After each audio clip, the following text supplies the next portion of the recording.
Age Less: How I Reduced My Biological Age from 60 to 20. And you can too, read by the author Sandra Parsons. Introduction: The quest for longevity has been going for hundreds of years, since at least the Middle Ages.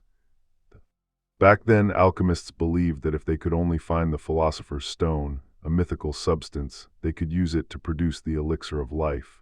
Today, not much has changed. The world's most brilliant scientists have been hired by the world's richest billionaires.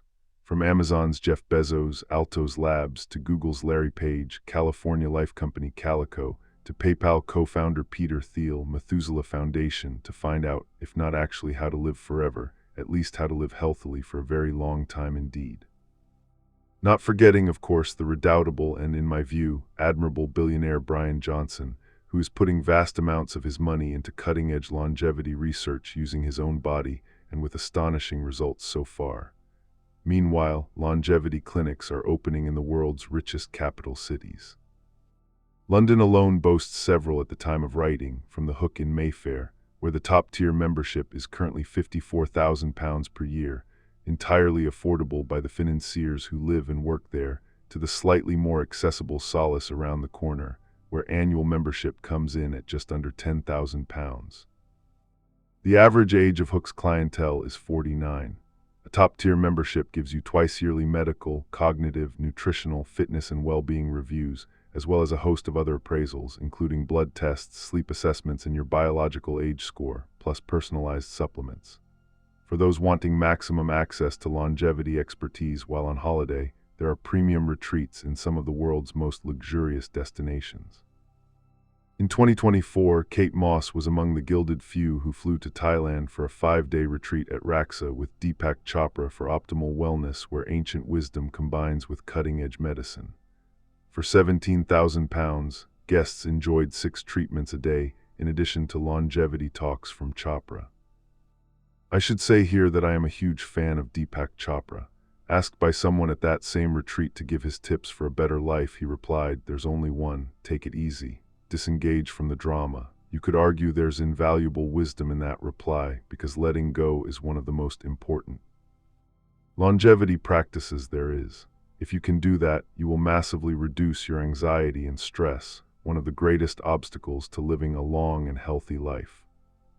Nevertheless, you would be forgiven for thinking that when it comes to longevity, it's a rich man's or woman's world.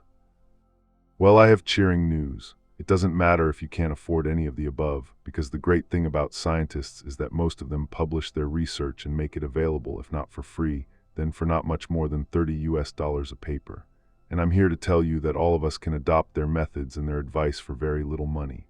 Sure, it is great to do the tests, but you can achieve the same results for an awful lot less. The alchemists of the Middle Ages speculated that if they ever did manage to identify that elusive philosopher's stone, it would be a common substance found everywhere but unappreciated. 7 centuries on, it turns out that in that respect at least, they may have been right, because while the elixir of youth has yet to materialize, what science is discovering in the meantime is that the human body has an almost infinite capacity to heal itself. The secret to living a longer, healthier life is actually within each and every one of us. All we have to do is allow the body to do its work, and that's where this book comes in.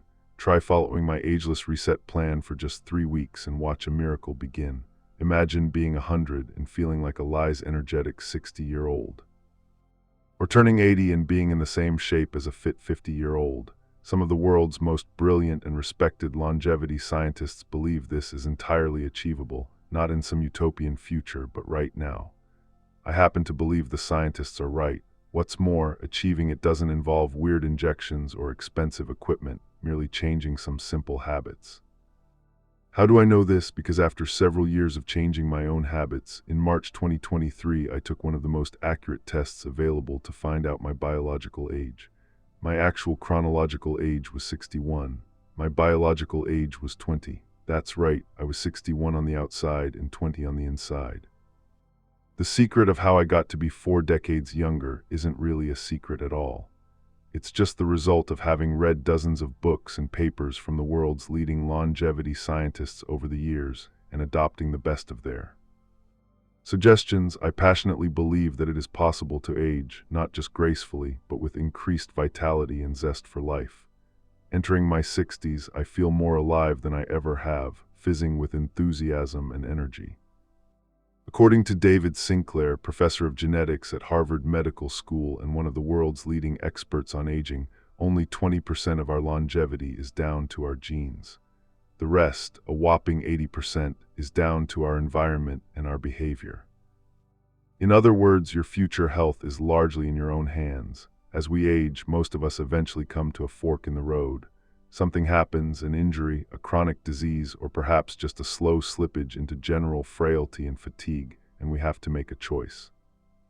We can either slide into gradual decline and ill health in the fatalistic but misguided belief that this is the inevitable consequence of getting older, or we can decide to take charge of our life, our health, and our future and do something about it. My story. Until the age of 43, I smoked and did no exercise. I wasn't overweight, but my diet was poor. Lots of ready meals, a chocolate bar a day. I drank a glass or two of wine most nights to unwind. A mother of 2 young children, I also worked full-time in a very stressful job that involved lots of pressure. I slept badly, had crippling migraines and shoulders like rocks. In short, I felt rubbish, and I remained in this state for a very long time, years. Not surprisingly, I was permanently exhausted. If you had said to me then that just by changing how I ate, moved, and rested, I could maintain the same workload while feeling incredible, I would have laughed in disbelief and said you were crazy. I had absolutely no time or desire to think about changing any of those things. It was taking all my energy just to keep going. If that's how you feel now, take heart. Believe me, you can make those changes and you will feel so much better. You just have to have faith and take it one step at a time. Looking back, in my case, it all began with an injury, one that could so easily have ended with my becoming immobile and even more unhealthy than I already was. My sister-in-law had been talking about running, which she loved, and said it might be a good stress reliever for me. I told her I didn't think I could even run to the end of the road. She suggested I try a short jog to the church and back just to see the total distance. Couldn't have been more than half a mile. It turned out that even that was too much for me. I was gasping for breath after just a minute or two and had to stop. But I have a stubborn streak and tend to be competitive with myself, so I carried on for a few weeks, 3 mornings a week at 6:3 am, until one morning I managed to get there and back again without collapsing. And that's when it happened, a deep, deep pain in my lower back. By the time I drove the children to school 90 minutes later, I was in agony. On the tube to work, I realized very quickly that this was not going to wear off. Not only could I not sit down because of the pain, but I couldn't stand either. It was a 45-minute journey which I endured by alternating between standing and sitting. The pain was so intense that occasionally, to the bemusement of other passengers who stared, but this being London public transport said not a word, I couldn't help groaning out loud. By around 4 p.m., the pain had spread all over my back and down the whole of my right leg. A kind colleague drove me to my osteopath, who told me my entire back had gone into spasm to protect itself from whatever it was that had happened. The pain was extreme, far exceeding anything I'd experienced in childbirth, and I say that as someone who gave birth a second time with no pain relief at all. I have had many reasons over the years to be beyond thankful I am married to a doctor. I phoned him to tell him what was happening, and that evening he came home with some extremely strong medication. For the first time in 14 hours, the agony faded away. It felt like a miracle, but when I didn't take the medication, the pain remained excruciating. My legs stayed numb for a week. I struggled to walk at anything faster than a snail's pace. An MRI scan showed a curvature or scoliosis on my spine that, unbeknownst to me, had been there since birth, meaning that without good core strength, my back was simply an accident waiting to happen and a severe prolapsed disc. Several doctors advised an operation. I didn't like the idea, and my husband's view was to avoid surgery if possible. So I began my long, slow recovery by following the advice of Sarah Key, a brilliant osteopath who also happens to have helped both King Charles and Queen Camilla, to rock gently on my back with my knees hugged into my chest, and then to progress to gently extending it by lying on a yoga block. If you have back trouble, I highly recommend her excellent book, Sarah Key's Baxifurer's Bible. As the weeks turned into months, I gradually regained more and more function, although the outside edge of my right foot remained stubbornly numb, and it was 6 or 7 years before I recovered full movement in all my toes. About 6 months after that agonizing injury, I started Pilates to strengthen my core. I found I enjoyed it, and a few months after that, I finally gave up smoking. I should say here that I didn't give up smoking in order to feel better. In fact, I loved smoking. I smoked for almost 30 years. It was the one thing that gave me a tiny bit of me time, a little treat, just a few minutes to myself. But the British government was about to introduce a new law making it illegal to smoke indoors. I didn't want to sit in a cafe or bar knowing I couldn't have a longed-for cigarette with my coffee or glass of wine. And for years I'd felt guilty about the terrible example I was setting my children, who at the time were 5 and 10. Then, through my job, the opportunity came up to meet Paul McKenna, who offered to help me stop. You can call it fate or the universe sending help or simple serendipity. Either way, even though I found the idea of giving up terrifying, and in any case didn't believe I could properly stop, I'd quit each time I was pregnant, easily thanks to acute morning sickness, but each time started again several months after the birth. I decided to try.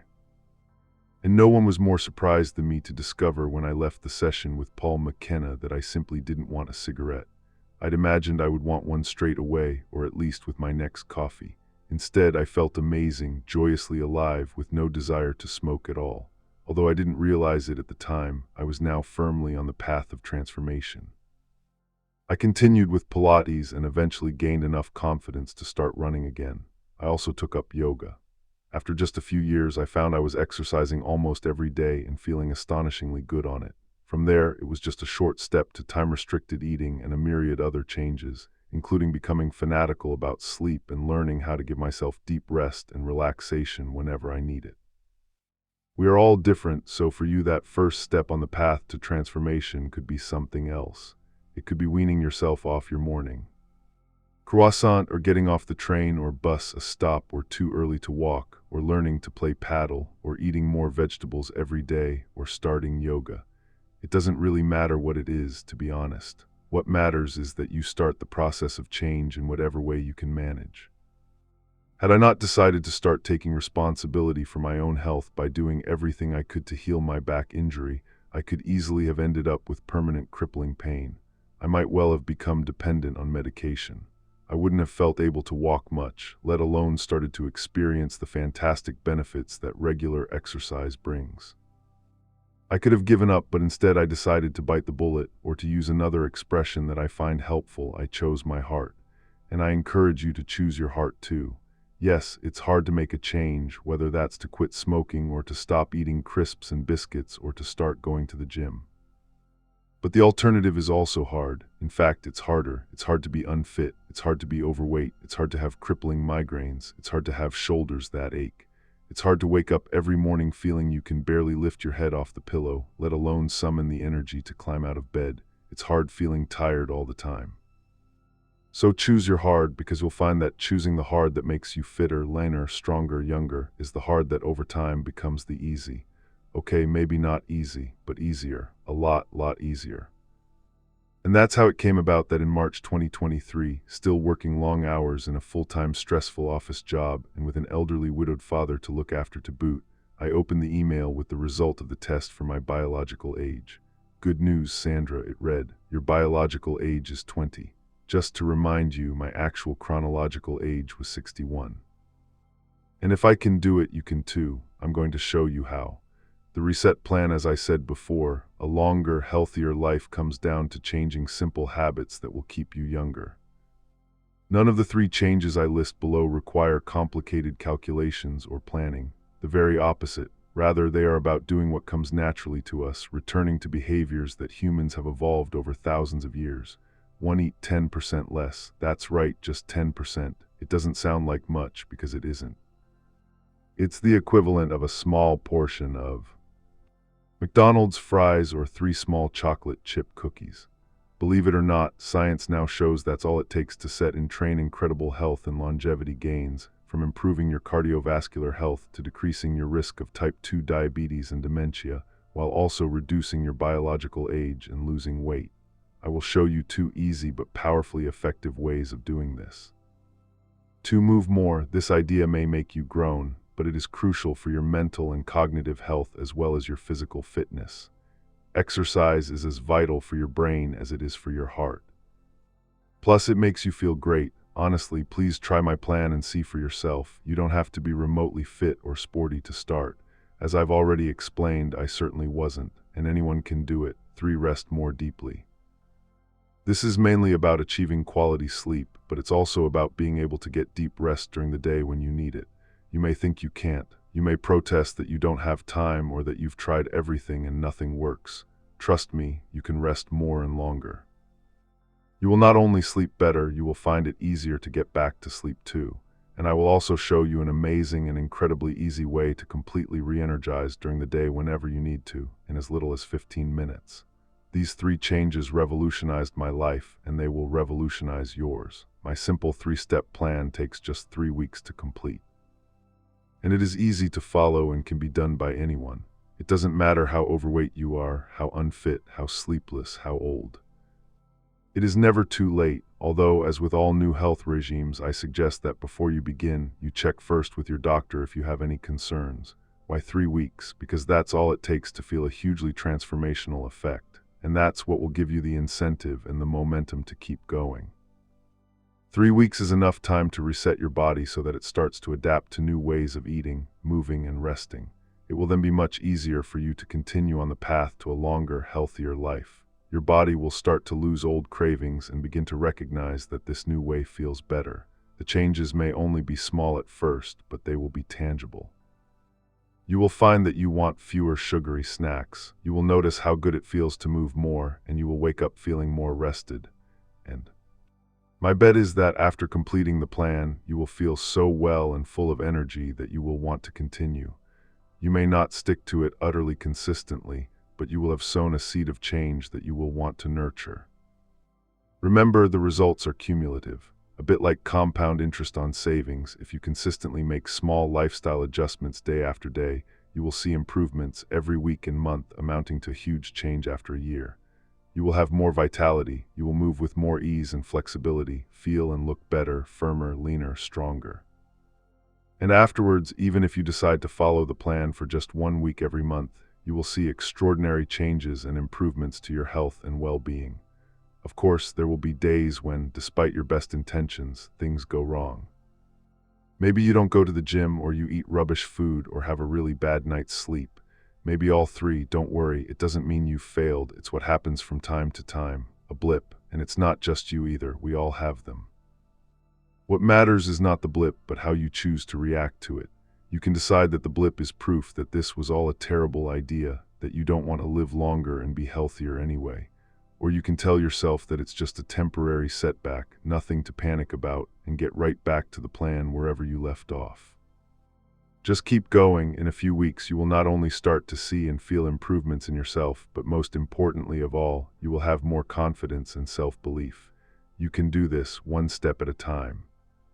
First, I will introduce you to the world's leading longevity scientists, whose groundbreaking research, dogged hard work, and brilliant thinking has informed and underpinned every change I have made. Then, we will get straight on with the plan. Each step starts with a brief questionnaire designed to help you see where you are now. Being clear about exactly what you're eating, how you're moving, and what kind of sleep you're currently having is important if you are to change and get better. There are no right or wrong answers, but the more honest you are with yourself, the easier it will be for you to chart your progress and see some real improvements in every aspect of your life, not just physically, but mentally and emotionally too. Once you've identified your current patterns of eating, moving, and sleeping, you'll be ready to start. There is a 3-week reset plan for each step. You can do all the plans together, taking 3 weeks to change your eating, moving, and sleeping all at the same time. Or you can start with just 1 step, for example food, and do that reset plan before moving on to the next. It's completely up to you, just choose what feels right for you. Scattered throughout the reset plan are lifelines. Quick hits designed to give you a boost when you're struggling and need an easy win. Towards the end of the book, there are some short but useful chapters on how to combat stress, how to make a habit stick, and tweaks you can make to optimize your health according to your particular needs, whether that's with vitamins, minerals, or other supplements, including hormones such as HRT. Of course, you can also choose to do without any of those things. Warning to those who hated science at school, some sciencey bits coming up. Feel free to skip this chapter if that sort of stuff bores you. The short version is our lifestyle makes us age. It is the underlying cause of many of the diseases we associate with old age: type 2 diabetes, stroke, heart attack, dementia, to name just four. Our bodies are perfectly capable of keeping us healthier for much longer, but poor diet, lack of exercise, and insufficient sleep and rest switch off or impair many of our inbuilt repair mechanisms. Change our lifestyle and we can slow down aging, hugely reduce our chances of those diseases, and live longer, healthier, fuller lives. The information theory of aging: to understand why we age, we need first to have a short lesson in epigenetics. We each have about 20,000 genes, these being segments of our DNA, the strings of molecules needed for our cells to function. And the information within our genes needs to be read in order for our cells to be able to use it properly.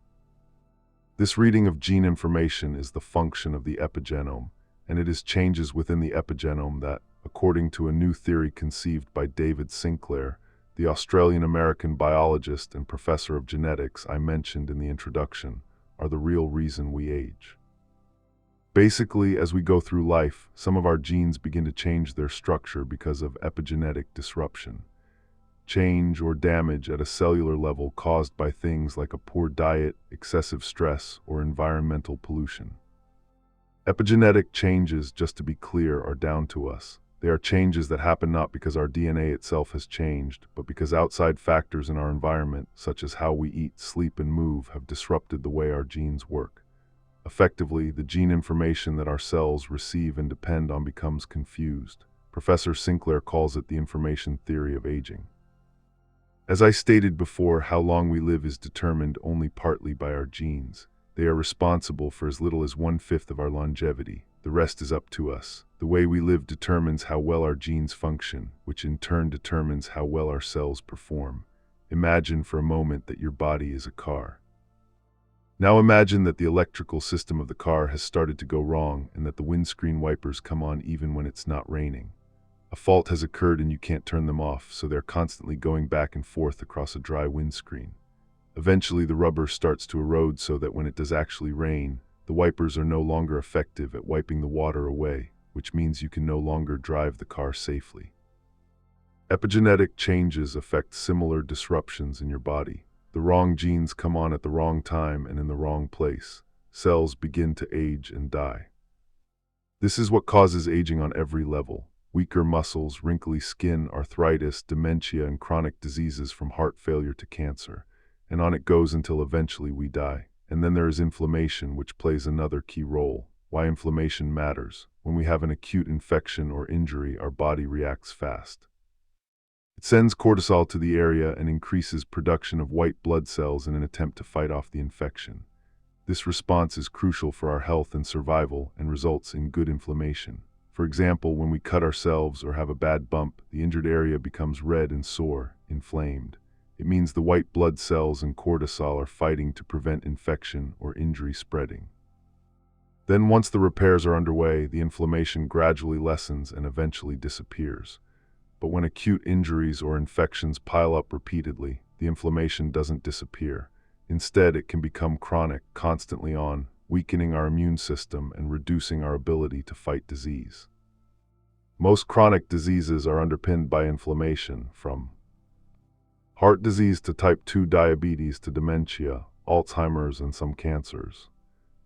This chronic inflammation can have many other causes too. Sleep deprivation and chronic stress are both factors, as is eating a diet high in processed foods and sugar and low in vegetables. So far, so scary. However, as many leading longevity scientists are now demonstrating, aging is not inevitable. It is simply a disease. One that science is discovering is treatable. More than that, it can be reversed, and one of the best ways to do that is by putting ourselves under stress.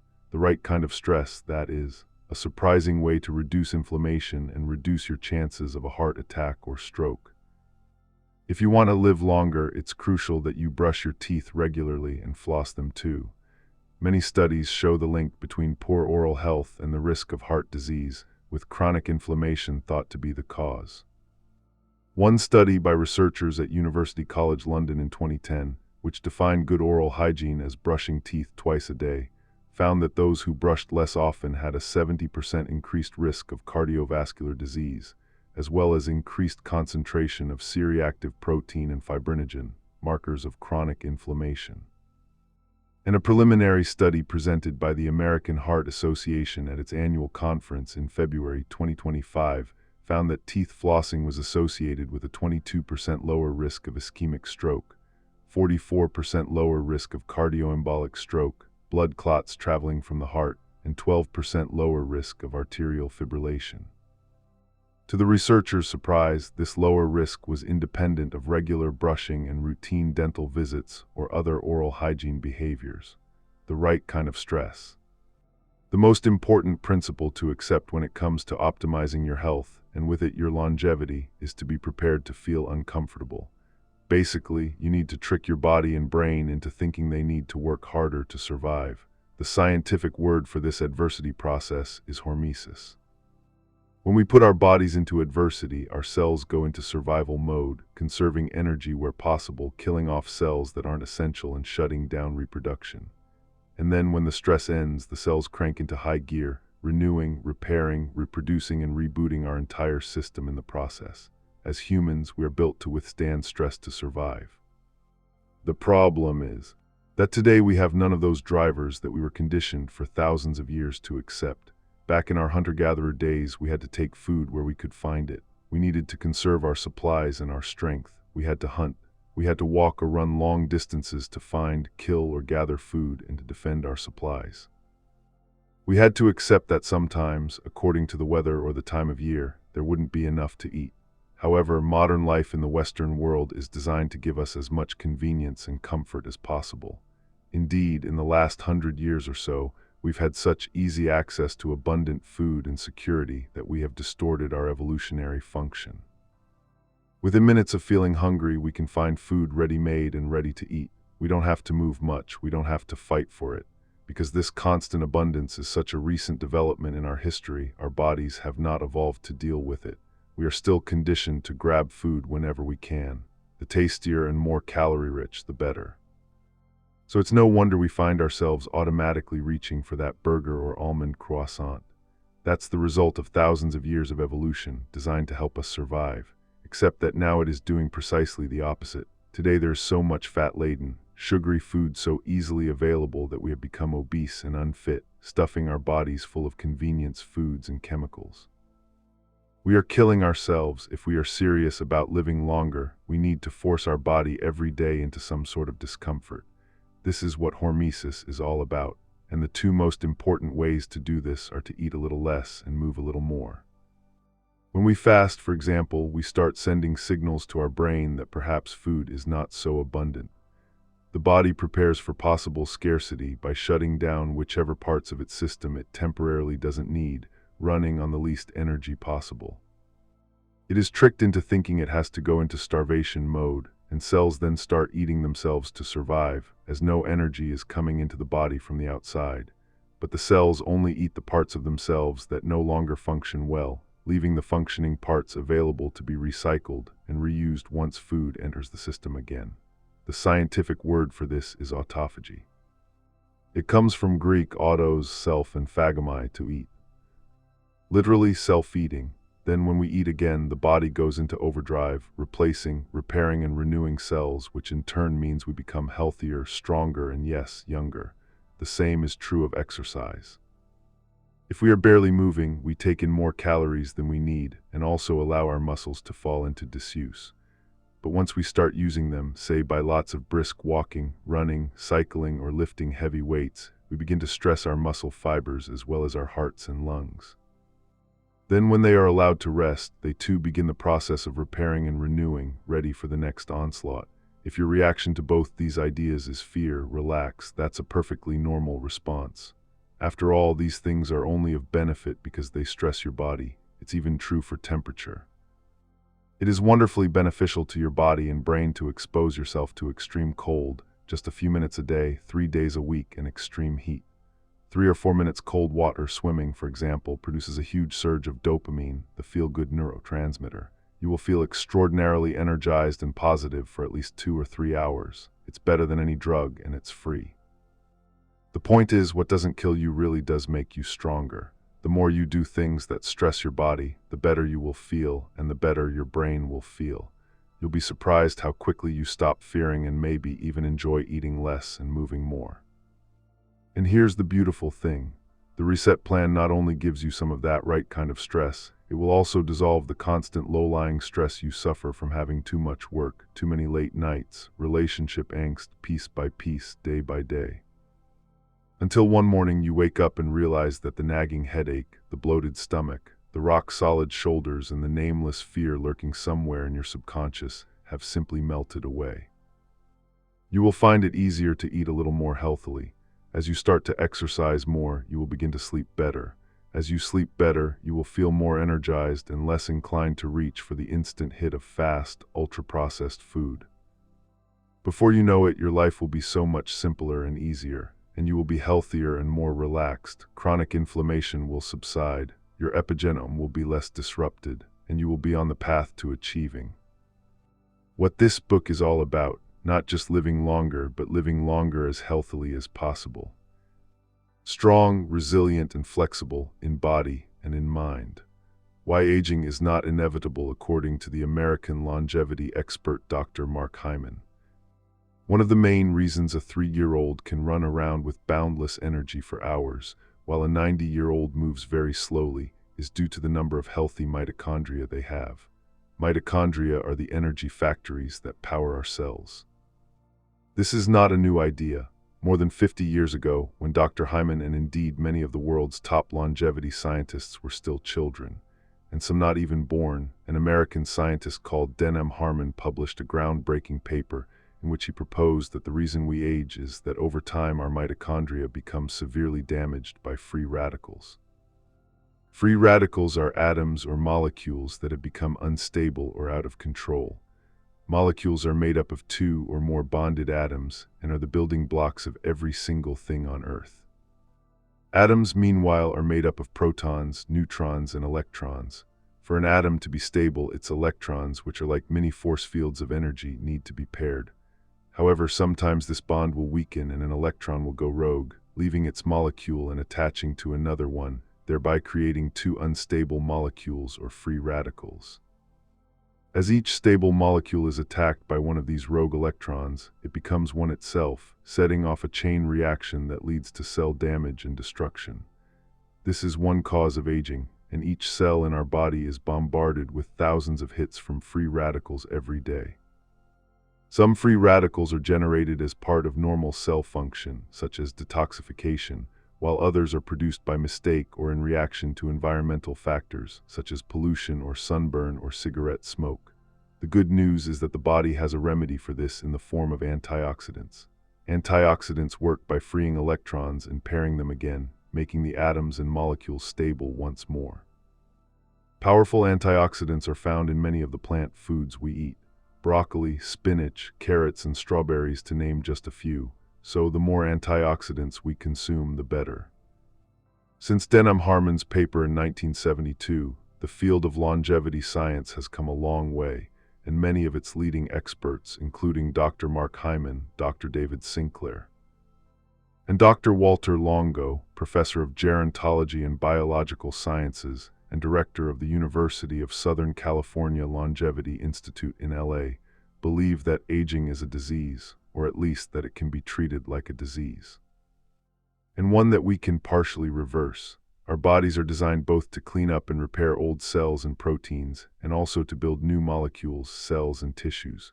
The problem with aging is imbalance, too much decay, and not enough rebuilding, says Dr. Hyman.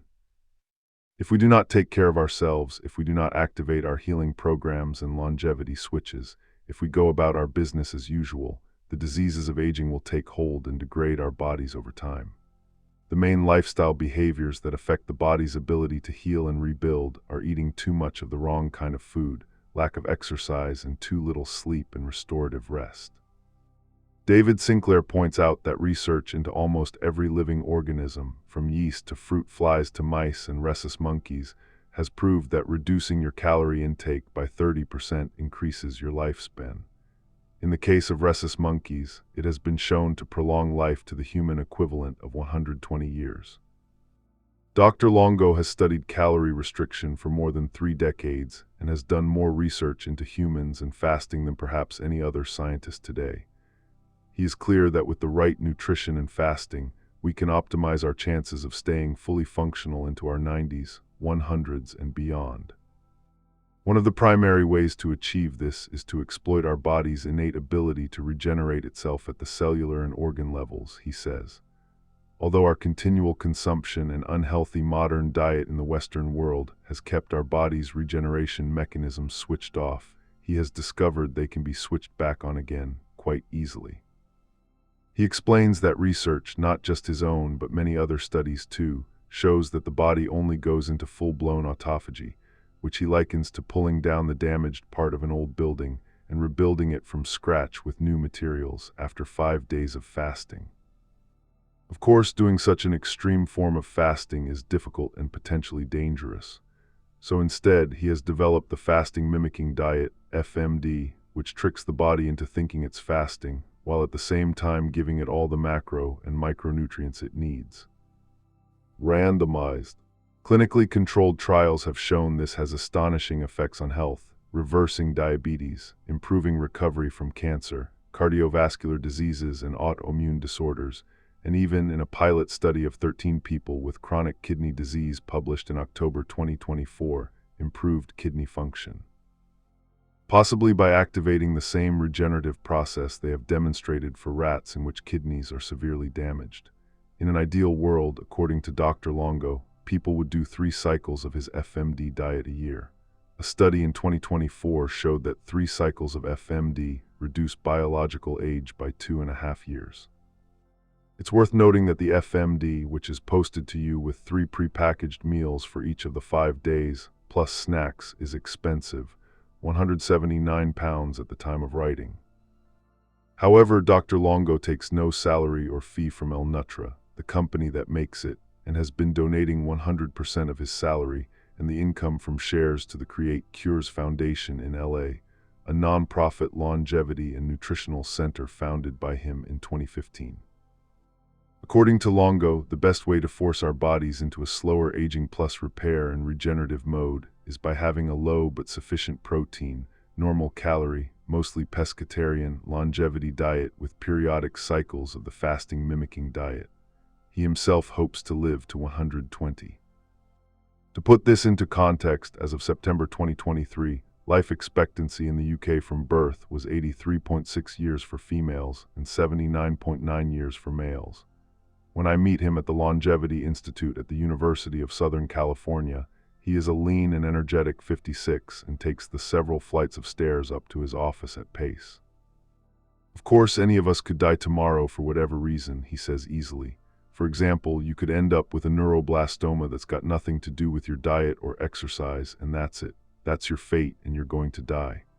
But I think it's good to have this 120-year plan and say, look, I'll do everything that's going to get me there. We think of poor nutrition, lack of exercise, and the genes we inherit from our parents as the major risk factors for diseases. But by monitoring the age at which people are diagnosed with different diseases, we know that aging itself is the main risk factor for cancer, cardiovascular disease, Alzheimer's, and many other diseases. The probability that a 20-year-old woman will develop breast cancer within the next 10 years of her life is roughly 1 in 2,000. The risk is 1 in 24 for a 70-year-old woman. That's an increase by almost a factor of 100. If aging is the central risk factor for all major diseases, it's much smarter to intervene on aging itself than to try to prevent and treat diseases one by one. Few people know, for example, that curing cancer or cardiac disease today would increase the average lifespan by only a little over 3 years. Let's just think about that for a moment. You are almost 100 times more likely to develop breast cancer when you are 70 than when you are 20. Why? Because of aging, but here's the great thing, it's never too late. As a remarkable 2023 study of data from nearly 500,000 British participants showed, if you switch from an unhealthy diet to an optimally healthy one, rich in beans, whole grains, vegetables, nuts and fruit, and low in red meat and sugary drinks aged 40, you can gain another 10 years of life expectancy. And even if you wait until you're 70 before making that change, you can gain another 5 years. So I hope you need no more persuading that one of the best ways to force our bodies into repair mode, or hormesis, is by restricting our calories. And as I've already mentioned, I am going to provide you with an incredibly easy way of achieving this. But we also need to be getting more exercise, rest, and sleep, and doing what we can to lessen stress. Exercise increases our mitochondria, improves our overall heart health, decreases bad cholesterol, enhances sugar control, and speeds up the process of autophagy. Stressing our body with exercise encourages cells to renew and repair in the same way that fasting does. Meanwhile, lack of sleep increases our risk of dementia, cancer, heart disease, stroke, and diabetes. Regularly sleeping less than 6 hours a night means you are 3 times more likely to have hardened arteries, as well as being more prone to Alzheimer's and dementia. And if you're over 45, it also means you have 3 times the risk of a heart attack or stroke. According to Matthew Walker, a professor of neuroscience at Berkeley who has studied sleep for more than 20 years and wrote a superb book about it, Why We Sleep, there have been more than 20 large-scale studies tracking millions of people over many years, which all report the same thing. The shorter someone sleeps, the shorter their life. A third of us regularly get less than the recommended 7 hours. In addition, lack of sleep is likely to make us stressed, another cause of early death.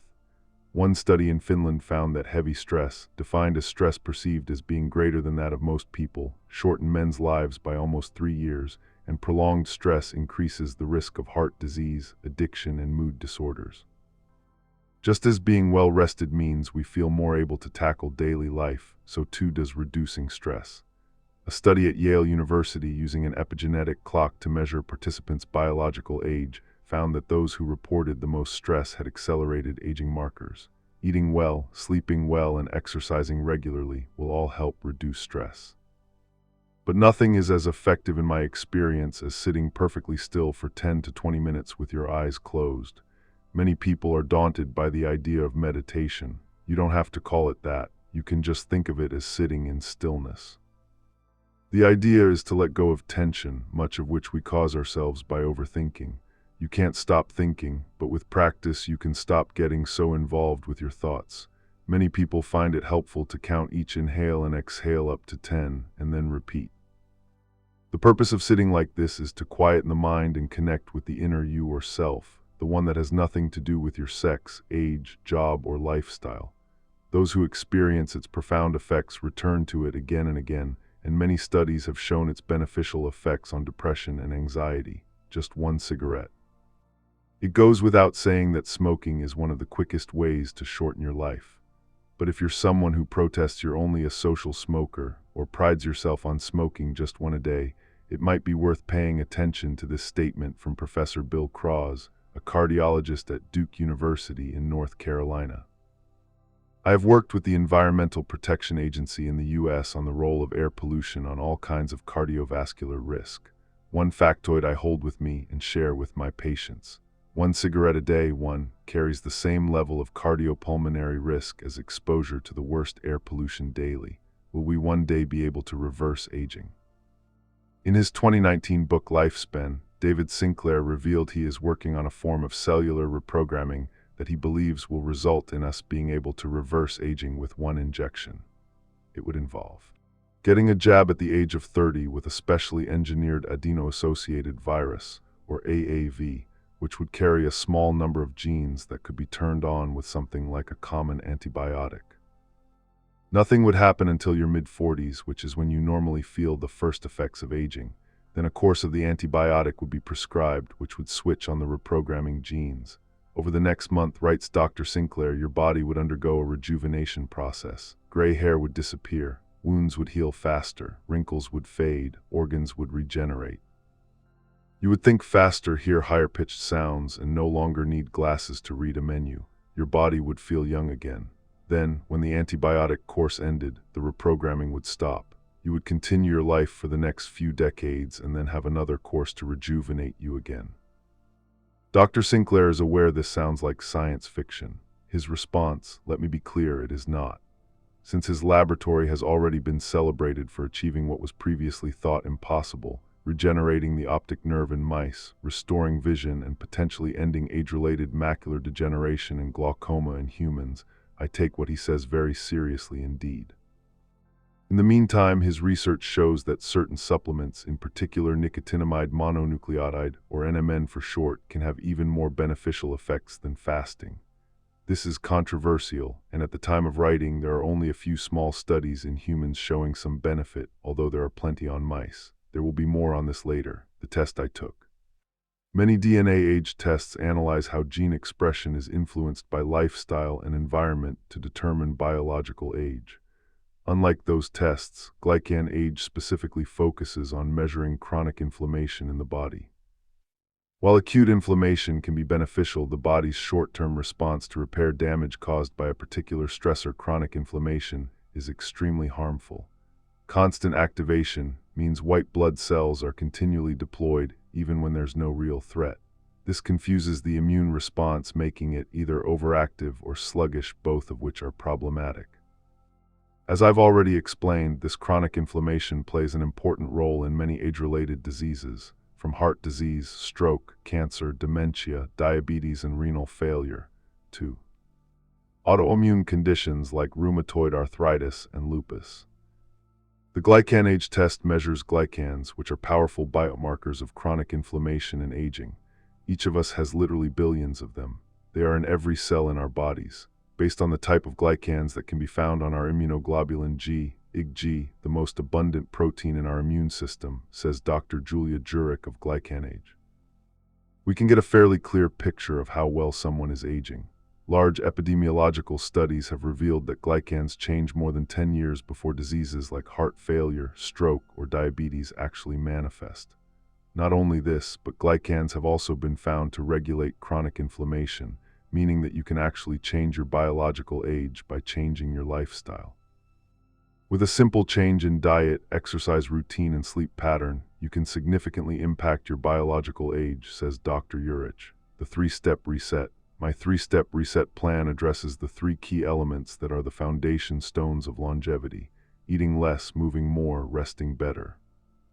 There's a 3-week plan for each step, involving gentle, progressive change, with added extra options for those who might be further down the longevity path than others, or want more of a challenge. As I said earlier, you can either go all in and do all 3 plans at once, or you can do them more methodically and slowly, one by one. It's up to you, and it partly comes down to what sort of personality you have. But as long as you complete each 3-week plan, whether concurrently or consecutively, you will reap the benefits. Just to recap, eating less and moving more stresses the body in ways that cause it to create new cells and replenish or ditch old ones, making you stronger, leaner, and more energetic. The 3rd step, deep rest, is also vital for your health and longevity. However, it works slightly differently from the other 2, in that it does not involve the process of hormesis, where you put your body and brain into adversity in order to trick them into thinking they need to work harder in order to survive. That kind of stress is good for us. However, nature needs balance, and so we also have to allow them to recover, as it is only then that the repair and rejuvenation processes can begin. The most effective way to do that is through sleep, though there are other ways you can get deep rest in short bursts during the day, which are hugely healing for the brain and body. I will describe them in Chapter 4. The world's leading longevity experts all agree on the 3 basic principles of eating less, moving more, and resting better. But navigating a path through all the research and getting to grips with the science is a complicated task. The terms can be confusing and the material very dense. This is where I can help. I've spent years following the developments in what is one of the most dynamic and fastest growing areas of science today, and applied them to make huge improvements to my own health and longevity. Now, I want to share what I've learned with you so that you can do the same. So let's get started. The path to living longer and more healthily, with more energy and more joy, begins right here. You are just 21 days and 3 steps away from becoming younger, stronger, leaner, and fitter. 2. Eating less. The most consistent point on which longevity experts agree is that caloric restriction, eating less, prolongs life in humans. But as we discovered in Chapter 1, most studies on the subject, and there are many dating all the way back to the 1930s, have been done on the basis of a 30% reduction. In other words, eating almost a third less. And for most people, that's a totally unrealistic and unsustainable goal, no matter how many extra years of life they might gain. So I have good news. The most comprehensive and extensive study ever done on caloric restriction in humans shows that actually you only have to cut your calories by 10–12% to drastically reduce your biological age and improve everything from your cardiovascular health to your risk of diabetes and dementia. As I explained earlier, for most of us a 10–12% calorie cut isn't much, the rough equivalent of 3 small chocolate chip cookies or a small portion of McDonald's fries. As if that weren't enough, the people who took part in this 2-year study lost on average 7.5 kilograms, that's 16.5 pounds, well over a stone in the process. Those in the control group, on the other hand, very slightly gained weight, 0.1 kilograms or 3.5 ounces. The study was called the CALERIE Comprehensive Assessment of Long-Term Effects of Reduced Intake of Energy trial. More than 200 men and women aged between 21 and 50 took part.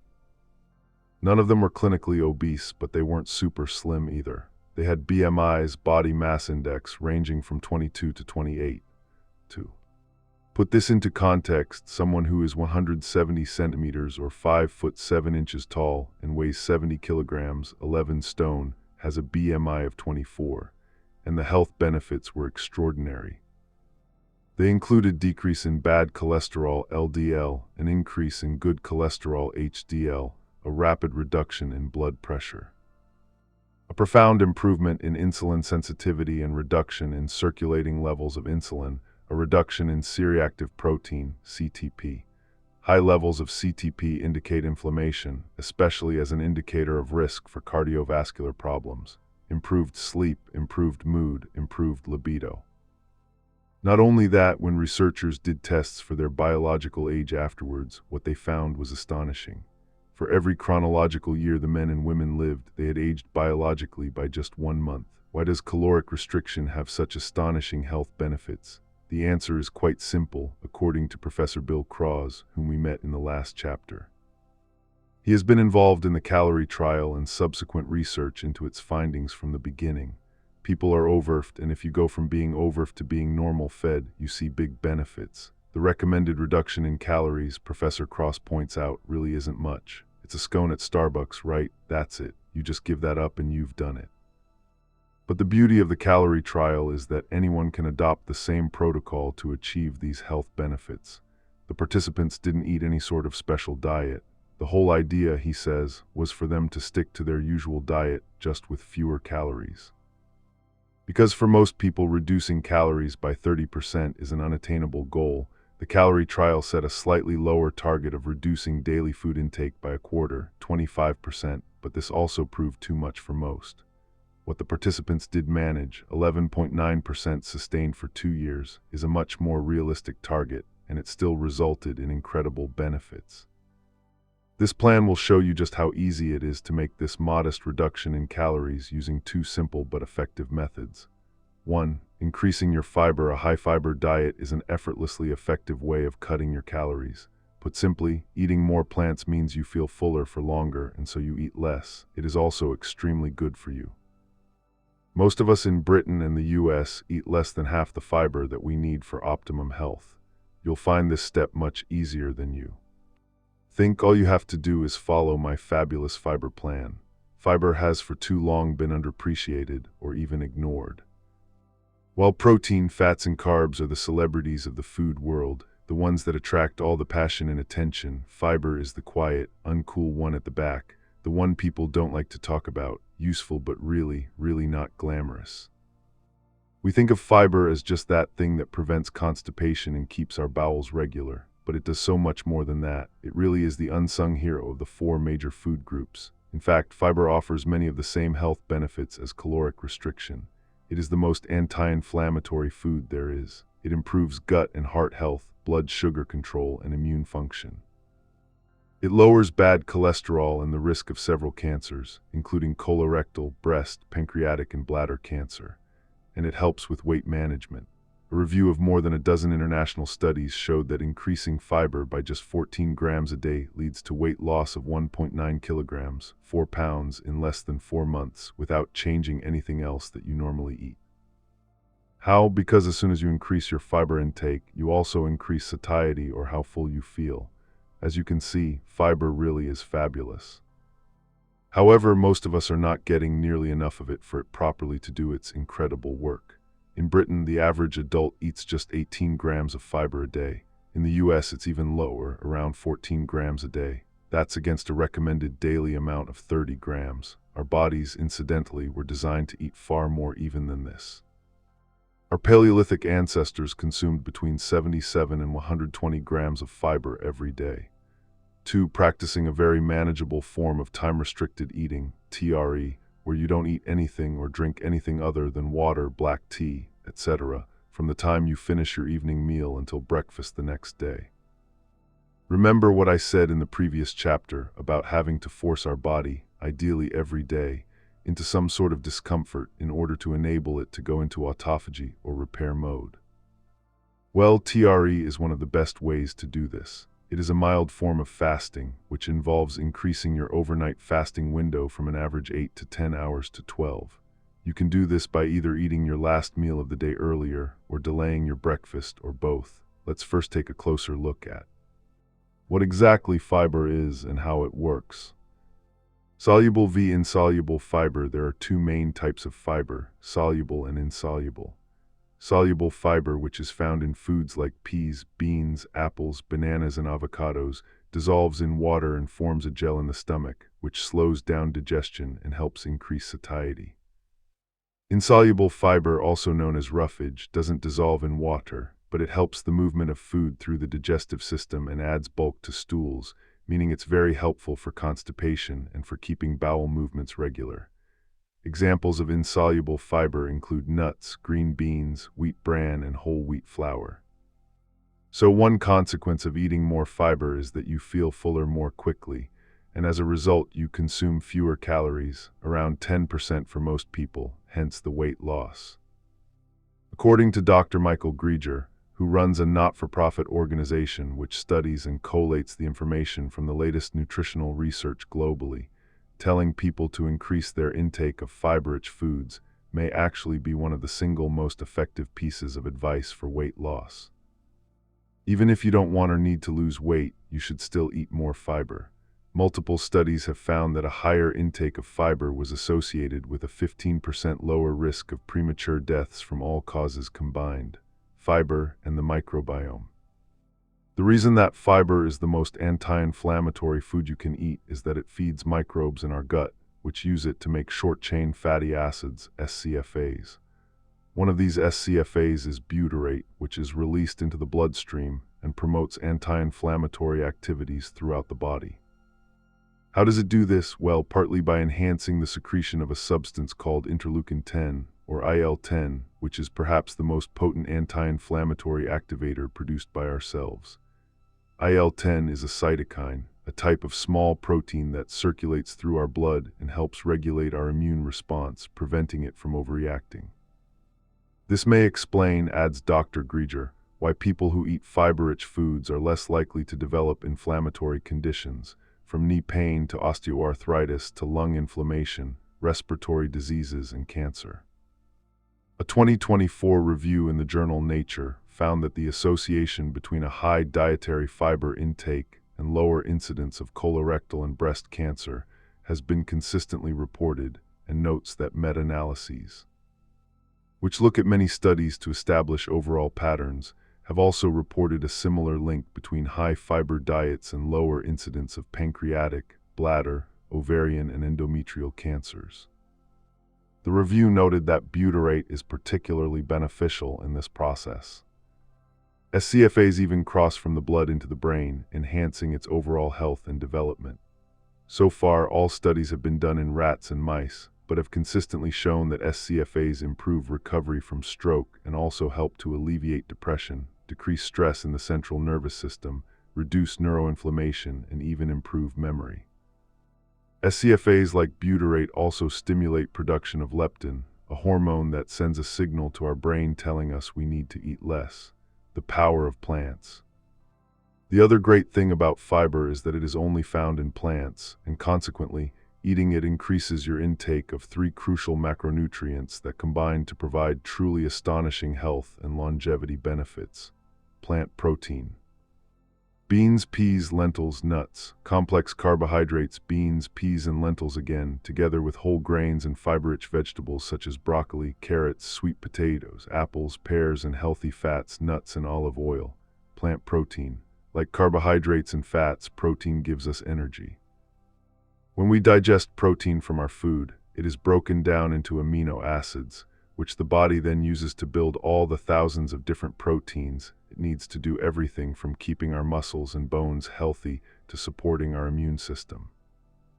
Meat, dairy, eggs, and fish are all good sources of protein, but it's plant protein that appears to offer the most longevity benefits. How to get plant protein? Easy. Eat more beans, peas, and lentils. These are excellent sources and, like all protein, will increase your satiety. Unlike protein from meat, however, they also decrease cholesterol and blood pressure, as one meta-analysis, which looked at 20 years' worth of studies, showed in as little as 4 weeks and with an intake of just 150 grams a day. I'm not saying don't eat meat, far from it. Please carry on if you enjoy it, which I certainly do. I'm just suggesting that you cut down and swap some of the meat you usually eat for plant protein instead. Complex carbohydrates. Complex carbohydrates are foods that release their energy slowly. They contain longer chains of sugar molecules than simple carbs, and take longer to digest. As a result, they fuel our bodies slowly and consistently and keep us fuller for longer. Common examples of complex carbs are legumes, such as beans, peas, and lentils, starchy vegetables, such as potatoes, parsnips, carrots, and whole grain foods like brown rice, oatmeal, and quinoa. Complex carbohydrates are mostly unrefined, that is to say, in their natural state. For example, whole grain bread and pasta and brown or wild rice, rather than the white versions. By contrast, refined or simple carbs, sometimes referred to as bad carbs, are something you should avoid where possible.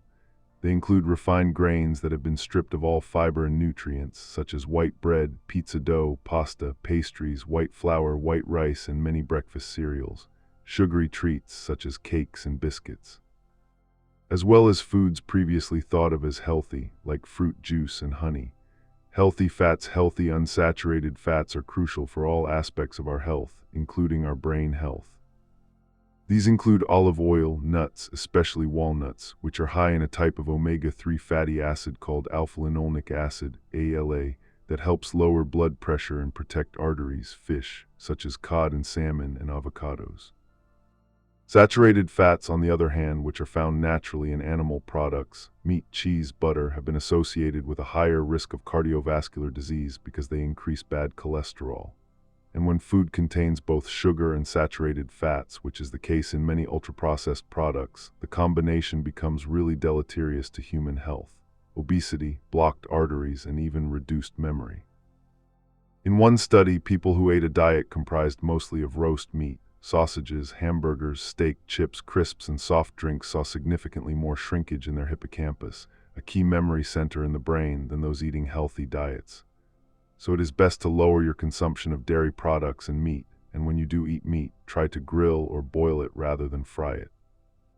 Frying or roasting meat in oil at high temperatures causes a chemical reaction known as glycation, which is implicated in inflammatory and lifestyle disorders like diabetes, atherosclerosis, cardiovascular diseases, and rheumatoid arthritis, as well as Alzheimer's disease, cataracts, and cancer. Food that is highly processed, as in ready-made pastries, cakes, biscuits, and crisps, for example, is also highly glycated, so best avoided. Again, I'm not asking you to give up cake. That way madness lies, for me at least, as a world without cake is miserable indeed. But what you can do is start making it a habit to reach for a handful of nuts whenever you want a snack in order to reduce your dependency on sugar and saturated fat. Then when you do have some cake or a couple of biscuits, the impact on your body will be far less, particularly if you make your own, and especially if you swap the butter for olive oil whenever possible. Similarly, make it a habit to choose hard cheese. For example, Gruyere cheddar manchego, rather than soft cheeses, for example Camembert ricotta brie, have more saturated fat. A couple of rye crackers with Gruyere or Manchego make a tasty filling snack and are much better for you than French bread with brie.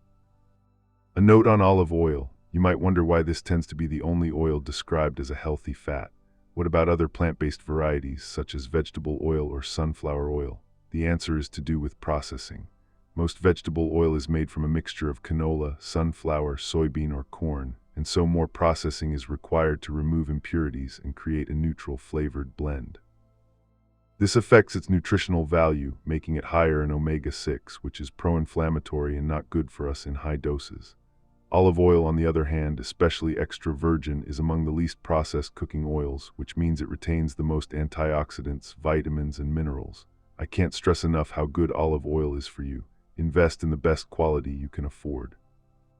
Cook with it, drizzle it on vegetables and salads, and if you're really keen, drink an extra tablespoon a day.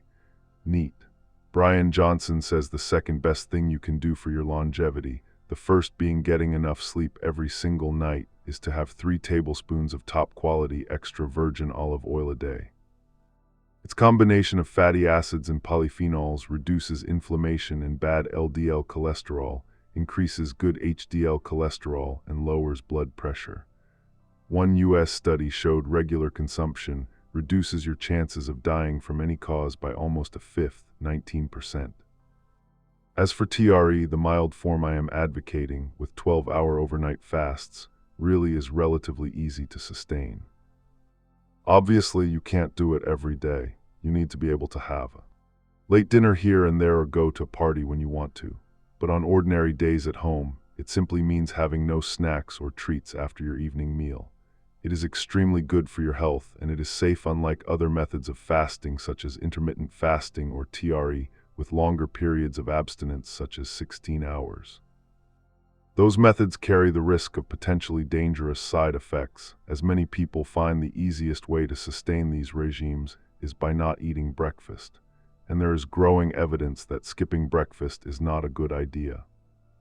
In 2024, there was much controversy around a study from Shanghai Ziyotong University, claiming that people who limited their eating window to less than 8 hours a day, fasting for the other 16 hours, doubled their risk of dying from cardiovascular diseases compared to those who fasted only 8 to 12 hours.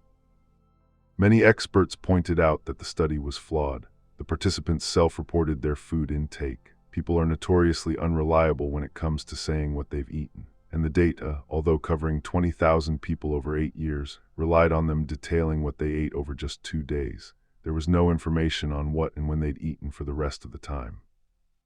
However, other, more reliable studies have shown the same worrying effect, including an increased risk of cardiovascular disease in people who skip breakfast. 2 recent studies, one published in Nature Communications in 2023 of data from more than 100,000 people, the other, a 2020 meta-analysis published in the Journal of Clinical Nutrition of 7 studies involving 220,000 people, have confirmed findings from multiple previous studies that skipping breakfast increases the risk of cardiovascular disease. The first found that the risk is higher for women. The second, that skipping breakfast not only increases the risk of cardiovascular disease, but also of dying from any cause. None of this is definitive, of course, but it needs to be taken into account when you decide how you want to go about eating less often. It's the reason Walter Longo advises doing TRE with just a 12-hour fasting window. For example, eating no food after 7 p.m. or 8 p.m. and not eating again until 7 a.m. or 8 a.m. Professor Cross gives similar advice to his cardiac patients. I tell my patients, do not eat after dinner. The first question I ask them about their lifestyle is, do you eat after dinner? And if I can get them to stop eating after dinner, that's probably at least a 10-hour fast. Here, then, are the headlines. Over the next 3 weeks, your primary goal is to eat a little less than you do now. Moving to a high-fiber diet alone will make a huge difference to your health. It will not only improve everything from your cardiovascular health to your risk of diabetes and cancer, it will also naturally reduce your caloric intake by that magic 10-12% we're aiming for. A caloric restriction which is doable, sustainable, and can even reduce your biological age. By eating more fiber, you'll naturally find you're eating more plant protein and complex carbs, while also eating fewer unhealthy saturated fats, partly because you'll be trying actively to avoid them, and partly because you'll be so full. You'll feel less in need of sugary snacks, you'll start to have more energy, and you may well find you weigh a little less. Add in the very mildest form of TRA by leaving a minimum of 12 hours between your last meal of the day and your first meal the next day, and in longevity terms, you will be well and truly launched. The way I do TRA. For me, I find what works best is a 14-hour window. No food after 8:3 or 9 p.m., and none the next day before 10:3 or 11 a.m. That's when I have breakfast at my desk usually, so that I'm not skipping it, just eating it later than the usual time. This time frame happens to suit me because for as long as I can remember, I've had no desire to eat breakfast first thing. I'm simply not hungry until 10 or 11 a.m. I exercise early in the morning and prefer to do so on an empty stomach. Again, that just suits my body best. But even in the many years when I wasn't exercising, I still wasn't hungry before mid-morning. I urge you to find the time frame that makes your body feel its best and which also fits in with your lifestyle, depending on the shape of your day. What is clear from many studies is that people find TRE the easiest kind of regular fasting to maintain consistently. And as consistency is the most important factor, it's worth doing for that reason alone. Go gently. Of course, when it comes to increasing your fiber intake, it's not wise to make all these changes at once. If you switch overnight from a diet low in fiber and high in saturated fat to one that is high in fiber and low in saturated fat, your body will struggle to process such a drastic and sudden change. You may well have some physical reactions, bloating or constipation, and probably decide to give up. Game over before it's really begun. Likewise, it will take time to embrace TRE. If you have been used to having dinner late or having it early and then topping up with a late-night snack, you may feel quite disorientated to start with as you face the apparently long evening ahead. This is where the plan comes in. It's a friendly, gentle guide to help you make the changes gradually, allowing your body and your mind time to comfortably adjust. I really encourage you to commit to the fabulous fiber TRE diet for 3 weeks. I know it's hard to be motivated, especially when it comes to eating beans. I spent decades not so much avoiding them as never even thinking about them. Now, though, I love them. What I can promise is that you will feel better within this short time, and you may find that it gives you all the motivation you need to keep going. So what are you waiting for? Let's go. Eating less, the 3-week reset first, a quiz. These multiple choice questions are designed to help you learn more about how healthily you eat now. Then, armed with that information, you can start the 3-week program. It isn't as hard as you think. And just remember, according to David Sinclair and Walter Longo, 2 of the most preeminent longevity scientists in the world today, it is the single most important thing you can do to live longer in good health. 1. How many different vegetables do you eat a day? A02B35C57D, just call me Gwynny 2.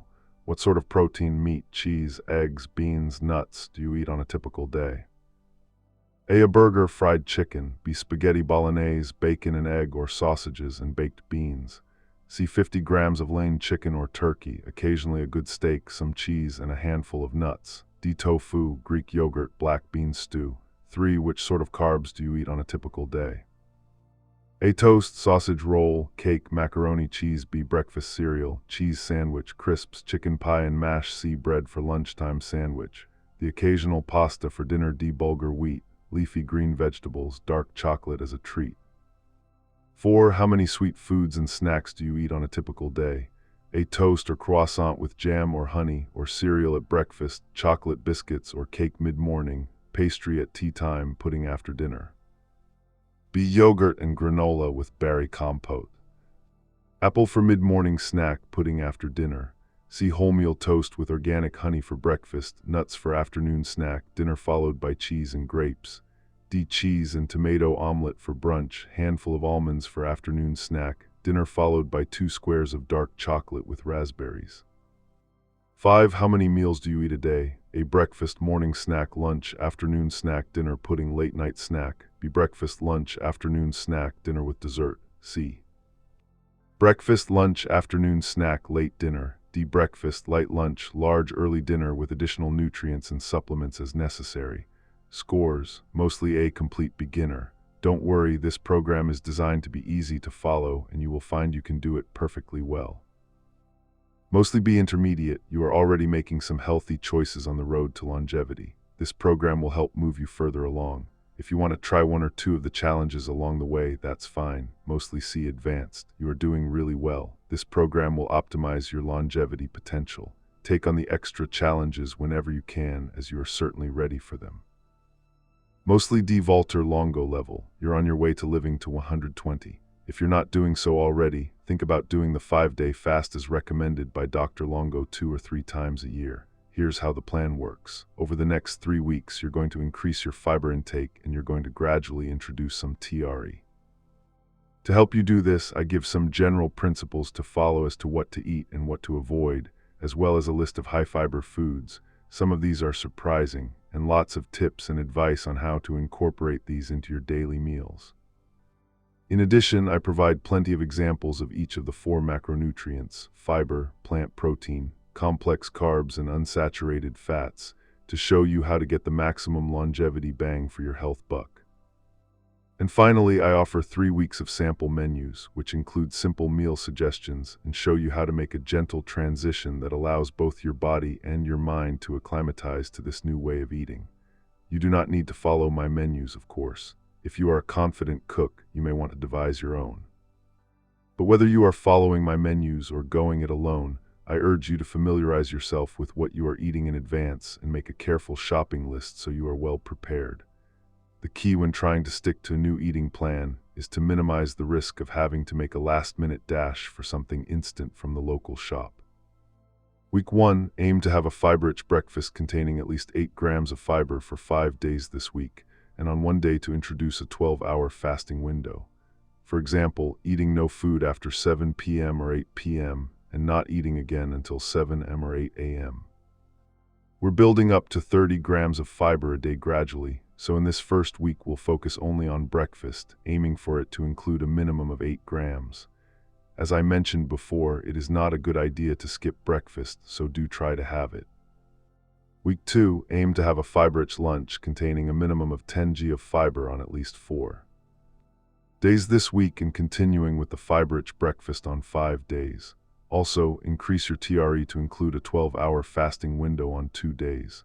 By the end of the second week, you will be well on your way to the target of 30 g of fiber a day and getting the hang of TRE. Week 3, aim to include a minimum of 10 g of fiber in your evening meal on at least 3 days, continuing the fiber-rich breakfast on 5 days and lunch on 4 days as well, and to practice TRE on 3 days. You can choose whether to do this on your high-fiber days or not, so there you have it, simple. Over the course of 3 weeks, you are aiming to increase your daily fiber intake by eating more delicious and healthy plant foods, and to give your body a little more precious downtime overnight to allow it to go into repair mode. Fab Fiber Tip 1: drink more water, particularly before a meal. Not only does this help move the fiber through your system, but research shows that drinking 2 glasses of water 30 minutes before you eat a meal results in consuming around 20% fewer calories. Fab Fiber Tip 2: as well as drinking more, move more too. This will help you to avoid constipation and bloating. Foods that are high in fiber, listed with highest fiber food first and based on average serving size of each food. 1 avocado, 10 grams, 100 grams of rolled oats raw, 10 grams, cooked, 1.7 grams, 150-gram punnet of raspberries, 8 grams. 120 g equals half a 400 g can, drained, of butter beans. 8 g 120 g equals half a 400 g can, drained, of chickpeas. 8 g 100 g of lentils, cooked, 7.9 g. 1 medium 175-gram jacket potato, 5.8 grams. 100 grams of peas boiled, 5.5 grams. 1 medium pear skin on, 5.5 grams. 100 grams broad beans boiled, 5.4 grams. 200 grams sweet potato baked without skin, 5 grams. 1 medium apple skin on, 4.4 grams. Whole wheat English muffin, 66 grams, 4.4 grams. 400-gram tin chopped tomatoes, 4 grams. Half a tin, 207 grams. Heinz baked beans, 3.9 grams. 175 grams Swiss chard, cooked, 3.7 grams. 100 grams whole wheat pasta, 3.6 grams. 150 grams cauliflower, about 1/4 cooked, 3.5 grams. 1 slice wholemeal bread, 3.5 grams. 100 grams new potatoes, skin on, 3.3 grams. 100 grams French green beans, cooked, 3.2 grams. 100 grams Kalamata olives, pitted, 3.2 grams. 1 banana, 3.1 grams. 140-gram tin green giant organic sweet corn, drained, 3 grams. 1 slice multigrain bread, 3 grams. 100 grams quinoa, cooked, 2.8 grams. 1 tablespoon flaxseed, 2.8 grams. 25 grams almonds, 2.7 grams. 100 grams aubergine. 1 aubergine is approximately 250 to 300 grams, cooked, 2.5 grams. 1 homemade Greek flatbread, made with Greek yogurt mixed with half wholemeal flour, half self-raising, 2.5 grams. 1 medium carrot, approximately 80 grams, 2.4 grams. 100 grams broccoli, approximately 7 stems, steamed, 2.4 grams. 100 grams spinach, cooked, 2.4 grams. 100 grams mushrooms, 4 baby portobello mushrooms, cooked, 2.2 grams. 100 grams cherry tomatoes, 6 to 10 depending on size, 2 grams. 100 grams equals approximately half a red onion, 2.2 grams. 100 grams green olives, 1.9 grams. 100 grams leek cooked, 1.8 grams. 100 grams wild rice cooked, 1.8 grams, compared to 0.4 grams for 100 grams white rice cooked. 100 grams brown rice cooked, 1.6 grams. 100 grams celeriac boiled, 1.2 grams. 25 grams walnuts, 1.3 grams. 100 grams equals approximately half white onion, 1.2 grams. 1 tablespoon sesame seeds, 1.1 grams. 100 grams courgette cooked, 1 gram. 1 tablespoon pumpkin seeds, 1 gram. 1 tablespoon peanut butter, 1 gram. 1 tablespoon hummus, 0.8 grams. 100 grams cucumber, peel on, 0.7 grams. 100 grams watercress, 0.5 grams. Examples of plants high in protein: chickpeas, butter beans, black beans, lentils, peas. In the UK, the government recommended daily minimum for protein is 45 grams for women, 55.5 grams for men. That's adults aged 19 to 64.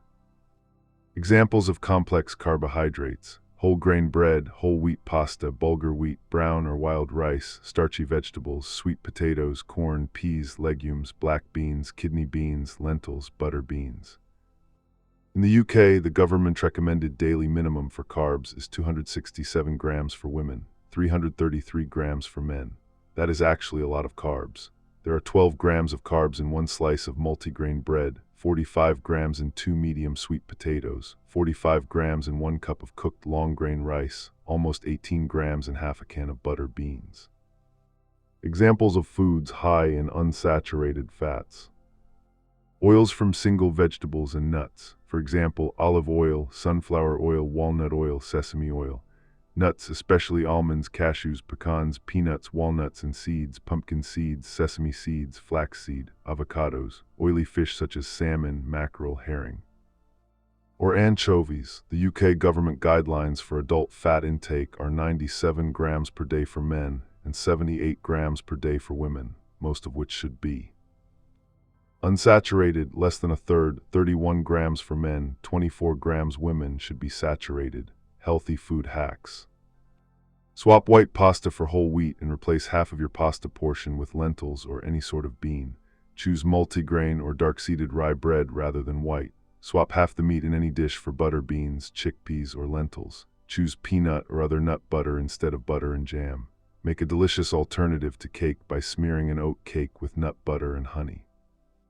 Try and keep croissants, pastries, etc. for a special treat. If you're used to having a croissant for breakfast, go for the ones with a savory protein filling, such as cheese or ham, which will help mitigate the glucose spike that occurs whenever you eat something sweet on an empty stomach. But bear in mind that a croissant still counts as an ultra-processed food, and along with the sugar you're also getting a dose of saturated fat, plus a high number of calories that won't help in your quest to eat 10% less. If you like something sweet for breakfast, try plain Greek yogurt with nuts and berries, or you could follow Dr. Longo's example. He eats an Italian hard bread called frisella for breakfast, together with a spread made from almonds and cocoa, followed by an apple. All berries are good, but note that raspberries have 3 times as much fiber, 7 grams of fiber per 100 grams, as blueberries. Eat more fatty fish like salmon and cod. Limit tuna consumption to avoid mercury poisoning. Scatter pumpkin seeds, sesame seeds, or sunflower seeds over vegetables or in a salad. Ditch the peeler. Keep the skin on potatoes, apples, pears, and as many other fruits and veg as possible. If you love chocolate, have some. Just try to go for dark chocolate and keep it as a treat for after your main meal of the day. If you love milk chocolate, slowly replace it, block by block if need be, with a darker variety, gradually increasing the cocoa content. I've got myself up to 75% cocoa content like this. Dr. Longo says he's now up to 85%. What not to eat: ultra-processed food. According to one study quoted by Dr. Chris Van Tulliken, who studies the food industry and its effects on our health, up to 60% of the average UK diet is made up of ultra-processed food, or UPF. Which is very scary because UPF not only makes us fat, it is also strongly associated with an increased risk of stroke, heart attack, cancer, type 2. Diabetes, irritable bowel syndrome, high blood pressure, and depression. What is UPF exactly? The definition given by Dr. Van Tulliken in his book Ultra-Processed People, which I highly recommend for its terrifying insight into exactly what ultra-processed food is and what it does to us, is any food which is wrapped in plastic and which contains at least one ingredient you wouldn't usually find in a standard home kitchen. Much of it is what we know as junk food, but not just junk food. There's plenty of organic, free-range, ethical UPF too, he says. It's a rule of thumb that almost every food that comes with a health claim on the packet is a UPF. Ultra-processed food as an idea was first suggested in 2010 by a Brazilian professor of nutrition, Carlos Monteiro, who put forward the theory that UPF was responsible for the rapid rise in obesity. He defined UPFs as involving the fractioning of whole foods into substances and chemical modifications of those substances, adding that the processes and ingredients used to manufacture ultra-processed foods are designed to create highly profitable, low-cost ingredients, long shelf life, emphatic branding, convenient, ready-to-consume, hyperpalatable products liable to displace freshly prepared dishes and meals. Professor Monteiro's theory was put to the test in a study conducted by Kevin Hall, senior investigator at the U.S. National Institute of Diabetes and Digestive and Kidney Diseases. In the study, 2 groups of volunteers were given identical diets in terms of how much fat, salt, sugar, and fiber they contained. But one diet was made of UPF and the other of unprocessed food. They were all allowed to eat as much as they wanted. All the volunteers on the UPF diet put on weight, while all the volunteers on the unprocessed food diet lost weight. When the researchers assessed the results, they discovered that on average, people on the UPF diet consumed 500 more calories a day than those on the unprocessed food diet. When he was writing his book, Dr. Van Tulliken put himself on a UPF diet for a month to see what happened. In just 4 weeks, he put on 6 kilograms, increased his markers for inflammation, and totally derailed his appetite hormones. The hormone that signals fullness barely responded after a large meal, while the hunger hormone was sky-high just moments after eating. Sugar, aside from the fact that eating too much of it can lead to diabetes, sugar activates 2 genes, RAS and PKA, that are known to accelerate aging. This groundbreaking discovery was made more than 20 years ago by Dr. Longo, together with the fact that starving yeast organisms of everything but water made them live twice as long. It was an astonishing longevity breakthrough. He had not only identified one of the first genes regulating the aging process, but also the entire signaling pathway in connection with food. So you should be aiming to eat a low-sugar diet, which means avoiding not only sweets and desserts, but also refined carbohydrates such as pasta, white bread, and rice, which convert easily into sugar. Many of us don't realize just how much sugar there is in white rice, potatoes, and bread. The teaspoon of sugar you have a few times a day in your tea or coffee may amount to far less, once it's processed in your bloodstream, than the sugar you consume from a large helping of white rice or mashed potato. Here's the good news, though. Fiber naturally helps improve blood sugar control because it slows down the absorption of food, including any sugar that's in it, leading to fewer blood sugar spikes and therefore fewer sugar cravings, which are the result of the drop in blood sugar that follows a spike, as what goes up must also come down. This is especially true of soluble fiber. So if, like me, you can't get through the day without at least a little chocolate, your increased fiber intake will reduce its impact. At the same time, once you're eating more fiber and unrefined carbs, you'll find it much easier to cut down on sweet treats because, as I've explained, fiber-rich foods are incredibly filling. You won't crave sugary foods nearly as much, and when you do eat something with natural sugars, such as a strawberry, orange, or tomato, you'll be astonished at the explosion of sweetness. The lowdown on protein. It was Dr. Longo's research again that provided a key longevity insight into protein. He has spent years studying a group of people in Ecuador with defects in the growth hormone receptor gene. This makes them rather short in terms of stature, but big in terms of survival, as they rarely develop diabetes or cancer, have a reduced incidence of other diseases, and also appear to have more useful brain function. High protein intake, he explains, causes the activation of the growth hormone receptor, which in turn increases the levels of insulin. An insulin-like growth factor, IGF-1, higher levels of both of which are associated with diabetes and cancer. In addition, proteins can activate TORS6K, genes that accelerate aging, and whose role in aging his lab discovered, as reported in Science in 2001. You may remember that he also discovered that the gene PCA, activated by sugar, also plays a key role in aging. He concluded that reducing calorie intake, particularly by reducing calories from proteins and sugars, decreases growth hormone receptor activity, and therefore the TORS6K and PKA genes known to accelerate aging. The TORS6K pathway went on to be shown by many laboratories to be perhaps the most potent set of genes to accelerate aging. In a famous 2009 paper published in Nature, 3 U.S. laboratories showed that inhibiting TORS6K signaling with the drug rapamycin extended lifespan and health span in mice. So Dr. Longo recommends keeping protein intake sufficient but low, as well as getting the bulk of what protein you do eat from plants, nuts, and fish rather than meat or dairy. Many experts, including Michael Greger, Tim Spector, and David Sinclair, who recently changed to an entirely vegan diet, make the same recommendations. As David Sinclair says, this doesn't mean a little red meat will kill you, but when we substitute animal protein with more plant protein, studies have shown that all-cause mortality falls significantly. Tim Spector points out that many studies have shown that on average, vegans and vegetarians are healthier and live longer in most countries. In addition, he says, people who eat meat also tend to have fewer good microbiome species, the microbiome being the different bacteria that we all have in our guts. A good microbiome helps reduce chronic inflammation, which is associated with nearly every long-term disease we can think of. But Dr. Peter Attia, another highly respected longevity expert, disagrees. He thinks we need more protein rather than less and strongly believes that the protein we get from animals, such as meat, eggs, and cheese, is better for us. Longo, by the way, wholeheartedly disagrees.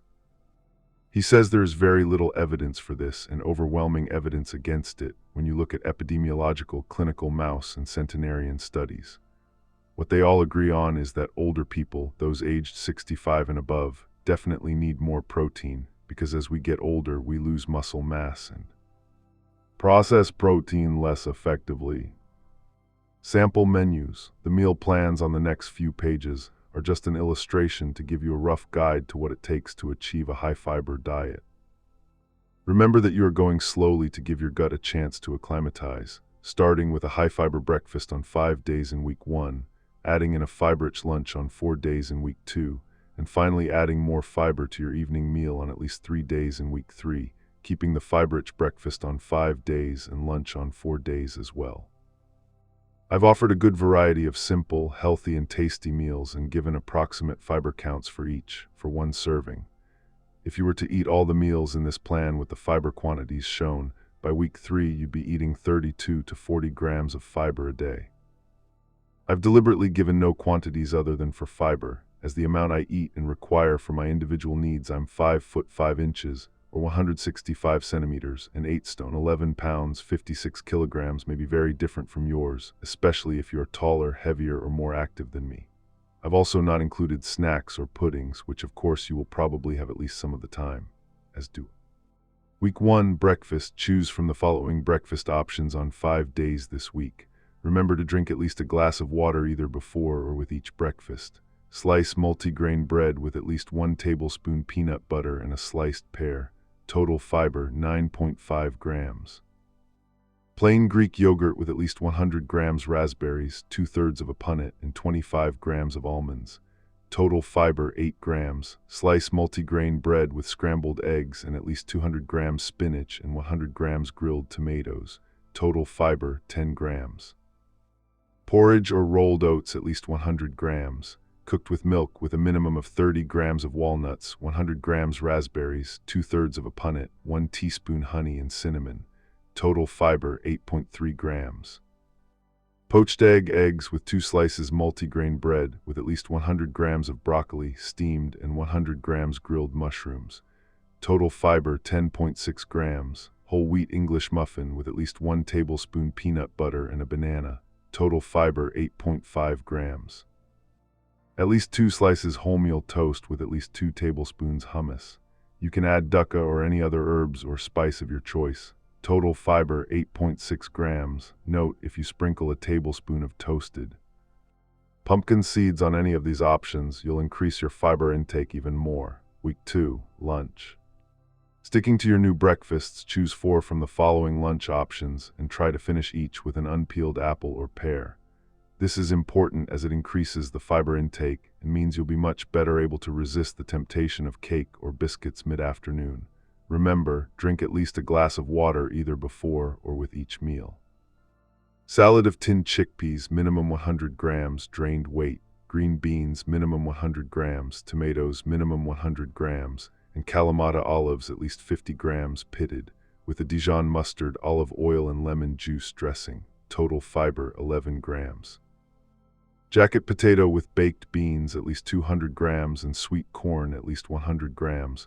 Total fiber 13.7 grams. Salad of tinned butter beans, at least 100 grams, drained weight. Green olives, at least 50 grams. Cherry tomatoes, at least 100 grams. Flat leaf parsley, 10 grams, with an olive oil and red wine vinegar dressing and at least 1 slice whole grain crusty bread, 50 grams. Total fiber 13.8 grams. Lentil and tomato soup made with at least 30 grams dry weight lentils, which is 80 grams cooked, 200 grams tin chopped tomatoes, 1 small onion, garlic and vegetable stock, and 2 slices crusty whole grain bread, 100 grams. Total fiber 17.3 grams.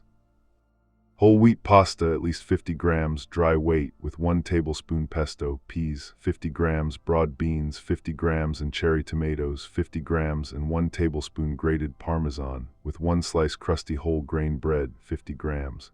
Total fiber, 16 grams. Bruschetta, minimum 2 slices toasted ciabatta bread, with tomatoes, minimum 100 grams, roasted in olive oil, and 1 avocado sliced. Total fiber, 13.6 grams. 2 slices wholemeal bread with smoked salmon, dressed with lemon juice and black pepper, sour cream and dill. 100 g steamed broccoli, drizzled with olive oil and lemon juice and sprinkled with 1 tablespoon sesame seeds. Total fiber 10.5 g. Lifeline. If at all possible, have a short walk, 10 minutes is fine after lunch. This not only aids digestion and helps control blood sugar, but leaves you calmer and more alert as you go into the afternoon. Week 3, dinner. Choose 3 of the following options to add to your high-fiber breakfast and lunches. Whole wheat spaghetti, 75 g dry weight, with sautéed mushrooms, 100 g leeks, 100 g spinach, 100 g cherry tomatoes, 100 g garlic, and 1 tablespoon grated Parmesan. Total fiber 11.4 grams. Grilled chicken breast, 170 grams, cooked with lemon and rosemary. New potatoes, 100 grams, skin on, roasted in 1 tablespoon olive oil. Baked leeks, 100 grams. And a salad of chickpeas, 50 grams, drained weight, raw cauliflower florets, 50 grams, and tomatoes, 50 grams, dressed with olive oil and vinegar or some Dijon mayonnaise, plus 1 slice crusty whole grain bread, 50 grams. total fiber 11.3 grams. Brown rice 50 grams dry weight, lemon pilaf. Soak the rice in cold water for 20 minutes. Fry half an onion in olive oil in an oven-proof pan. Add the drained rice and stir for a minute, then add the juice and zest of half a lemon and 250 milliliters vegetable stock. Season, cover, and put in a medium oven for 15 minutes or until the rice is cooked and the water has disappeared.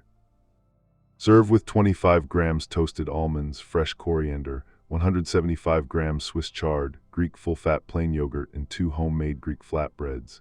Couldn't be easier. Mix 70 grams wholemeal flour with 70 grams self-raising flour. Add 2 teaspoons baking powder and 220 grams plain Greek yogurt. Knead into a dough, rest half an hour, then divide into 4 pieces and roll each one out to a thin circle. Cook on a hot metal skillet. Makes 4, delicious, total fiber 13 grams.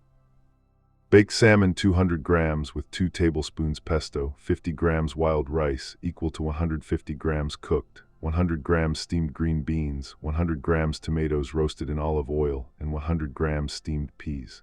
Total fiber 13.4 grams. Roast cod 200 grams with lentils, 50 grams dry weight, 2 tablespoons salsa verde, 100 grams steamed broccoli, and 100 grams tomatoes roasted in olive oil. Total fiber 12.3 grams. Vegetable curry made with 1 medium sweet potato, half a carrot, quarter of a medium cauliflower, approximately 150 grams, half tin chopped tomatoes, half an onion, curry powder. 2 tablespoons olive oil, 50 grams frozen peas, served with 2 tablespoons plain yogurt, mango chutney, and 50 grams dry, equals 150 grams cooked brown rice. Total fiber 15.3 grams. Bean, pasta, and vegetable stew. Fry half a red onion, at least 50 grams tomatoes, 100 grams mushrooms, and 100 grams courgette. Feel free to substitute vegetables of your choice. With some garlic and fennel seeds in olive oil. Then add at least 120 grams tinned beans, drained weight, cannellini, borlotti, and butter.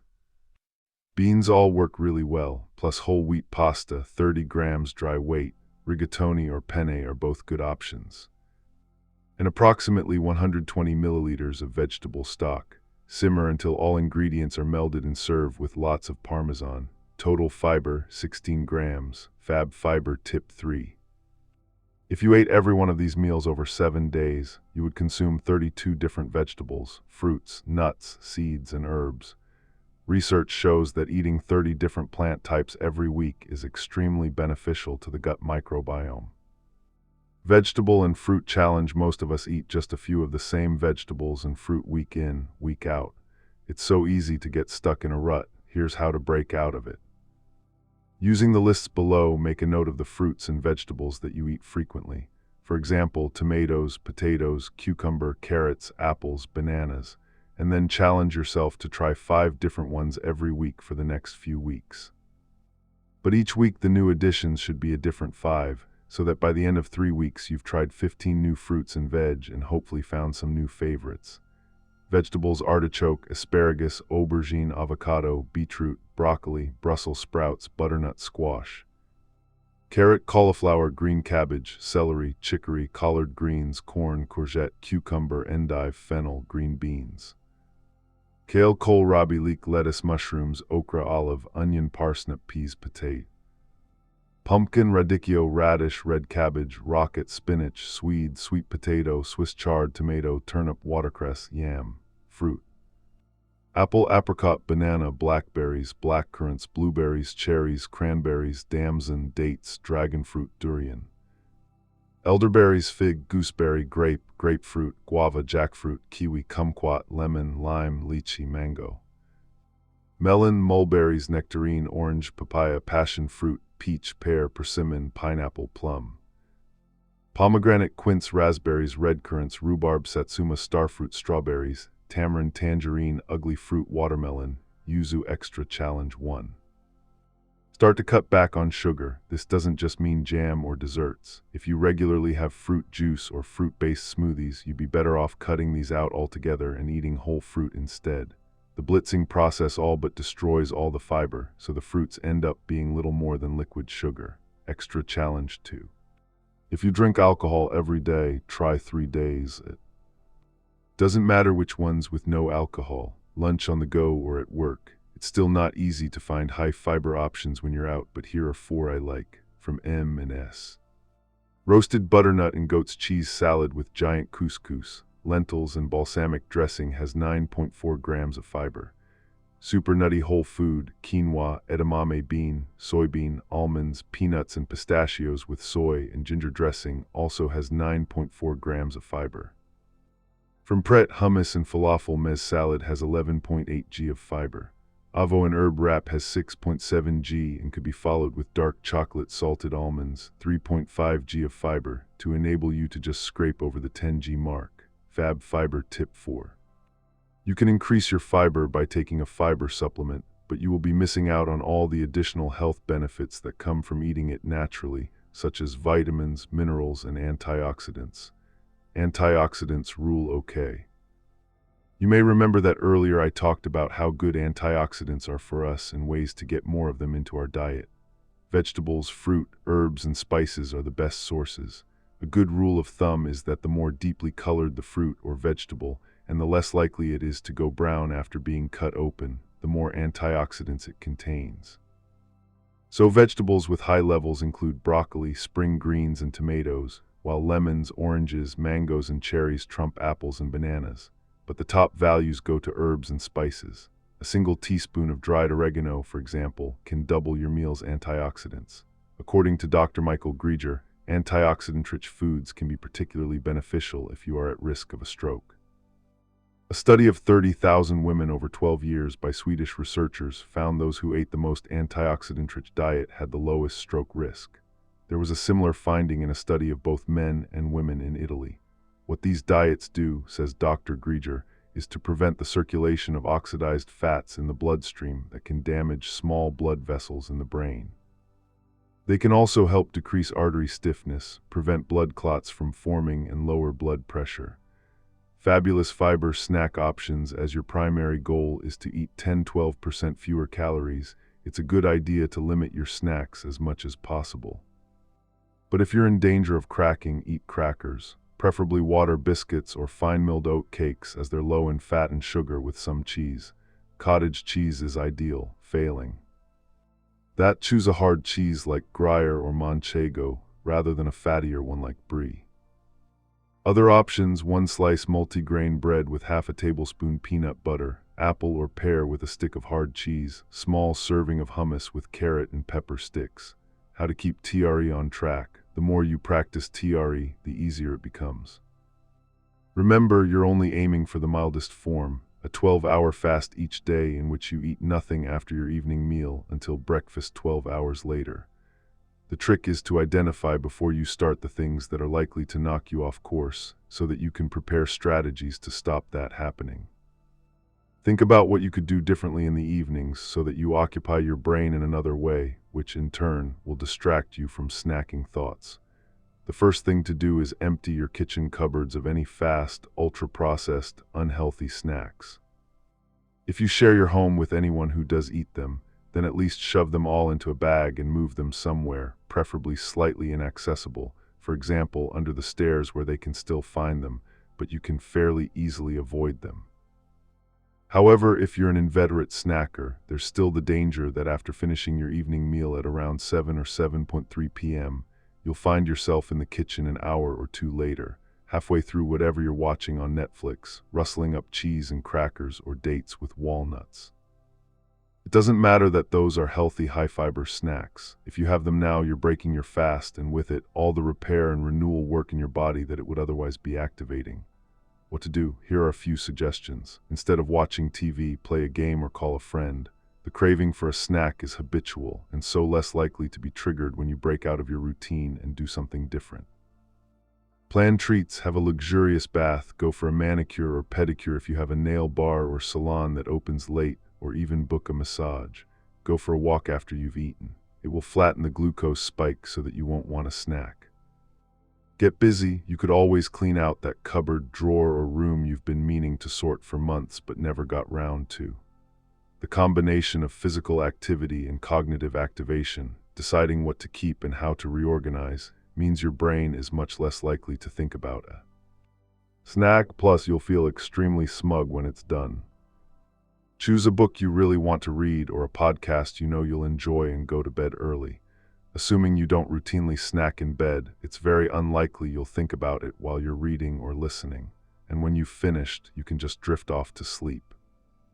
Above all, keep reminding yourself why you're doing this, to avoid that dread slide into frailty, immobility, and chronic disease, to be able to move easily and vigorously well into your 80s, 90s, and beyond, to be able to run for the bus, go for a long walk, enjoy going on holiday, see friends, have fun, to maintain your independence and your energy.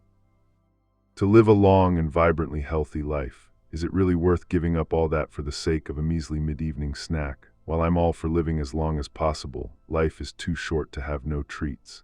It's just a question of rethinking them, although rules are made to be broken occasionally, so sometimes it's also good to have whatever takes your fancy. Here are some ideas: raspberries and strawberries with chopped hazelnuts, one large square dark chocolate grated and just a little cream. Apple crumble with oats and nuts rather than standard flour mix. Flapjacks with high nut content. Caramelized pears with ginger, cinnamon, and cream fresh or Greek yogurt. My go-to cake is an orange and almond cake made with 2 whole oranges, including the rind, and ground almonds, as well as sugar and eggs. No idea how much fiber it contains, but it has to be more than most cakes, and it's delicious. Serve with cream fresh if you like, but it's very moist so can be eaten on its own. Yum! Here's a link to the recipe I use if you fancy trying it. Lifeline: the tiny movement you can do while sitting that reduces blood sugar by 50%. Imagine if you could keep your blood sugar level down just by sitting. Sounds ridiculous, doesn't it? But thanks to a professor of exercise physiology at Houston University, it's actually entirely doable and easy. Not only will it lower the glucose in your blood sugar, by as much as 50%, but it will also lower your insulin response too, by more in many cases than if you lost up to 15% of your weight or exercised fanatically, and keep it low for 3 hours or more after eating. As if that weren't enough, it also lowers your bad cholesterol, LDL triglycerides, and may even help you lose weight. It's the discovery of Professor Mark Hamilton, the scientist who 20 years ago sounded the alarm about the terrible damage we do to our bodies by sitting down all day. And it's achieved by doing what he calls soleus muscle push-ups, or SBUs, when you're sitting. Our soleus muscles are in calves, and it's important to do the push-up correctly. Luckily, it's extremely easy to do, and the wonderful thing about it is if you're doing it right, you won't feel any muscle fatigue whatsoever. All you have to do is have your feet on the ground, preferably with your toes underneath your knees, so that if you drew a line between them, it would be more or less straight. And you can do it with your shoes on, no need to be barefoot.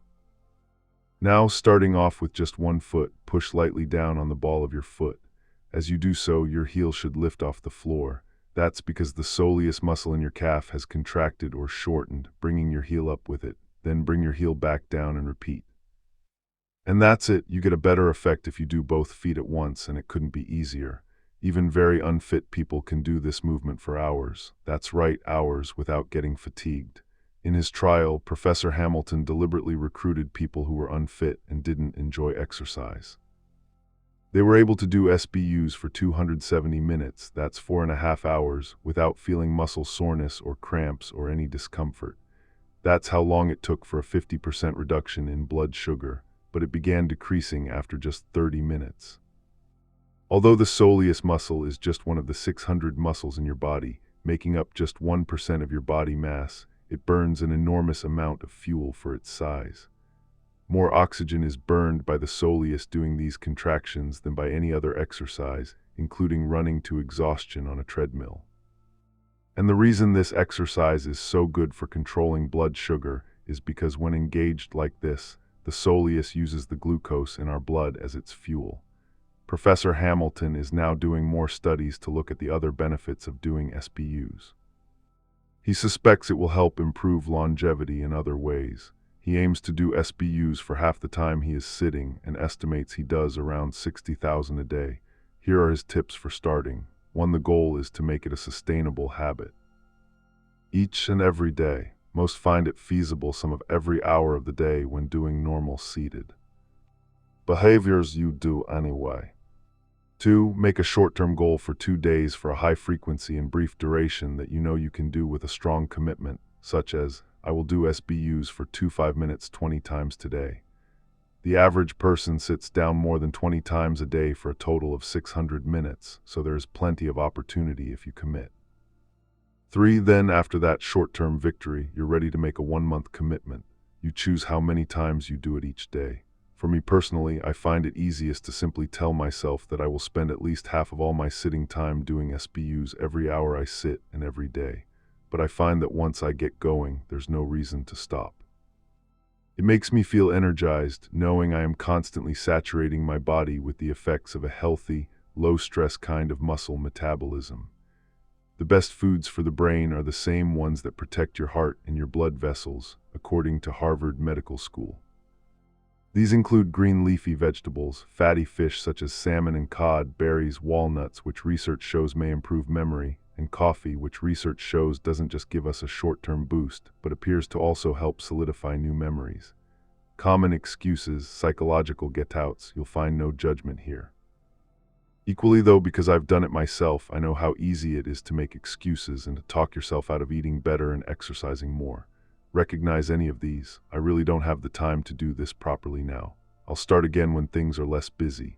Nothing like this has ever worked for me before, and this won't either, so there's no point carrying on with it and making myself miserable in the process. No one really cares whether I do it or not, so what's the point? My husband, wife, friend says they like me just as I am and to stop worrying. Well, here's the point. You really do matter. This is your life, no one else's. If you can't make time for looking after yourself, for caring about yourself, for helping the truly magnificent machine that is your body to become strong, healthy, and resilient so that you can live as long as possible, as well as possible, who can? And yes, maybe your partner or friend really does like you just the way you are, but maybe that's because they're worried that if you change, they'll be left behind, that if you get stronger, healthier, fitter, younger, you won't want to be with them anymore, or that you'll judge them and find them wanting. Either way, if they're suggesting you don't try to improve your health, it means that actually they care more about themselves than about you. Because someone who really cared about you would say, yes, go for it, get healthier, stronger, younger, fitter. That's fantastic news because I love you and want the very best for you. Golden rules. Plan your snacks, as Professor Cross points out, to reduce your calories by the golden 10-12%. All you need to do is avoid the temptation of the Starbucks scone or muffin or lemon drizzle cake or whatever. And that's much easier to do when you've got a healthier, low-calorie snack readily to hand for when hunger strikes. Try half a walnut sandwich between 2 halves of a date, or a rye cracker with slivers of a hard cheese such as Manchego or Gruyere. Quick, easy, satisfying, and filling. Plan a week's worth of menus and stick to them. The simpler, the better. Be more tortoise, don't beat yourself up if one day you eat more than you planned. The odd lapse really doesn't matter. It's so easy to think that's it, I knew I couldn't do it, and use that as an excuse to abandon the whole plan. See it for what it is, a lapse. No one is perfect, and life has a habit of getting in the way of even the best laid plans. The most important thing is to get back on it the next day. Don't forget herbs and spices. They make a huge difference to the flavor, and hence our enjoyment of food. And they are high in antioxidants and flavones, plant compounds also found in vegetables and fruits that have an anti-inflammatory effect. The single most anti-inflammatory food is turmeric, followed by ginger and garlic. And don't forget, they're included in the 30 different fruits and vegetables you're aiming to eat each week. Liven up broccoli with fresh or dried chilies, sesame seeds, and a drizzle of olive oil. Sex up spinach with lemon juice, a drizzle of olive oil, and black pepper.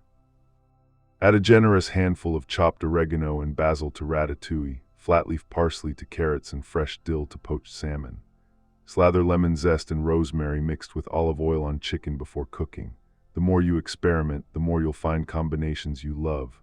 Buy lentils, chickpeas, and any other beans or legumes that you like to store in your cupboard as replacements for pasta, potatoes, and rice. Ditch any biscuit. Sweets or cakes, if they're not in your home, you won't be tempted to eat them. Buy the nuts you enjoy. Almonds, pistachios, pecans, walnuts, a variety is good. Remind yourself of your motivation. Write down a few key words on post-it notes to remind yourself why you are doing this. Then stick them on your desk, in the kitchen, on the stairs, and anywhere else you're likely to see them around your home or at work. Think of someone who inspires you and do it for them when the going gets tough. When you crave something to eat, get up and move.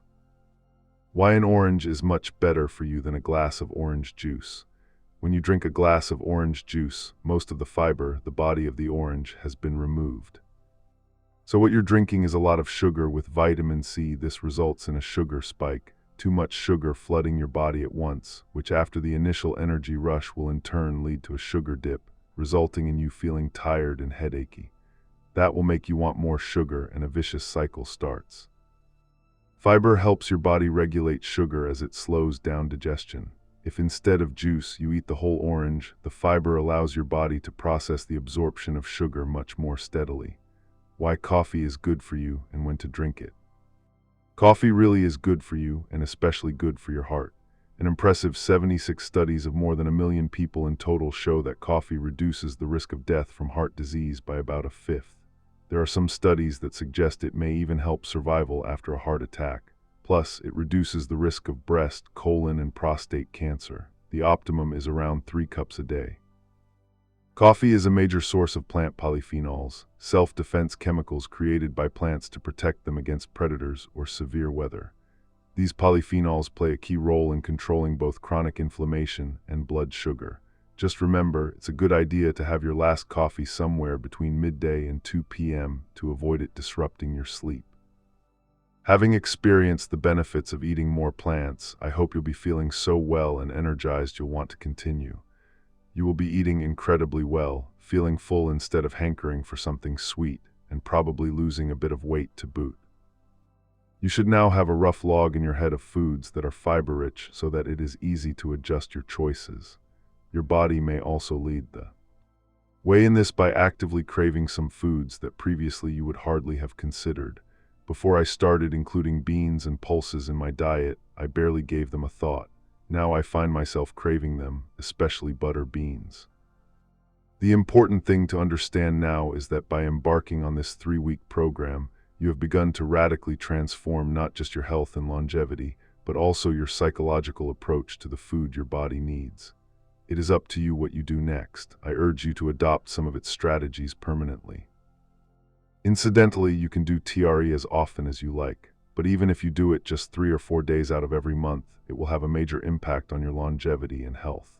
You will find that just as reducing your consumption of foods high in fat and sugar reduces your cravings, so eating less often will make you feel better and better until it becomes the way you prefer to eat. The same, I'm glad to say, goes for exercise. The only way to do more exercise is to learn to love it, and in the next chapter I'm going to show you how. 3 moving more. Wait before you skip this chapter because you hate, are bored by, are no good at, can't be bothered with exercise, and would much rather fast forward to find out how to have better sleep. Consider this amazing fact. You only have to walk a mile every day, that's around 2,000 steps, to reduce your chances of dying by almost 1/3, 30%. Interested? Good, because I'm here to tell you not only why exercise can save your life, but how to fall in love with it as well. So here's how to start. It doesn't matter if you were rubbish at sport at school, always got picked last for the team, can't run to catch a bus, whatever. You can walk 1 mile. You do have to walk briskly. It can't be an indolent stroll, but it is only for 20 minutes. Just try it right now if possible. If you have a phone, chances are it can measure a mile for you in maps, or it can measure your steps, but either way it doesn't matter. All you have to do is walk briskly for 20 minutes, enough to get slightly out of breath, but not so much that you can't talk. And that's it. When you finish, you'll realize you feel better than when you started. Your mood will have lifted because exercise gives you a dopamine hit, the same hit people get from taking drugs, and that's why, if you do it often enough, it becomes addictive. The difference being that exercise is good for every single part of your body, including your brain, and considerably reduces your chances of getting every major disease, including dementia. You don't have to be sporty or athletic or young or thin to do the exercises in this chapter. Anyone can do them and everyone will feel better afterwards. That's the power of exercise, and that's how you can start to learn to love it, more on which later. When it comes to exercise, what everyone wants to know, explains Professor Bill Cross, is how little can I do? It was Professor Cross, a cardiologist at Duke University in North Carolina, who, as you may remember from the last chapter, was involved from the beginning in the calorie research study. This was the 2-year trial that set out to discover the impact of cutting calorie intake by 25% a day. So he has come up with the answer to the "how little can I do" question. It was his research paper that showed that 2,000 steps a day is all you need to reduce your chances of dying by almost a third. It's also all you need to do to achieve the 150 minutes of moderate intensity exercise that's recommended in both the US and the UK national guidelines. Here's the math, he explains. Moderate intensity activity is about 3 miles an hour. Every mile is around 2,000 steps. So if we are telling people to do 150 minutes, which is 2.5 hours, of moderate intensity physical activity a week at 3 miles an hour, that calculates out to 7 miles a week, or around 14,000 to 15,000 steps a week, or around 2,000 steps a day. On top of that, I'm going to give you 5,000 steps a day. That's what you get from what we call activities of daily living, ADL. Things like going from the bedroom to the bathroom, the kitchen to the front door, going up and down stairs, walking to the store for some groceries. That calculates out to 7,000 steps a day. And it turns out that 7,000 steps a day is all you need, not 10,000. But the point is this: you have to be intentional about the activities of daily living. Take the stairs, walk when you can. If you go to Starbucks just to get a coffee, don't go to the drive-thru. Park the car and walk in. Because what our research shows is that it doesn't matter how you accumulate the physical activity. It doesn't have to be in minimum length bouts. Every minute counts. A recent meta-analysis of studies, published in the European Journal of Preventive Cardiology, proved this point. It included more than 17 cohort studies with a total of more than 225,000 adults, average age 64, from multiple countries. They were tracked on average for 7 years. The researchers concluded the following: each increase of 1,000 steps you do a day decreases your risk of premature death by 15%. And even more definitive proof, as if it were needed, of the benefits of exercise came in another recent study by Professor Cross's wife, Professor Virginia Cross, also at Duke. They are a powerhouse couple, he a cardiologist, she a rheumatologist, with 7 professorships between them and umpteen published papers. Professor Virginia Cross has used a revolutionary new form of data analysis to discover direct causes of longevity from medically accessible data. The analysis considers nearly 200 variables and their millions of combinations to uncover the underlying direct causes of longevity in older adults. And the results are startling. The research on data from 1,500 people aged 71 and over found that the 2 most important determinants of longevity in older adults are physical activity and a component of HDL, or good cholesterol, known as small HDL particles. The density of these particles matters far more than your levels of bad LDL cholesterol. Not only that, but the research also shows that having had heart attacks, strokes, cancer, diabetes, or high blood pressure did not play the most important role in predicting people's longevity. Exercise, small HDL particles, and not smoking mattered much more. I ask her what her longevity advice would be to someone in their 50s or 60s who doesn't exercise. I would say, get a smartwatch and do 8,000 steps a day, she replies firmly. The mortality curve drops precipitously with the littlest bit of exercise, the littlest bit of activities of daily living. She recommends 8,000 steps a day, even for those with osteoarthritis, which, as a rheumatologist, is her special area of interest. When I tell Steve Harridge, professor of human and applied physiology at King's College London and co-director of aging research at King's, ARC, that my biological age is 20, he says immediately, so you do a lot of exercise. The way he views it, people who exercise should be the benchmark for studying human aging. They are the ones who are aging as they should. It's people who don't exercise who are deviating from what our bodies were intended to do, and therefore from the healthy lifespan we should all be enjoying. In other words, it's not that the exercisers are making themselves younger. It's that those who don't exercise are making themselves older than they need to be. You're not reversing aging by exercising regularly. You're accelerating your decline by not exercising regularly, he says. It's a complete philosophical switch. Professor Harridge is part of a group of top academics around the world who published a consensus report on international guidelines for exercise recommendations for older adults. The report concluded that insufficient exercise is a potent risk factor for all-cause and cardiovascular mortality, together with obesity, muscle loss, frailty, stroke, heart disease, diabetes, and cancer, and that exercise, defined as structured physical activity, helps prevent all these and should be prescribed as a medicine. He believes that exercise is even more important than what we eat. That's not to say nutrition is not important. It is very. But I think exercise tends to get put into a second division of importance when it should be at the top. I don't disagree at all with promoting optimal nutrition. It's just that many people spend so much time angsting about what they should be eating, believing that a healthy diet alone is sufficient for health, when it's not. So a little less time angsting about food and more time being physically active would be a better approach. Exercise is fundamental to health and to aging well. The whole package of exercise and nutrition comes together as a lifestyle choice. Being physically active, eating a well-balanced, mixed diet maintains overall fitness and helps maintain an appropriate body weight. This is in addition to other factors such as sleeping well, not smoking, and drinking alcohol in moderation, which all contribute to one's health. Smoking is a definite no-no, and the rise in vaping is very worrying and a potential disaster in the making. While drinking no alcohol would be ideal, for many it is an enjoyable part of life, and the guideline of 14 units per week seems a sensible one. Having aspects of life that are enjoyable is essential, and these include having a good social connection and family network. Even when leading your best life, he points out, there is no guarantee of living longer and healthier, but we do at least have the power to move the odds in our favor by making the right lifestyle choices. So what should we do for the best chance of aging well? It's important to differentiate lifespan from health span. While modern medicine is able to keep us alive for longer than before, these extra years of life are for many not healthy ones.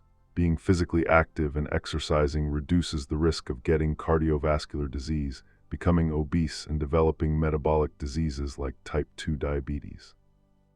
Ideally, we want to live healthily for as long as we can and reduce as much as possible the period towards the end of life where we are in poor health and potentially reliant on lots of medication and the care of others. In other words, we want to compress our morbidity. While plenty of diseases are not related to lifestyle, by living healthily, you can reduce the risk of those that are, and for many, that may simply mean moving more. Dame Sally Davis, the former chief medical officer, once said that if physical activity were a drug, we'd talk about it as a miracle cure because it does so many good things to the body.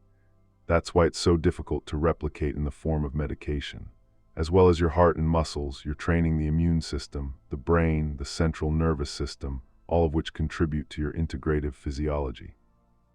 Pharmaceuticals, on the other hand, tend to target very specific things.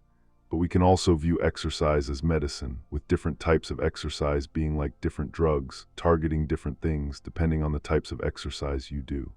For many people who are inactive, just moving around more, for example, walking to the shops rather than driving, can be really beneficial.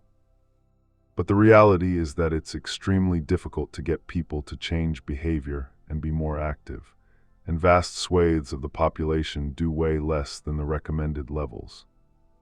Our bodies evolved to suit the needs of being hunter-gatherers, so we are biologically designed to be more active, and similarly, we are also designed to go for periods without eating, namely fasting. Both exercise and periods of fasting are types of stressors, but they are good stressors that benefit the body, which responds and adapts accordingly. Hate exercise, then consider this. Every year after the age of 60, you may lose about 1% of muscle mass, 1% of leg strength, and 3–4% of leg power. So by the time you are 80, you may have lost 20% of your muscle mass and between 20 and 80% of your muscle function. This is driven by both aging and inactivity, says Professor Harridge.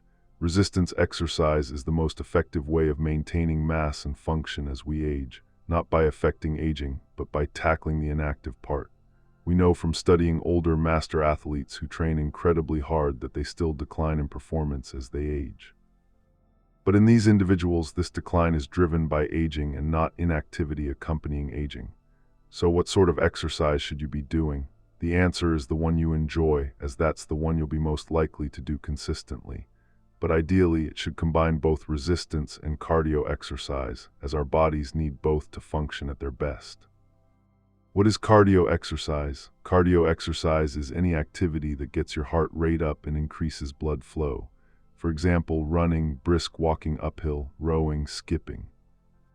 Doing vigorous exercise of this kind, enough to get your breathing to the point that you can still just about talk but can't hold a long conversation with proper sentences, causes your muscles to use more blood and oxygen, which in turn means your heart and lungs have to work harder. The more cardio you do, the stronger your heart and lungs will get. Not only that, but oxygenated blood then pumps through your entire body, including your brain, providing extraordinary benefits. The increased blood flow to the brain helps the production of molecules that stimulate neurons to grow in the brain for maintenance and function. Cardio exercise also raises good cholesterol, HDL, and lowers bad cholesterol, LDL, and triglycerides, the fats that circulate through your body when you eat more calories than you expend, typically from a diet high in saturated fat and sugar, foods like burgers, biscuits, and cake. Cardio helps keep your blood pressure low and your arteries clear by forcing more blood to flow more quickly through the arteries. This, in turn, helps your blood vessels remodel and stay healthy. As if all that weren't enough, exercise also promotes the growth of mitochondria. These are the energy factories of each cell, which use oxygen to burn fat and carbohydrates, improving the body's ability to use sugar and reduce inflammation. Most experts, including Professor Harridge and Peter Attia, a medical doctor and expert on longevity, agree that the gold standard measure of health and physical fitness is VO2 max. That is the maximum rate at which the body can use oxygen. In fact, if you have below average VO2 max for your age and sex, you are at greater risk of dying than if you smoke. And at any given age, says Professor Harridge, VO2 max is higher in those who exercise. In practical terms, this equates to buying back of years of function compared with sedentary people, he says, and adds that while many believe that mitochondrial dysfunction and lowering of the body's sensitivity to insulin are inevitable consequences of aging, studies show that both mitochondrial function and overall metabolic health are substantially better in people who exercise, irrespective of age. And the good news, says Professor Harridge, is that even if you've never exercised, once you start, these levels can be improved. What is resistance exercise? Any weight-bearing exercise, for example lifting weights, doing push-ups or pull-ups, stresses the fibers in your muscles, which forces them to become stronger. It also helps prevent bone loss and improves cholesterol levels, as well as your muscles' ability to use sugar. Like cardio, resistance exercise also benefits the brain.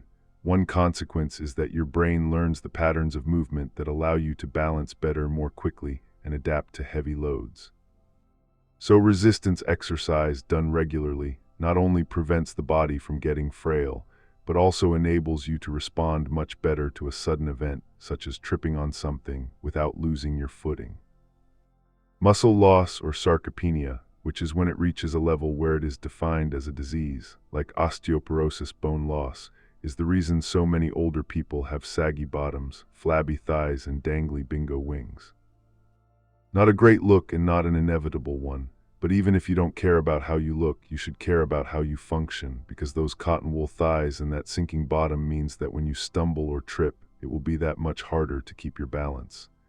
When you climb stairs or walk fast, you'll have to stop, not just because your lungs are burning, but because your legs are too weak to continue. Your arms won't be strong enough to lift a small grandchild. Dr. Attia, whose celebrity fans include Hugh Jackman and Gwyneth Paltrow, to name but two, urges everyone to start thinking now about what they would still like to be able to do when they're 90. The options he suggests we consider include being able to open a jar, walk fast uphill for 1.5 miles, climb 4 flights of stairs in 3 minutes, and look away now, children, still have sex. Most people, when asked, he says, reply that they would like to still be able to do all those things when they are 90, in which case they need to begin resistance training and cardio exercise right now, so that they have as long as possible to build and maintain strength and power before they reach their 8th or 9th decade. Once you're over 65, explains Dr. Adia, breaking a hip can mean death. There's a 15 to 30% chance of death in the next 12 months, and of those who don't die, 50% will never regain full function. It's an awful statistic. He passionately believes that when it comes to extending your life healthily, exercise is the most important factor. If you've always hated exercise and think there's no point starting now, I urge you to think again. Can exercise help ward off disease? The answer is an emphatic yes. Professor Bill Cross believes one significant reason for this is that exercise promotes autophagy, the clearing out of toxins from cells. Research by him and others at Duke, using the relatively new science of metabolomics, large-scale studies of small molecules, is beginning to point to what may be the earliest markers of cardiac disease, but they still do not know what causes the molecules to behave in the way that creates those markers. That work is ongoing. Professor Cross is clear, however, that anything that can increase autophagy is beneficial, and I know that in muscle, exercise activates autophagy, he says. How exercise can rejuvenate your heart. Dr. Benjamin Levine is a renowned sports cardiologist at the University of Texas Southwestern Medical Center, who has long been fascinated by how exercise improves health in general and the heart in particular. He has discovered that even in late middle age, if you exercise in the right way, you can actually make your heart younger. The heart, he explains, starts to shrink in late middle age, which might be younger than you think. He defines middle age as starting at age 50 and ending at 65, and if you're younger than that, don't be too complacent. Dr. Levine adds that the heart starts to stiffen in what he calls early middle age, that is, from age 35 to 49. His study, a randomized, controlled trial, took 2 years and involved a group of 53 men and women aged between 45 and 64, with an average height of 169 centimeters, an average weight of 75 kilograms. Crucially, they were all sedentary, defined for the purposes of the study as people who did not exercise consistently, and if they did ever exercise, did so for less than 30 minutes, fewer than 3 times a week. They had no specific heart or circulatory problems or disease. They were divided into 2 groups. 1, the control group, did a combination of yoga, balance, and strength training 3 times a week. The other group, the exercise training group, were progressively worked harder and harder with cardio exercise, so that after 6 months they were training 5 to 6 hours a week. From month 6 to 10, their weekly training consisted of 2 high-intensity sessions, where they did 4 repetitions of exercising flat out at 95% of their maximum capacity for 4 minutes, each followed by 3 minutes recovery, known as 4x4 interval training. 1 long endurance session of at least an hour and 1 30-minute base pace session. These were supplemented by strength training sessions twice a week. After 10 months, the 4x4 sessions were cut down to just 1 a week, and the training continued for another year. The results were astonishing. In the exercise training group, their hearts actually got bigger and their arteries more elastic. Their hearts processed oxygen more efficiently and were notably less stiff. The hearts of the control group didn't change. A key part of the exercise regimen was the interval training, which was based on an old Norwegian ski team workout. Dr. Levine says that by pushing as hard as possible for 4 minutes, the heart is stressed and forced to function more efficiently. Repeating the intervals makes both it and the circulatory system stronger. However, after a certain age, around 70, he found the heart can't be changed in the same way. This doesn't mean you shouldn't start exercising at the age of 70, he says. You will still reduce your risk of sudden cardiac death. You will improve the endothelial lining of the arteries so that the blood flow is more efficient, and you will at the very least preserve your aerobic capacity. It's never too late. Skeptics or professional exercise lovers may like to consider the astonishing achievements of Richard Morgan, a former baker who lives in Ireland and at the age of 93 is a 4-time champion indoor rower, winning his last title in 2022. But here's the truly mind-blowing fact. He didn't start rowing until he was 73, and before that had done no structured training or exercise at all. So how did he do it? According to a study published in the Journal of Applied Physiology in November 2023, he achieved this by being consistent in both his training, indoor rowing every day and resistance training 2 or 3 times a week, and his diet high in protein with very little alcohol. He trained on a rowing machine for 40 minutes a day, covering 30 kilometers a week. But most of this rowing training, 70%, was at what is called Zone 2 intensity, where your perceived effort is around 5 or 6 out of 10. Of the remaining training, 20% was at a higher intensity of 7 to 8 and 10% at maximal effort. His resistance training, 2 or 3 times a week, consisted of 3 sets of lunges, rows, and curls with weights taken close to or to failure. Exceptionally, his body composition showed extremely high muscle mass at 80%, and his peak heart rate, 153 beats per minute, is the highest ever recorded for someone in their 90s. Bear in mind that by then he had been training for 20 years, so not something to just rush in and try for yourself at home. His grandson, Lorcan Dolly, an assistant lecturer in exercise science at the Technological University of the Shannon in Ireland, and one of the authors of the study, says the findings are unique. They tell us that fitness is very responsive. You can start at any time, it's never too late. As Professor Lieberman points out, in hunter-gatherer tribes, such as the Hadza in Tanzania, elderly grandparents are often more active than younger parents. The body's mechanisms that allow us to do weight-bearing activities remain effective as we age, if only we would use them. How exercise protects against cancer. The rates of many cancers are rising. For example, breast cancer rates in Britain doubled in the 83 years between 1921 and 2004. Numerous studies have examined the relationship between physical activity and cancer, and all show that those who exercise regularly and moderately are at substantially lower risk. As Professor Daniel Lieberman, an evolutionary biologist at Harvard, explains in his excellent book Exercised.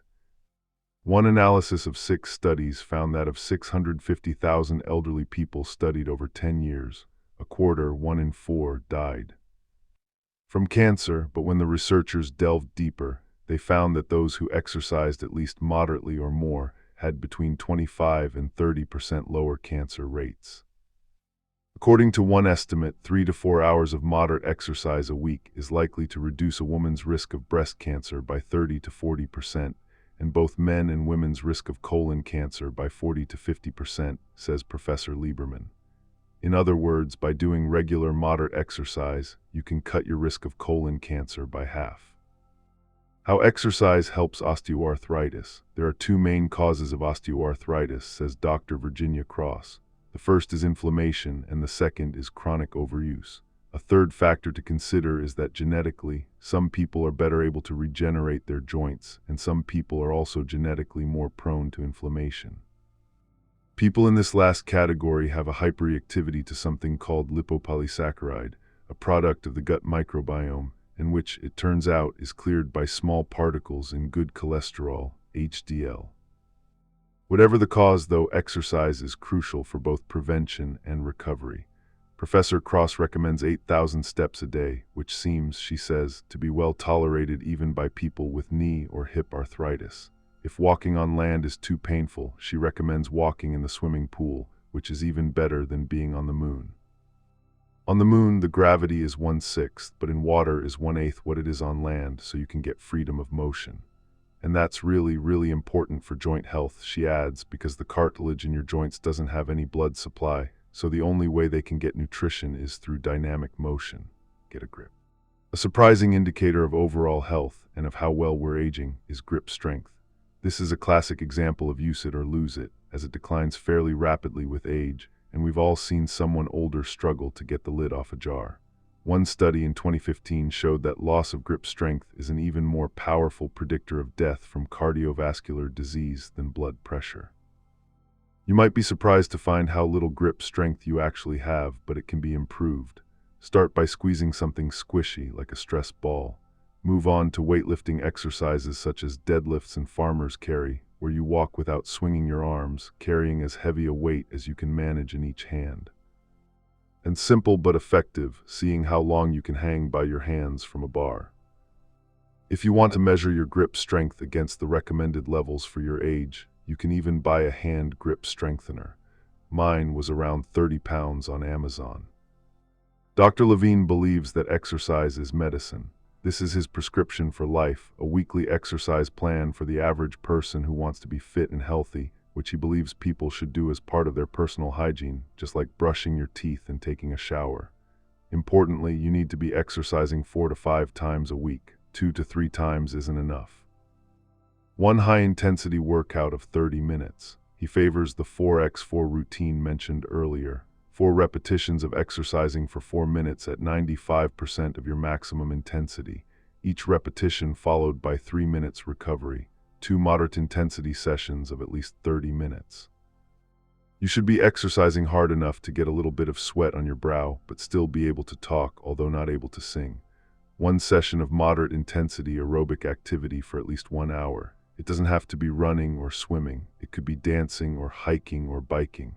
The most important thing is that it is fun, something you enjoy. 1 to 2 sessions of strength training.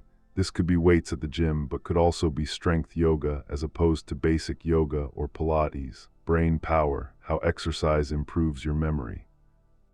Exercise is incredibly good for our brains too. In fact, it is probably the single best thing you can do to keep your brain healthy.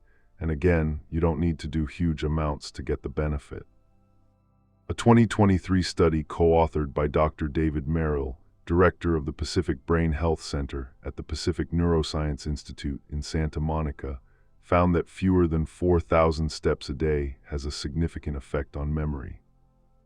The study looked at MRI brain scans from more than 10,100 people and found that those who regularly exercised had larger areas of both gray matter, which helps in processing information, and white matter, which connects different brain regions, and also a larger hippocampus, one of the main memory centers. In 1999, a scientist called Henrietta Van Praagh discovered that exercise actually causes the brain to grow new cells in the hippocampus. 6 years later, she showed in another paper that even in old mice, running improved their memory and reversed the decline in their creation of brain cells by 50%. And good news for anyone who has trouble sleeping. One recent study by the University of Portsmouth demonstrated that in people who are sleep-deprived, 20 minutes of moderate exercise was even more beneficial for clearing out brain toxins than sleep.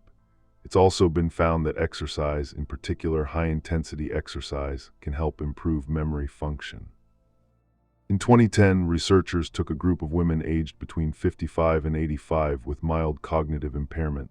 That is, they were starting to forget things or repeat themselves, and asked them to do 45 to 60 minutes of high-intensity cardio exercise at 75 to 85% of their maximum heart rate, 4 times a week. The control group did stretches for 45 to 60 minutes a day, 4 days a week, at 50% or less of their maximum heart rate. After 6 months, scientists found that there was no difference in the memory function of the group who did the stretches, while that of the group who had done the aerobic exercise had improved. Other studies using MRI scans show that aerobic exercise can actually reverse age-related shrinkage in the brain's memory centers, as well as improve blood flow in the brain and help preserve brain tissue. Dr. Flaminia Ronca, associate professor at UCL in the Institute of Sport, Exercise and Health, has a particular interest in how exercise affects the brain. Her research is heartening. Just 15 minutes of exercise at an effort of 4 out of 10, equivalent to brisk walking and broadly taken to mean that if you had to, you could still carry out a conversation for the duration, is enough to significantly increase brain activity in the prefrontal cortex. That's the part of the brain we use to think, pay attention, plan, make decisions, and remember where we put our keys. Both high and low intensity exercise increase brain activity in the prefrontal cortex compared to resting, but higher intensities produce a stronger effect. Dr. Ronca says we compared a light 15-minute cycle at an effort of 4 out of 10 to a 15-minute all-out maximal exercise test to exhaustion. They both increased brain activity, but the higher intensity promoted a significantly greater increase. The bigger picture is actually a bit more complicated than that, where moderate/vigorous intensities, such as jogging, tend to provide the greatest benefit compared to very light or very intense sessions.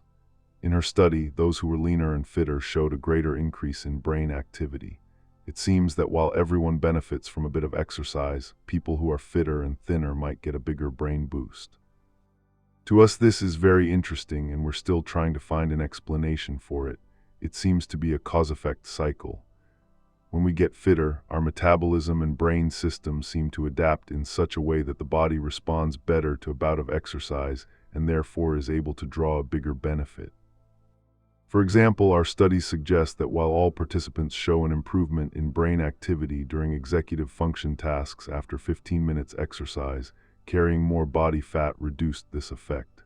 This might be linked to metabolic functions that can be affected by excess body fat and poor cardiovascular fitness. Other studies show that we respond better to endocannabinoids, neurotransmitters in the body that send signals between nerve cells, when we become fitter, which might explain why fitter people can get a significantly bigger mood boost from very strenuous aerobic exercise. So everyone seems to benefit from a bit of jumping around, and the fitter we get, the more our brains learn to draw benefit from physical activity. Cognitive neuromotor exercise. Along with cardio and resistance exercise, there is a third form of workout we should all be doing: neuromotor exercise.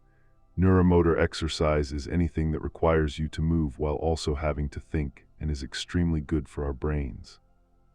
Yoga, Pilates, and Tai Chi come under this umbrella, as do racket sports, tennis, paddle, pickleball, badminton, squash, and martial arts.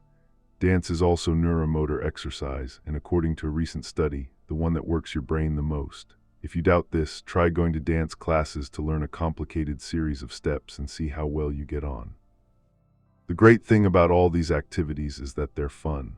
Racket sports and dance also count as cardio exercise if you're really moving. But if you're doing yoga, Pilates, or Tai Chi, or are the kind of tennis player who plays doubles and doesn't move around the court much, then you probably need to do some dedicated cardio too. Dual-tasking brain training, the next big thing. Within neuromotor exercise is a category that is in its infancy at the moment, but is probably the best thing you can possibly do for your brain health. And that is exercise combined not just with thinking, as in tennis or dancing, but with actual cognitive training. In 2017, a UCLA postdoctoral neuroscientist, Sarah McEwen, had what she calls a harebrained idea. What would happen to the brain, she wondered, if you combined exercise and cognitive training and did them at the same time? In other words, dual tasking. She and a colleague, David Merrill, who is both a psychiatrist and neuroscientist, did a study to investigate her theory, and they discovered that her idea wasn't so harebrained. In fact, it was a breakthrough. For the study, they divided 55 participants aged between 60 and 75 years, all of whom had subjective memory loss, into two groups, for 4 weeks. Twice a week, one group did memory games and drills while pedaling on a stationary bike. The other group also did memory games and drills, but only after they had done the stationary cycling. At the end of the 4 weeks, the group doing the simultaneous training showed significant improvements in verbal memory and complex attention ability. Exercise with cognitive training is being pioneered in California, where I spent some time trying it out for myself and talking to some of the scientists at the forefront of developing it. At the Pacific Brain Health Center, part of the Pacific Neuroscience Institute in Santa Monica, which among other incredible facilities has a special fit brain gym, I talked to David Merrill about why this particular combination of cardio and cognitive exercise is so good for the brain. The hippocampus is one of the only parts of the brain that can regenerate, he explains. This requires exercise. If you don't exercise, your muscles atrophy and your bones thin out. And the same thing happens in your brain's memory center. Your brain shrinks down and it thins out. So when you do the opposite, it sends signals, which are also called trophic factors, from the muscles to the brain. And then the brain itself sends signals, brain-derived neurotrophic factors, to stay alive and then also to grow. So you can actually grow brain in the memory centers, and exercise supercharges it. It's a natural way of helping your brain grow. There's been decades of work showing that environmental enrichment, physical activity, exercise, cause the new brain cells that are born to sprout and connect to other things. What we do here in the brain gym, moving the body while challenging the brain, causes your brain cells to connect and stay connected, as well as causing the birth and connection of new cells. The old adage, use it or lose it, is really true. It's as true for the brain as it is for muscles. In the brain gym, I find myself confronted with various large machines. The first requires me to keep both feet together on a square in the center of the floor. There are grab rails either side of me in case I lose my balance. In front of me is a large screen with 4 large dots, top, bottom, and each side. As each one turns red, I have to keep one foot on the center square and move the other to squares in front, behind, or to the side, depending on which dot has turned red.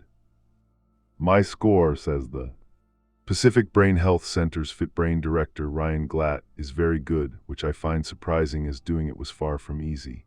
Things are about to get worse, though. We move on to the next machine. This has a large screen with 4 red target dots arranged in the same order as before, top, bottom, left, and right. But this time a little black ball starts moving, and now I have to not only move my foot and tap the relevant square on the floor pad, but time it so that it coincides with the exact moment the black ball hits the center of the red target. Just as I'm getting the hang of that, 2 other balls appear, so that there are 3 moving randomly across the screen in different directions towards different targets. I've got to work out where each one is going and when it's going to hit the center of the target, while also moving one or other of my feet to press the appropriate square on the floor pad. In a matter of seconds, it's all chaos. I go forwards when I should be going backwards and left instead of right. This is a lot harder to do. From there, we move on to 2 other machines and 2 more exercises. Again, they look quite straightforward until you start doing them. It's taken less than 15 minutes for me to learn that this business of moving while at the same time trying to think is actually really difficult. Which is why it is so effective. As Ryan reminds me, while doing them I am not only improving my brain function and memory, I'm also improving my balance. Remember Dr. Peter Attia's warning that breaking a hip is a major cause of death in the over 65s. The most common way to break a hip is through a fall. Ryan is 32 and fit, but as he points out, if he's walking while also looking at his phone, he can still twist his ankle. People don't fall when they're focused, they fall when they're distracted. I predict it won't be many years before brain gyms are commonplace. The smart thing would be for existing gyms to incorporate these machines and teach classes so that everyone, not just those lucky enough to live in California, can benefit from them. Test how well you dual task. Try this simple test to see how well you dual task. 1. Walk across the room and ask someone to time you. 2. Now ask them to time you again, this time while you count backwards from 103s, or if you hate numbers, while you say out loud as many different words as you can think of beginning with L naught. So easy is it? You will find that at the very least you walked more slowly over the same distance. At worst, you may have lost your balance, so take care with this exercise. Moving more the 3-week reset. The hardest part of any exercise, regardless of what type, walking, cycling, swimming, jogging, strength training, or stretching, is always the same: starting. Nothing is more difficult than making yourself begin. And that's where this 3-week exercise plan comes in, providing you with detailed instructions on what to do each day in collaboration with 2 of Britain's most inspiring and knowledgeable exercise experts. Dr. Flaminia Ronca, Associate Professor of Exercise Neuroscience and Program Director of Sport and Exercise Medical Sciences at UCL, and Dr. Ann Elliott, Senior Lecturer in Sport Science at Middlesex University and a specialist in exercise for the middle-aged. You're going to be doing just 15 minutes exercise a day, plus a 5-minute warm-up, and not even every day. There are 2 rest days to give your body a chance to recover and assimilate the changes. In the weekly program we've devised, you'll see the rest days fall on Tuesday and Saturday, but as long as they're evenly spaced out, you can change the days to whichever suit you best. As well as 1 strength or resistance exercise session each week, you'll be doing 3 cardio sessions, 1 at low intensity, 1 at medium intensity, and 1 at high intensity. And each week there's a mobility and stretching session too, to keep both joints and muscles flexible. The sessions are the same every week, and in the following pages you will find detailed explanations of how to do each exercise. As with the fabulous Fiber Food Plan, this is a gentle, gradual introduction to improving your cardiovascular fitness, your power and strength, and how well your body functionally moves. If you're consistent, you'll notice considerable changes both in your physical fitness and your general mood and well-being by the end of 3 weeks. At the end of the plan, you'll find Dr. Ronka's mood questionnaire, which is an interesting and useful tool to help you find out which sort of exercise benefits your mood the most. How fit are you? Before you start, it's important to gauge how fit you are now. Dr. Elliott has compiled the following test. It's suitable for complete beginners, requires no equipment, and takes only 5 minutes. Depending on how easy or difficult you find it, you can either begin the 3-week plan straight away, or as an interim measure, do Dr. Elliott's exercise program for beginners. You can listen to this later in the appendix before moving on to the 3-week plan when you are ready. Note, check with your doctor first if you have any concerns about starting any exercise program. A few safety points: always do exercises in a space cleared of any obstacles. Always wear clothes that allow you to move freely in any direction. Always read the instructions carefully before attempting any exercise. Never push yourself to the point of pain. Feeling the burn is not helpful. In these before and after tests, you're looking at how much you have improved, rather than if you match up to some standard of how you should do. When you are fitter, you can compare yourself to national averages. Don't forget to write down your test results so you can compare them 4 weeks later. 1 sit-to-stand test. This measures how strong your motion muscles are: gluteals, hamstrings, and quadriceps. A. Place a dining chair with no arms next to a wall. B. Sit down with one foot slightly in front of the other to help stability. C. Cross your arms in front at your chest. D. Count how many times you can stand up and sit down again in 30 seconds. E. If this is too hard with your arms crossed, hold them to the side of you. Try not to use them. 2. Chair, seat, and reach. This measures lower body flexibility. A. Sit on a dining chair with one leg bent and the other straight out in front of you with the heel on the floor. B. Reach down the straight leg to your foot and measure how far your fingers go. 3. Back scratch test. This measures upper body flexibility. A. Stand upright. B. Stretch one hand back over your shoulder and down your back. With your other hand, reach round to the back from below. Can your hands meet? Check in a mirror how far apart they are. 4. Arm curl test. A. Sit in a dining chair and hold something such as a 500 ml bottle of water in each hand, or if that is too heavy, a 400 g tin of beans. Be keeping your back straight and against the chair. Raise and lower the weights as many times as you can in 30 seconds. Move the arms from completely straight to as bent as your body allows. 5. Walking upstairs, a functional movement that tests gait, lower body strength, balance, core strength, and muscle endurance. This is a subjective test. Walk up a flight of steps in your house, then turn and walk down again. Ask yourself these questions as you are doing it. Do not do anything that makes you feel unsafe. Am I standing upright as I walk up these stairs, or am I bent forward? If so, by how much am I bent forward? Demonstrates lower body strength. Do I automatically hold the stair rail to help me? Am I using it to push against to help me up, or do I use it for balance? Demonstrates balance and strength. How many steps can I do before I'm breathing heavily? Demonstrates cardiovascular strength. What am I doing to help myself get down the stairs safely? Do I twist towards the rail? Demonstrates balance. If I consciously try to walk up a few stairs upright without holding the rail, how many stairs can I do? Demonstrates balance and core strength. Normal ranges, sit-to-stand test. 14 to 19 stand up and sit downs, chair sit and reach. Measurement between toes and fingertips when foot is at 90 degrees, 1 to 4 inches. Back scratch test, hands 2.5 to 10 inches apart. Arm curl test, 12 to 17 arm raises in 30 seconds. If you found the exercises easy, great, you're ready to start the 3-week plan. If you found them challenging, please don't worry. The important thing is that you've begun, which means you've already started to get better. As mentioned above, you can do Dr. Elliott's program for beginners first if you prefer. It offers 5 simple exercises to do each day, which take only 15 minutes. At the end of each week, take this test again. You'll be amazed, encouraged, and motivated by how quickly your results change and by how soon your mood and energy improve. Start the plan whenever you feel ready. Note, both the 3-week exercise plan and Dr. Elliott's program for beginners can be done at home and require no equipment other than a chair, a firm cushion or yoga block, and 2 normal-sized cans of food or 2 small bottles of water to be used as weights. Okay, time to get started. Here are explanations for how to do all the exercises. It's worth spending some time listening to them and trying them out, especially if you've never done them before, so that when you do come to do the session, it really will take you only 15 minutes plus the 5-minute warm-up. Warm-up moves for strength exercises. High knees. Inhale and bring your right knee as high up to your chest as possible.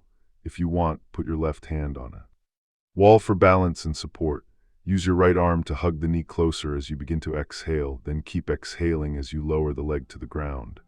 Do this a few times, then do the same thing with your left leg, turning round if you want so that you can put your right hand on the wall. Jumping jacks. Stand with your feet slightly apart. Jump on the spot, swinging both arms above your head as you rise and bringing them back down by your sides as you land. Hip rotations. With your left hand on the wall, lift and bend your right knee and point your toes. Move your knee slightly forward and then rotate it out to the right, down and back, activating your right hip as you form a small circle. Point your toes as you bring your foot down and flex your foot as you bring it back up. Do this 5 times, then reverse the direction and do it 5 more times. Turn around and with your right hand on the wall, go through the same movement with the left leg. Leg swings. With your left hand on the wall, swing your right leg slowly forward and back 8 times, keeping it straight.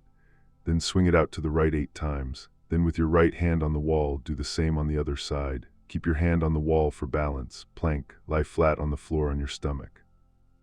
Come up onto your elbows with your forearms straight in front of you on the floor, palms down. Keep your legs straight and your feet flexed so that your toes are touching the floor and the soles of your feet are facing straight out behind you. Engage your muscles, stomach, legs, glutes, the buttocks, and keep your back straight so that your bottom is tucked in rather than sticking up in the air. Remember to breathe. Arm windmills. Windmill your arms up in front of you over your head, then out to the sides as you bring them back down 8 times. Repeat in the opposite direction. Arm swings with your feet firmly planted on the ground and knees very slightly bent. Keep your hips facing forward as you swing your arms up and to the left so that your right arm comes across your chest. Do this 8 times, then switch direction. Don't go too fast or be too vigorous. This is quite a powerful exercise, especially if you do not have much upper body mobility. Less is more at the beginning, jogging on the spot. This is just as it says on the tin, run on the spot.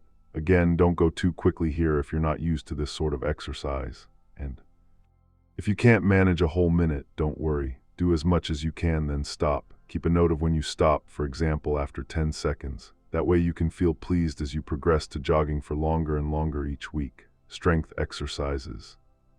Squat. Stand with your feet slightly wider than shoulder width apart. Inhale, engage your core muscles and keep them engaged as you bend your knees and go down into a squat. Think about keeping as much weight as possible in your heels. When you've gone down as far as you can, imagine you're sitting on a chair. Push down hard with your heels, keep your core engaged and slowly come back up, exhaling.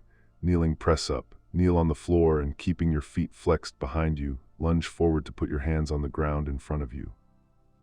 Your arms should be straight and your hands should be positioned directly beneath your shoulders. Lift your feet slightly and cross them at your ankles. You should now have only your knees and hands in contact with the floor.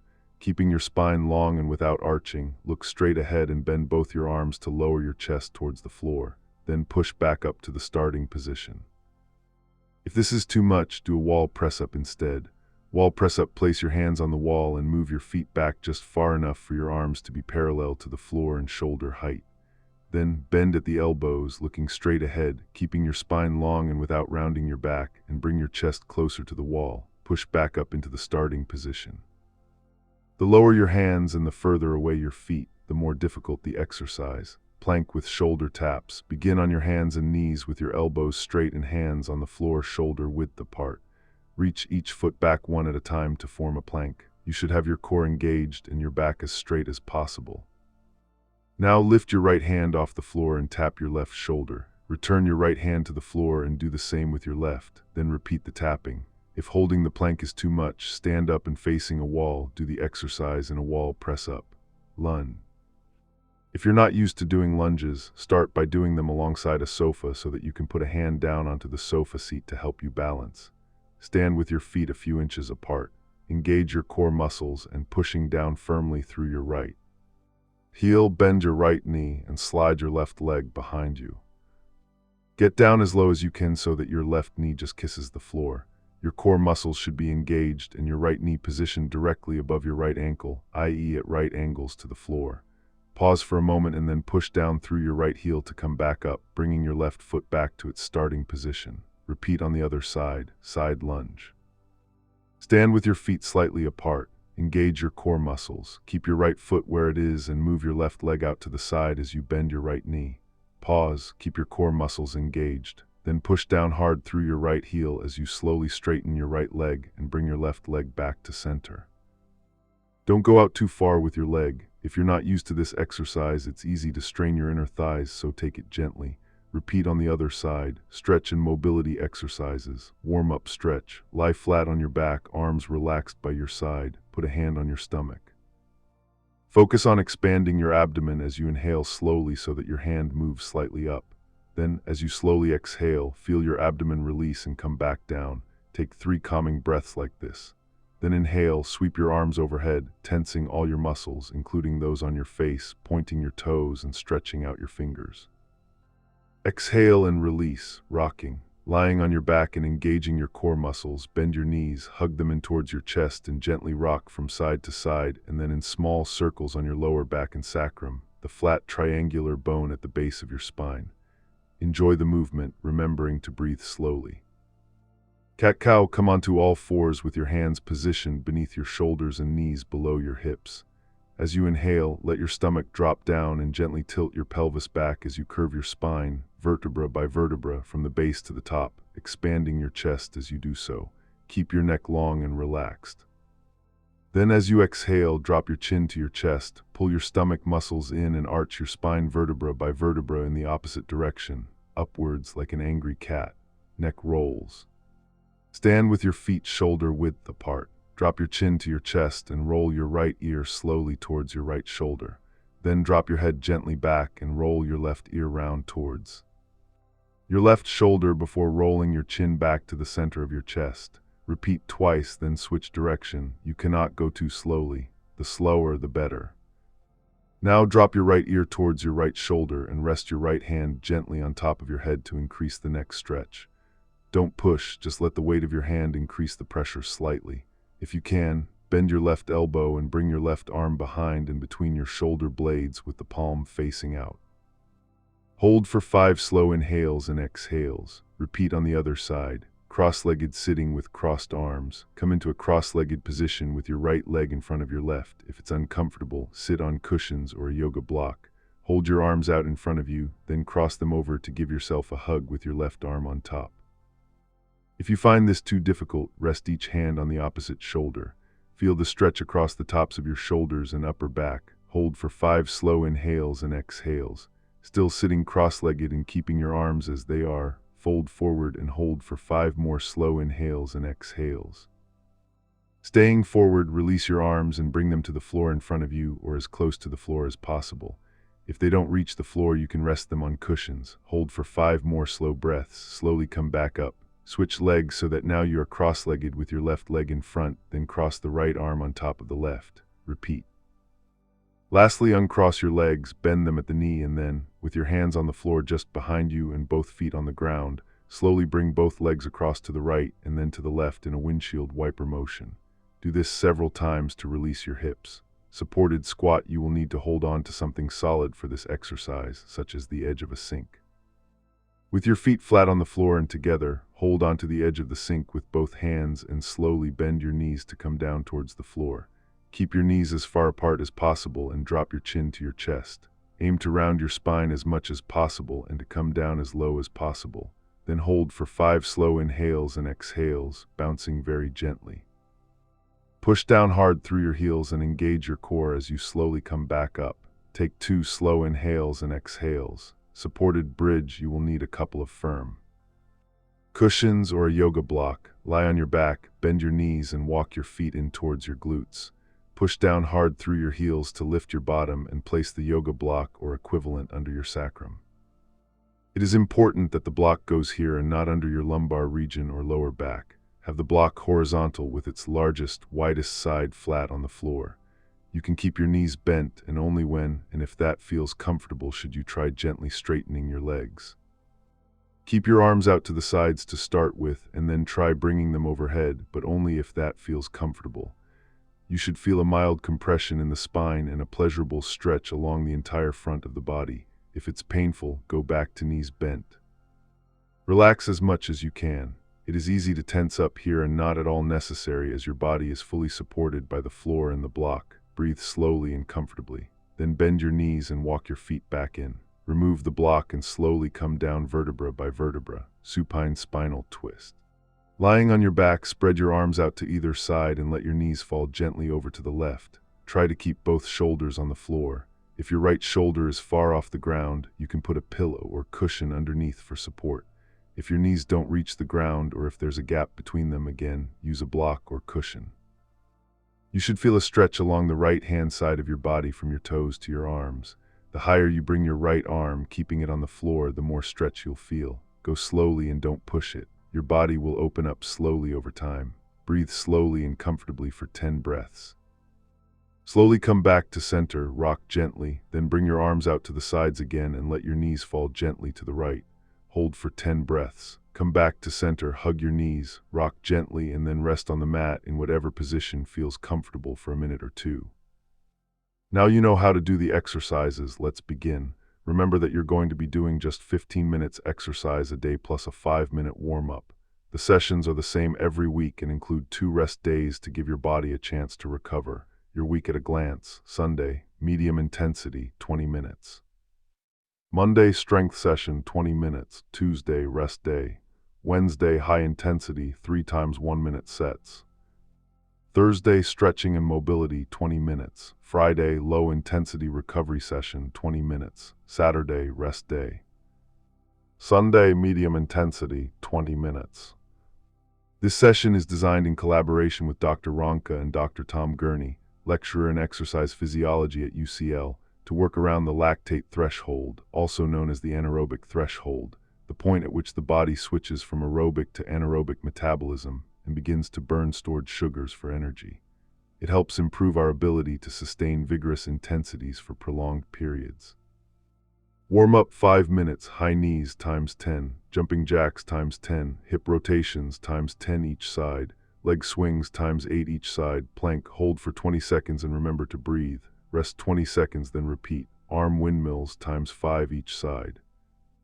Arm swings times 5 each side. Remember to go slowly. Jogging on the spot 1 minute or for as long as you can. Choose one of the following. 5 minutes speed walking going into a 10-minute jog. 5 minutes cycling going into 10 minutes fast cycling. 5 minutes speed walking on the flat going into 10 minutes speed walking uphill. The aim here is to get your heart rate up first to the point where you can hold a conversation even though you feel a bit breathless while doing so. On a scale from 1 to 10, where 1 is super easy and 10 is all out, your perceived effort should be around 5 or 6. Then after 5 minutes, the idea is to increase the intensity so that you can't speak more than a few words and your effort is 7 or 8. It should feel uncomfortable but just about manageable. If you can't manage the entire 10 minutes at the more intense level, don't worry. Do as much as you can, then go back to speed walking or slower cycling. Pick up the pace again when you feel able. As the weeks go by, you will find it gets easier. Monday strength session, 20 minutes warm-up as before, 5 minutes. Do 3 sets of the following, resting for 1 minute between each set and for 20 seconds between each exercise. Plank with shoulder taps 30 seconds, kneeling press up 30 seconds, squats 30 seconds, lunges 30 seconds, side lunges 30 seconds. On the lunges, keep your core engaged throughout and don't forget to breathe. Remember, if you are not used to doing lunges, start by doing them alongside a seat to help you balance. On the side lunges, don't go out too far with your leg on either side as you can. Easily strain your inner thigh muscles. Slower and less is better as you gradually build strength, mobility, and flexibility.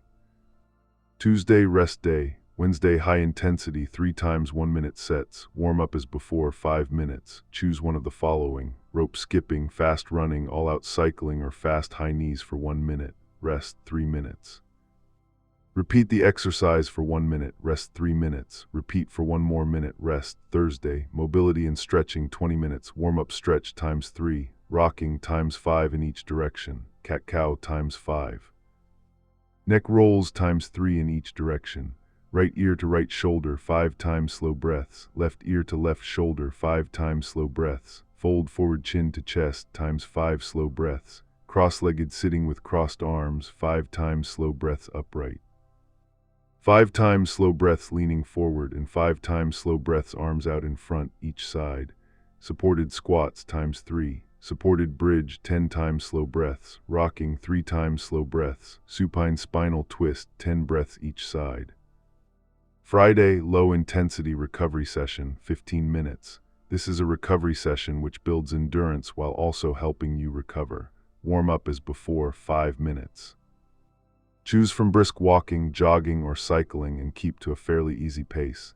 It shouldn't be a stroll, but it shouldn't be uncomfortable. Your effort should be around 4. It should be possible for you to hold a conversation for the entire 15 minutes, even though you might prefer not to. Saturday, rest day. Keep a note of how you feel at the end of each week and how you found each day's exercise. Mark any that you found difficult so that by the end of the 3 weeks you can see how much you've progressed. Of course, you can continue this plan after the 3 weeks is up. I very much hope you will. And remember that once an exercise starts to feel easy, you can take it up a level, either by adding weight, using dumbbells, start light, 2 kilograms in each hand and work your way up, or by increasing the repetitions, or both. How to learn to love exercise. If you're a reluctant exerciser, I sympathize. I was once one too. And if someone had told me I had to start going to a gym several times a week, I would have run a mile. Well, I wouldn't have been able to run even a quarter of a mile back then, but you know what I mean. In the end, I found my way into exercise gradually, doing little bits here and there as a way to strengthen my ailing back and rid myself of pain. And here's the thing. Little bits here and there are the building blocks of a little bit more here and there. It makes you feel good. And before you know it, you are consciously building movement into your everyday life, which helps you become fitter and more mobile, almost effortlessly. Small decisions add up over time to big change. So if you don't live somewhere really remote and don't have very small children, walk to the shops or take public transport instead of driving, unless you're doing a big supermarket shop, of course. Buy a rucksack if you don't already have one and put smaller bits and pieces of shopping into that. Think about getting off the bus or train one stop earlier in the evening and walk one stop further in the morning. It's a lovely way to start and end your commute. At lunchtime, get outside and walk, even if it's just for 10 minutes. Do it after you've eaten if possible. It's one of the best ways to lower your blood sugar. The same applies after your evening meal. If you're working from home and therefore don't have to commute, get out for a walk in the morning and evening anyway. In public buildings, always take the stairs rather than the lift, unless it's a skyscraper. Walk up escalators rather than just standing there. When making or receiving phone calls, walk around. Better still, go outside to do so. Walking whenever you can will soon become a habit, one which benefits both your body and your mind. I mentioned earlier that exercise releases dopamine, the same pleasurable feeling that people get from certain narcotics. And just as addicts crave their next hit, the same will happen to you with exercise. All you have to do is find the thing you most enjoy doing, because if you find it fun, you'll be more likely to do the hardest part. Start. It really doesn't matter what it is: dancing, pickleball, climbing, swimming, rollerblading, hiking, running, tennis. There are so many forms of exercise, and all of them will improve your mood, your fitness, your health, and if you do them enough, ultimately your longevity. What's not to love about that? Good balance. Good balance is important at any age, but as you get older, it becomes crucial. According to statistics from the Institute of Public Care at Oxford Brookes University, 1 in 3 people over the age of 65 will have a fall. Yoga and Pilates classes are terrific for improving balance, as they both involve balancing postures, such as tree or warrior 3 in yoga, or the various types of lunges in Pilates. But you can also improve your balance every day at home. Try balancing on one foot for 1 minute while you brush your teeth, switching to the other foot halfway through. Start with one hand on the sink for support and gradually lift it for longer and longer periods until you can balance for an entire minute on each leg. And when you've cracked that, try it with your eyes closed. Once you feel you have good balance, you can also try doing one-legged squats while brushing your teeth. With your right foot pressing firmly into the floor, bend the knee and lift your left leg behind you. Then repeat on the other side. How to improve functional movement of legs, spine, and hips. If you ask a 5-year-old to get up from a cross-legged position on the floor without using their hands, they will do so effortlessly, without even thinking. But if you try it yourself, you may find it rather more difficult, maybe even impossible. However, the ability to do so is a key indicator of longevity and general fitness. It requires both strength and mobility in your legs, back, and hips. I was shocked when I tried it myself a couple of years ago to find that I couldn't do it without using my hands, even after years of running, yoga, and Pilates. My old injury meant that despite all that, my lower back was still weak, and as for my hips, they had barely any functional mobility at all. So I began doing the following exercises every morning, thanks to Juliet and Kelly Starrett's excellent book, Built to Move. After a few months, I found I could finally get up from the floor without using my hands, not effortlessly, but I could do it. I still do the exercises first thing every morning and have come to really enjoy them. Sit cross-legged, right leg in front, spine straight, 2 minutes. Now sit with your left leg in front, 2 minutes. Bring both legs straight out in front of you, 2 minutes.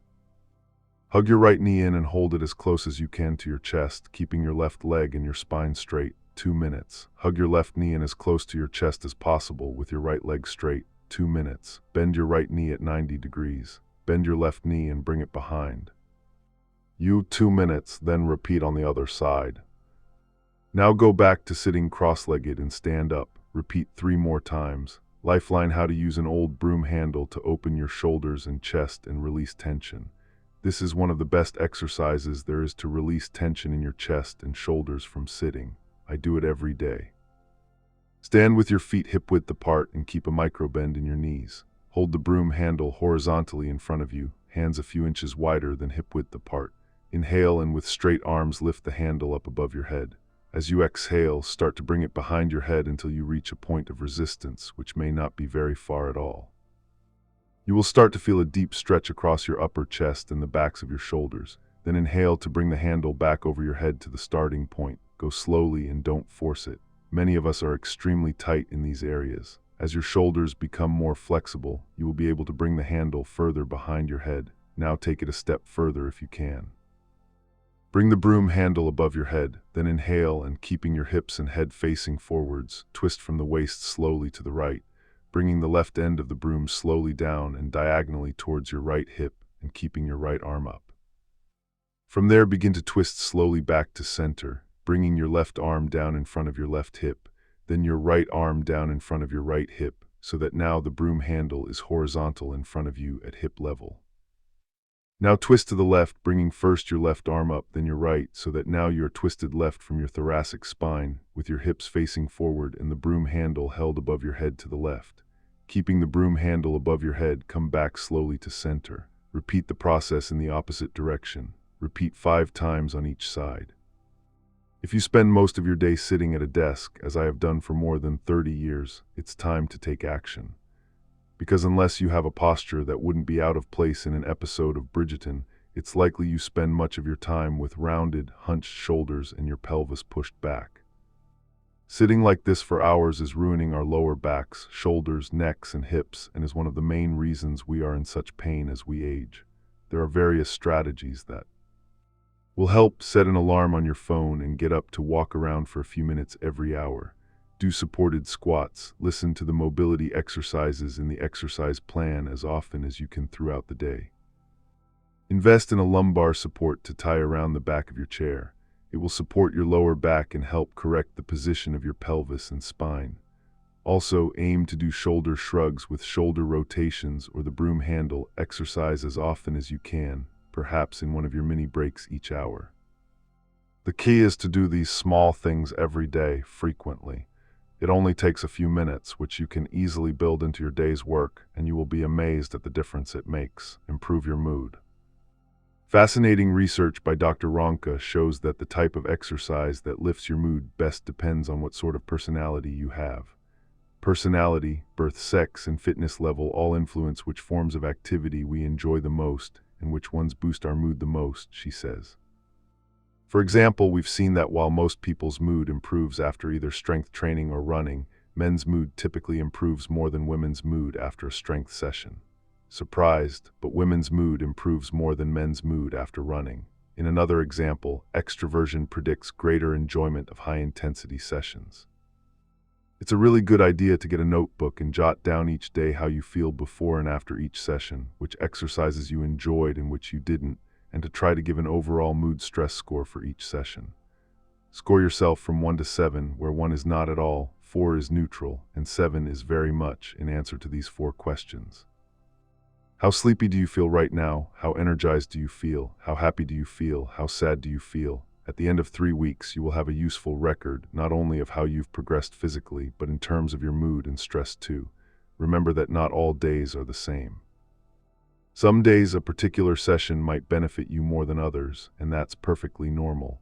Keep tracking consistently throughout the 3 weeks so you can get a more comprehensive picture of how your mood responds to the various sessions.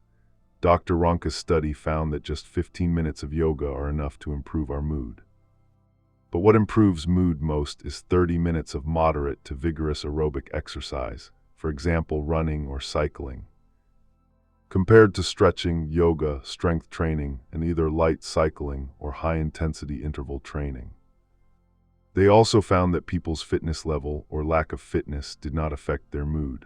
The change in mood came from doing the activity itself, regardless of how fit or not they were. Why I think the best forms of yoga are Bikram and Yin. Yoga has wonderful benefits if taught correctly in a class which is suitable for your level rather than in a class where you could injure yourself either because the pace is too fast for you and or where the teacher isn't checking to see that you're doing the postures correctly. It can be extremely grounding and mentally calming, and it will certainly improve your coordination, balance, suppleness, and mobility. But if you are middle-aged, unused to exercise, and with limited or weak upper and lower body strength, my advice is to supplement it with weight training and cardio exercise. Also, beware the cult of Insta yoga. The real purpose of yoga is breath control and finding your inner calm. It should never be about showing off. My yoga preferences are Bikram and Yin.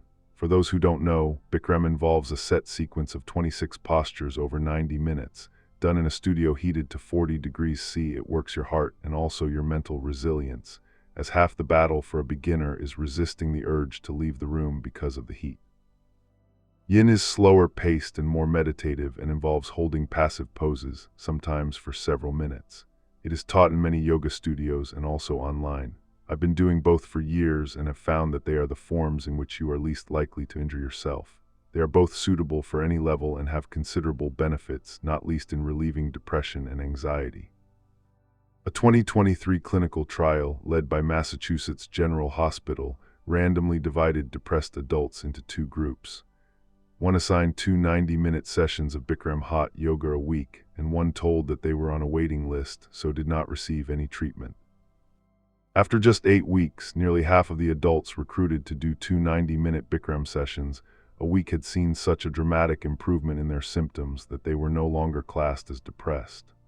And most of those taking part in the hot yoga said the severity of their symptoms had eased by at least 50%, compared with just 6% of the control group. But you don't have to be depressed to enjoy Bikram. It is fabulous for all aspects of health, involving cardio, balance, stretching, and the ability to control your breath, and with it, your mind. After a while, you come to love the sweat and the 40-degree heat truly. As for Yin Yoga, full disclosure, I teach Yin myself. Various studies show that it reduces anxiety and stress in such a way as to be beneficial against heart disease. It is slow, involving long-held postures, almost all while sitting or lying down, and is quite transformative for both body and mind. 4. Resting more deeply. How well do you sleep? When do you often have difficulty falling asleep when you get into bed? If yes, go to question 2. If no, go to question 3. 2. How long does it usually take you to fall asleep? A 20 minutes, B 30 45 minutes, C about an hour, D well over an hour, sometimes 2 or 3. 3. Do you often wake up in the middle of the night and have difficulty going back to sleep? If yes, go to question 4. If no, go to question 5. 4. How long does it take you on average to go back to sleep when you wake in the night? A more than an hour, B between 30 minutes and an hour, C 20 to 30 minutes, D 10 minutes or less. 5. What do you do to go back to sleep when you wake in the night? A nothing, I just relax and wait to fall asleep again. B I go to the loo or have some water. C I look at my phone to see the time and then start worrying that if I don't get back to sleep soon, I'll be really tired in the morning. D if I can't get back to sleep, I get up and listen to a podcast or read a book in another room. 6. Do you snore? 7. What time do you have your last coffee of the day? A around 3 to 4 p.m. B. After my evening meal. C. 12 to 1 p.m., D. 11 am or before. 8. How much light is there in your bedroom when the curtains or blinds are drawn? A little, B. None, it's very dark. C. Quite a bit, especially as it gets light towards morning. D. Lots. 9. How do you usually feel when you wake up? A bit tired, but okay. B. Thirsty and or with a headache. C. Very tired and wishing I could sleep longer. D. Refreshed and ready to go. 10. How many hours sleep do you usually get a night? A. 8 to 9, B. 6 to 8, C. More than 9, D. Less than 6. Answers 1. Score 1 for yes, 3 for no. 2. A. 1. B. 2, C. 3, D. 4, 3. Score 2 for yes, 1 for number 4A, 4B, 3C, 2. 5, A. 1B, 3C, 4, D. 2, 6. Score 2 for yes, 1 for number 7A, 3B, 4, C, 2, D. 1. A. 2B, 1C, 3D, 4, 9. A. 2B, 3C, 4D, 1, 10. A. 1B, 2C, 3. D4 scores 14 or less. Congratulations, you sleep very well. 14 to 22. Your sleep isn't perfect, but is more or less okay. 23 to 30. You don't sleep very well at all. 31 to 40. You sleep very poorly and must be shattered. You probably don't need me to tell you how important sleep is. Barely a week goes by without a new study telling us how much of it we need, and there is a huge and profitable industry devoted to selling us products to help us. From beds and bedding to gadgets that measure everything from the actual time spent in the various phases of sleep to whether we snore and how we regulate our body temperature. And all, generally, for good reason. No matter how well we eat, or how long we run, or how many weights we lift at the gym, without sleep our bodies can't process that good work effectively. Sleep allows the body and brain to recover and is absolutely key to slowing down the aging process. For huge numbers of us, however, getting enough quality sleep at night is a struggle. The latest data shows that around 1 in 3 people in the West have problems with sleep at least 1 or 2 nights a week, and 1 in 10 say it's a routine problem for them that happens more often than not. So before we go any further, let me give you 2 pieces of good news. The first is that it is entirely possible to get your sleep back on track using no medication whatsoever. The methods I'm going to show you in the 3-week reset plan work even for people who have had trouble sleeping for years. They are simple, scientifically proven, and used by some of the world's top sleep clinics. The second is that there is a backup mode of sleep called Yoga Nidra, yogic sleep, or deep rest, by which I mean being able to switch off and put yourself into a state of deep meditative rest at any point during the day when you're stressed or tired or just not feeling your best. This will leave you feeling refreshed and restored even if you've slept badly the night before. Indeed, in terms of the benefits to your body, it is said by many who do it regularly to be equivalent to a few hours actual sleep.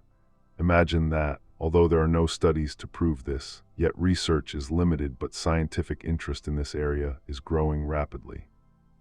A clinical trial in 2022 that measured some of the electrophysiological channels that characterize sleep found that after 2 weeks, participants who were new to Yoga Nidra demonstrated delta wave changes similar to those found in sleep, even though they were awake. In a review in 2020, one of 50 studies shows there are remarkable benefits to be gained from regularly practicing deep rest. Among them, reduced blood pressure, improved heart rate variability, improved regulation of hormones and blood glucose, and a 65% increase in dopamine. A session of deep rest takes just 20 to 30 minutes to do, although you can do it for longer and is foolproof. 1 session is all it takes to feel re-energized, and the more you do it, the better it gets. After a few sessions, you will feel less panicky about sleep and more confident of being able to get at least some restorative rest every day in only 30 minutes. Sleep anxiety. Perhaps the worst effect of not getting enough sleep, aside from feeling exhausted, is the anxiety it induces. There was a time when it was clever to boast about how little sleep you needed. The world admired Margaret Thatcher for getting by on just 4 hours a night, and many of the world's most successful politicians and business leaders followed her example. In the 80s, 90s, and early 2000s, the message was clear. Sleep was for wimps. The way to get ahead was to spend as many hours as possible working. Now we know better. Mrs. T was one of the most influential figures of her age with a brilliant mind. She also died with Alzheimer's. And we now know that chronic, consistent lack of sleep increases your chances of most of the major diseases, from dementia, the biggest killer in the UK in 2023, to heart disease, stroke, diabetes, and cancer. Oh, and it will probably also make you fat by altering your appetite-regulating hormones, causing you to feel hungrier and be more likely to reach for sugary, fatty food. However, don't panic. The clue is in those two words, chronic and consistent. Because, as Dr. Michael Grandner, one of the world's top sleep clinicians, points out, if we were that sensitive to lack of sleep, the human race would have died out long ago. It's not that the risks of insufficient sleep aren't real, it's that they need to be taken in context. A good analogy he likes to use to reassure people is eating pizza. Sleep is related to heart disease, diabetes, and Alzheimer's, just like pizza is. But if you eat a pizza today, you're not going to get diabetes tomorrow, he says. It's not about one pizza. It's not about a week's worth of pizza or even a month's worth of pizza. It's about the pattern. If sleep weren't flexible, we wouldn't have made it this far. So with sleep, it's not about tonight, it's not about a week, it's not about even 1 year, it's about a whole lifestyle pattern. One spate of bad sleep is not going to give you dementia. Nevertheless, even with Dr. Grander's reassurance firmly in mind, the facts about sleep are sobering. As Matthew Walker, professor of neuroscience at Berkeley and an expert in sleep science, says, being deprived of just one night's good sleep causes much more physical and mental damage than the equivalent loss of exercise or good diet. We live in a society that is constantly on, where being busy is seen as a symbol of success. We have forgotten how to do nothing, so much so that most people find it incredibly difficult even to relax, let alone have a good night's sleep. Professor Walker says that a third of us, 1 in 3 people in the UK, don't get the recommended 7 to 9 hours sleep a night. The average night's sleep in the UK is 6 hours, 49 minutes. In the US, 6 hours, 43 minutes. The consequences of regularly getting less than 7 hours sleep are enough to give anyone nightmares.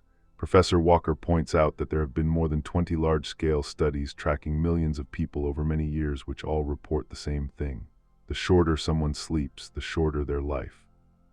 For example, a study that followed almost 500,000 men and women of different ages and ethnicities from 8 countries found that curtailed sleep gave a 45% greater risk of fatal and non-fatal coronary heart disease. Another showed that if you are 45 or older, sleeping less than 6 hours a night means you are at 3 times the risk of having a heart attack or stroke in your lifetime. While one night of modest sleep reduction, even just 1 or 2 hours less, can increase blood pressure significantly. Furthermore, regularly sleeping less than 6 hours a night means you are 3 times more likely to have calcification of the arteries. You are more prone to Alzheimer's and dementia, and also to eating more as your appetite hormones, leptin for satiety and ghrelin for hunger, are no longer properly regulated. Leptin decreases and ghrelin increases, meaning you feel hungrier. In one trial, sleep-deprived participants ate 300 more calories during the next day than the well-slept control group. Contrast all that with the benefits of a good night's sleep. Our brain is enriched, meaning we learn better, memorize better, and make logical decisions. It optimizes our memory storage facility. In a fascinating study using MRI scans, Professor Walker and his team were able to observe which part of the brain participants were retrieving their memories from, both before and after sleep. Before sleep, the memories were stored in what Professor Walker calls the short-term storage site in the hippocampus. But the next morning, after a full night's sleep, the memories had moved and were now being retrieved from the neocortex, a long-term storage site for fact-based memories. This cycle repeats every night, meaning each day's memories are safely stowed away overnight, freeing short-term storage capacity for new learning the next day. Our emotional brain circuits recalibrate while we dream, so that we can face whatever the day throws at us more calmly. During the rapid eye movement, REM phase when we dream, which comes in the second half of our sleep, painful memories are soothed. Research shows that the more we dream about a trauma we've experienced, such as a painful divorce, the faster we recover emotionally. The dream allows the brain to process it, but not only that, dreaming also allows our brains to combine past and present knowledge, helping us be creative and come up with solutions to difficult problems. Our immune system is rebalanced, together with our blood sugar and insulin levels. It helps to maintain the microbiome in our gut, the bacteria which not only improve our digestion but also our brain function and regulates our cardiovascular system. Given all that, who wouldn't want to get the best sleep possible every night? As Brian Johnson, the billionaire who is spending millions optimizing his longevity and is fanatical about sleep, points out, sleep deprivation makes hard things feel impossible. High-quality sleep makes seemingly impossible things doable. Although perhaps most of us are not prepared to go to quite the same extremes as Brian in our quest for a good night's sleep, his ex-post on July 2023 still makes me laugh. What I share on first dates: 11 a.m. dinner, 8:3 p.m. bed. He then lists another 10 or so requirements from you sleep alone to scheduled sex and no pillow talk before his payoff. Unsure why I'm single, but for him, it works. He sleeps 8.5 hours a night and says he has never felt better. However, you don't have to be in bed by 8:3 p.m. every night to achieve a great night's sleep. By that, I mean a solid 7.5 to 8.5 hours every night, from which you wake up feeling refreshed and ready to go.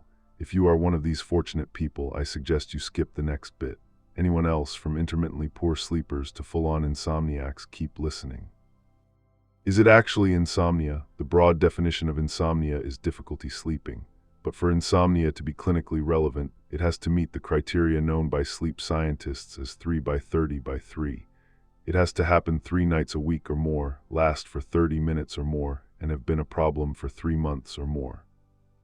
It also has to be causing you difficulties during the day, for example with work because of difficulty staying awake or concentrating, or relationship issues because you are moody or bad-tempered. Insomnia can happen at any time of night. It could be that you have trouble falling asleep, or that you fall asleep easily but wake in the middle of the night and then can't get back to sleep, or that you sleep quite well until quite far through the night, but then wake up an hour or more before you need to and can't get back to sleep. Incidentally, if you suffer from a lack of sleep rather than have difficulty sleeping, then it is not insomnia.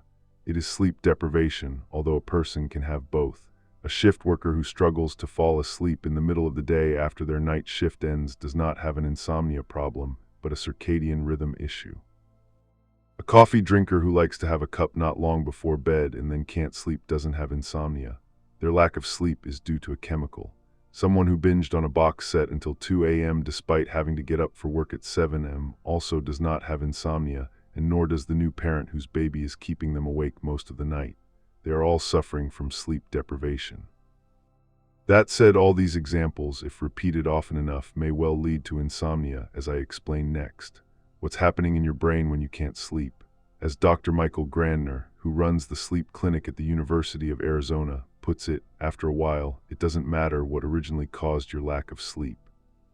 It could have started because you had a young baby who woke frequently in the night, or because you always used to have a coffee not long before bed, or because you had a period when you were worried about money, or a future event like exams or a wedding. The point is that whatever the cause, if the insomnia continues, eventually the lack of sleep itself becomes a habit with a momentum all of its own. Dr. Grandner, whose clinic has a 90% success rate treating patients with sleep problems, is a strong advocate for CBTI, cognitive behavioral therapy for insomnia, for sleep problems, and has 2 techniques which he says are shockingly successful, even if you've had insomnia for decades. These are stimulus control and time-restricted sleeping. And they are useful for anyone who has trouble falling asleep, even if their sleep problem doesn't actually qualify as chronic insomnia. Dr. Grandner explains it to patients like this. CBTI is based on the principle that whatever caused your insomnia initially is largely irrelevant. Think of a ball rolling down a hill. Something pushed the ball to make it roll down the hill. The push was the problem, but once the ball is rolling, the push becomes irrelevant. The real problem at this point is gravity, because the ball doesn't require more pushing to keep rolling. That's what happens with insomnia, and in fact, it starts even before the push. It starts with the actual hill itself. We all have a hill. Yours may be steep, mine may be shallow. Everyone's is a little bit different. For some people, it requires a lot to get that ball rolling. For others, the ball starts rolling with barely a push at all. Some people are more reactive than others. Some people are more sensitive to noise or whatever. The hill is what we call your predisposition, which, though important, is not really changeable. The push comes next. It's what we call the precipitating factor, the thing that gets the ball rolling or which starts keeping you awake instead of asleep. This factor may or may not be preventable, but it is usually what people focus on. It's anything that increases activation in your mind or your body, which could theoretically lead you to be awake when you want to be asleep. And actually, it only really pertains with short-term insomnia. Once insomnia becomes chronic, what matters is the third factor, the perpetuating factor, i.e. the gravity and momentum that keep the ball rolling. The problem is that the perpetuating factor, the activation in your brain, creates something called conditioned arousal, a learned response to the act of trying to fall asleep. Your brain winds up and gets activated. Usually it's because sleep has become predictably stressful. That predictable stress becomes the activation that keeps you awake. Because if night after night you get into bed and have trouble settling in and winding down, eventually you're going to anticipate this trouble. You'll start thinking, oh well, here we go again. So now you're climbing into bed with more activation than you had before, which makes it harder to fall asleep, which in turn strengthens the connection in your brain between going to bed and not being able to get to sleep. And now you're even more activated. You anticipate not sleeping so that even if you're tired, that activation keeps you awake. It becomes so predictable that you don't have control over it anymore. It just exists. That's why insomnia takes on a life of its own. Once you have conditioned arousal, whatever the push or kick or shove was that got the ball rolling, illness, pain, stress, whatever, becomes irrelevant, because now the only way you're going to be able to improve your sleep is to de-escalate that arousal. This is where CBTI comes in. It's a protocol for retraining your brain. And it works whether you are someone who has a problem falling asleep or someone who can fall asleep quite easily to begin with, only to wake up in the middle of the night and have difficulty dropping off again. Waking up in the night, incidentally, is subject to the same factors as being unable to fall asleep in the first place. The push, whatever it is that wakes you up, whether it's being too hot, stressed, or thirsty, maybe because of snoring with your mouth open, or being disturbed by your partner snoring, causes your mind to become activated, which then gets perpetuated, and before you know it, you've created that learned response, the state of conditioned arousal, which stops you being able to go back to sleep. The idea with CBTI is to retrain your brain so that instead of going into conditioned arousal, either at bedtime or when you find yourself awake in the middle of the night, it goes into conditioned sleepiness so that the very act of going to bed or of being awake in bed is a signal to the brain to shut down, even if it's already activated by something else. Dr. Granner likens it to potty training a toddler. You associate your physical interaction with a particular object, in this case, getting your body into bed, with a particular action, going to sleep. You're toilet training your brain, he says. It's similar because you're teaching your body to do a thing that it can do. That is under your control. You just don't know that it's under your control, and you can't tell yourself it's under your control. So what CBTI does is help you shape a scaffold around the way you want it to be to teach your brain how to do it properly. And then you remove the scaffold and it holds its shape. That's why it's like toilet training or house training the dog. It's the same biology. In fact, it's the same learning theory. This is why it's been around for decades. It's actually not cutting-edge neuroscience. It's just good old-fashioned training. CBTI technique 1, stimulus control. In stimulus control, the idea is to teach your brain that when you go to bed only one thing happens, which is that you fall asleep. If your brain knows that getting into bed could mean any one of all sorts of other things, scrolling through social media, watching YouTube videos, doing some online shopping, watching a film, calling someone, checking emails, listening to a podcast, then you can't realistically expect it to associate getting into bed with going to sleep. The bed loses its ability to create a sleep response. The brain is activated because of stress, and then we start ruminating and overthinking, and the whole process becomes self-reinforcing. Instead of the bed being the sleeping place where every once in a while other stuff happens, Dr. Grammer explains, the bed becomes the thinking and ruminating and not sleeping place where occasionally sleep and other things happen. And so now the bed keeps you awake rather than puts you to sleep. What we have to do, he says, is take control of the stimulus value of the bed. You may have heard of learning theory, where you have a stimulus and a response, as in Pavlov's theory, in which the Pavlovian bell is the stimulus. In Pavlov's famous experiment, Dogs were conditioned to associate the ringing of the bell with the arrival of their food, so that in time, just hearing the bell was enough for them to start salivating. The stimulus is the thing that you introduce into the system to get a response, says Dr. Grandner. Touching a hot stove is a stimulus in that it provokes a response, pain, and in the case of bedtime, you want getting into bed to provoke a sleep response. So you gain control, you control that stimulus value of the bed, and you reliably pair it with falling asleep. You reliably pair getting into bed with falling asleep. The goal is bed equals sleep. You can't control the sleep side of the equation yet, but you can control the bed side of the equation. So successful stimulus control is about not being in bed when you're not sleeping or when you're not going to sleep.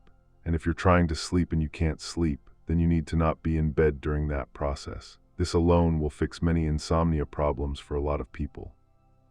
Of course, some people say, but if I do that, I may be awake all night. I may not get back to sleep at all. And I say, well, great. You're going to be so tired tomorrow that you'll fall asleep faster. The other technique, which often goes hand in hand with stimulus control, is sleep restriction therapy. The idea with this one is that you allow people to sleep a little, and once they've managed that, you allow them to sleep a little more, building up very gradually until they can sleep the whole night through. Dr. Grandner uses the analogy of a child who won't eat vegetables. You'd like them to eat 10 small pieces of broccoli, but they won't even eat one. But you keep persuading them to try, and eventually they manage to eat one piece.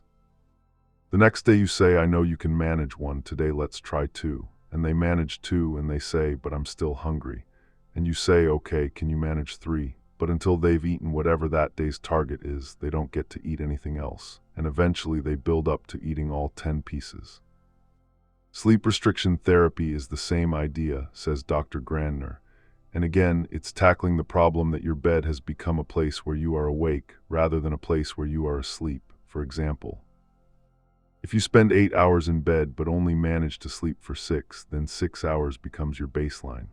So instead of going to bed 8 hours before you have to get up, you delay your bedtime by 2 hours, meaning you only have those 6 hours in bed in total. The question then is, can you sleep for all of those 6 hours? The answer is probably not, at least at first, explains Dr. Grandner. But if you stick to the process, only going to bed 6 hours before you have to get up, then eventually you are so tired that you do manage to sleep for the whole 6 hours. And now, continues Dr. Grandner, you've got a success. The next step is to go to bed 6 hours and 15 minutes before you have to get up. And if you manage to sleep for that extra 15 minutes as well, then you add another 15 minutes onto that, and then you wait. And then you slowly increase the time until they can't feel it anymore, and that's how much sleep they can regularly and reliably get. Studies show these 2 techniques work as well or better than any medication, which is why, believes Dr. Grandner, the American College of Physicians, the European Sleep Research Society, the Australasian Sleep Association, and the U.S. Department of Veterans Affairs Department of Defense all recommend that CBTI be considered the first-line treatment for chronic insomnia. And now you can use these techniques too. They form the central planks of the 3-week reset plan for getting your sleep back on track, supplemented with many other tips and suggestions that will support you and allow you to find exactly what works best for you and your particular needs. How to have a soothing bedtime routine. Just as children benefit from a set bedtime routine, so too do adults. Sadly, most of us don't have one, and those who don't are usually also those, 1 in 3 of us, who find it hard to sleep. Matthew Walker recommends dimming the lights in your living area about an hour before you expect you'll go to bed. This has an immediate calming effect and also sends a signal to the brain to start increasing production of melatonin. He advises having very dim light in the bedroom too. Invest in plug-in night lights or use the torch on your phone to avoid having to turn on bright lights if you wake in the night to go to the loo. The important point about a bedtime routine is that it should calm you down. The idea is to have a smooth transition from your busy day to a calm night. As Dr. Grandner points out, you wouldn't expect a pilot to go straight down from 37,000 feet when bringing a plane into land. Similarly, don't expect your body and brain to make a vertical descent from being highly active to extremely calm. You'll have probably read advice about not looking at a screen before bed, but that's an unrealistic expectation for most of us. Of course, if you're disciplined enough to leave your phone and tablet or laptop in another room for the last hour. Before bed and indeed the rest of the night, then go right ahead. For the less saintly among us, the important thing to remember is not to watch anything that puts you into any sort of agitated state, however mild. So it's fine to watch a favorite TV show or look at social media posts you find calming. But tense thrillers, documentaries, or the news should be avoided in the last hour before bed, as should looking at X, TikTok, or Insta posts that you know are likely to upset or annoy you. Soothing yoga routines and meditation are of course excellent and highly recommended if you enjoy them. So too is a warm bath. Our body temperature needs to drop by around 1 degree Celsius for us to fall asleep, so a warm bath seems counterintuitive, but paradoxically it cools us down. The warm water brings the blood to the surface, making us feel hot. That heat is then lost through our skin, bringing our core body temperature down. One thing to avoid is a last hot drink, or in fact any fluid at all in the last hour before bed. That way you are much less likely to wake up needing the loo in the middle of the night. Why do we yawn? Most of us think we yawn because we're tired, but sleep scientists don't think that's the main reason. Many of us yawn when we're not tired, just bored, or because others are yawning. Yawning is certainly contagious. Your brain is mirroring the action of someone else, which can be a very useful social and survival tool. But this is not why we yawn. It's now thought the main reason that we yawn is to cool down the brain. When our brain temperature rises, we yawn more, and this, according to scientists, is so that we inhale oxygen from the outside, which is usually cooler than our core body and brain temperature, and therefore cools the brain. Snoring and sleep apnea, we may joke about snoring, but whether you are a snorer or share a bed with one, it is a blight on a good night's sleep. Luckily, it is also one that can be remedied relatively easily. The first thing to find out is whether your sleep position affects your snoring. If you have a partner who doesn't snore but can be relied on to be awake while you are snoring, ask them to tell you whether you snore only on your back or whether you also snore when lying on your side. If you don't have a partner or your partner also snores, then I suggest trying an app like SnoreLab, which will record your snoring throughout the night. You can then take a few nights' recordings as a benchmark. If your partner snores, you will have to sleep separately to get an accurate recording of just your own snoring level and frequency. Once you have that benchmark, try this homemade positional device. Take a t-shirt with a front pocket. You want the t-shirt to be fairly close-fitting, not loose. Then at bedtime, wear it back to front and put a tennis ball in the pocket. This is an uncomfortable but effective way of stopping you sleeping on your back. Record yourself again, and if the snoring is considerably less, that's a good indicator that you need to sleep on your side. You can also buy special positional devices and pillows that are more comfortable and of course more expensive than the t-shirt tennis ball option. Still snoring, try taping your mouth. Buy some microporous tape from the chemist and use it to tape over your mouth when you go to bed. This may sound a bit draconian and it is not an attractive look, but it will force you to breathe through your nose, which is anyway much healthier. And again, if you record yourself, you will find out if mouth breathing was the cause of the snoring. There are also exercises you can do to strengthen your throat muscles. People who sing snore much less, apparently. Stop Snoring the Easy Way and the Real Reasons You Need to by ENT consultant Dr. Mike Dilks is an excellent and concise guide to how to do these sorts of exercises. If you suspect your problem might be sleep apnea rather than just snoring, for example, if your partner has noticed that you sometimes stop breathing before inhaling sharply while you are asleep, you will need professional assessment. The first step is to talk to your GP, who may refer you to a sleep clinic for proper testing. You can also pay to have this done privately. What to do if you wake in the middle of the night? We all wake several times during the night, usually for such brief periods that we don't even remember them. But for many people, especially those who are middle-aged or older, nighttime waking can be an issue. It could be due to being too hot, perhaps because of hormonal changes, particularly in women at menopause, or needing to go to the loo, or being disturbed by some environmental factor such as noise or light. It could also be due to stress, whether that's worrying about a particular problem or just a generalized feeling of anxiety. Whatever the cause, the first thing you will probably be tempted to do is look at the time. Resist. If you do, the next step is almost inevitable. You will start to work out how much longer before you have to get up, and then imagine how tired you'll feel if you don't get back to sleep quickly enough. That in itself is almost guaranteed to activate your brain, so that indeed you won't get back to sleep quickly because you're too busy worrying. If sleep still seems an unlikely prospect after 30 minutes or so, get out of bed and go to another room. Just as with the conditioned arousal of associating getting into bed with insomnia described earlier, your brain will begin to associate being in bed with not sleeping. Then distract yourself with something calming. Avoid emails or social media. And certainly don't attempt to get a jump start on the day by doing some work. These things are guaranteed to increase your brain activation. Much better to get up, go into another room to read a book or a magazine, watch a favorite TV show, draw or do something involving craftwork such as knitting, sewing, scrapbooking, or even writing your thoughts in a journal. Only go back to bed once your body and mind are calm and you feel really sleepy. You should now find you drop off quite quickly. Self-hypnosis, my family joke that I can sleep anytime, anywhere. I maintain that's because I was exhausted for many years being a full-time working mother who took no exercise and was always desperate to sleep. But whatever the reason, it's true that I normally have no difficulty dropping off, and for decades I invariably slept straight through until morning.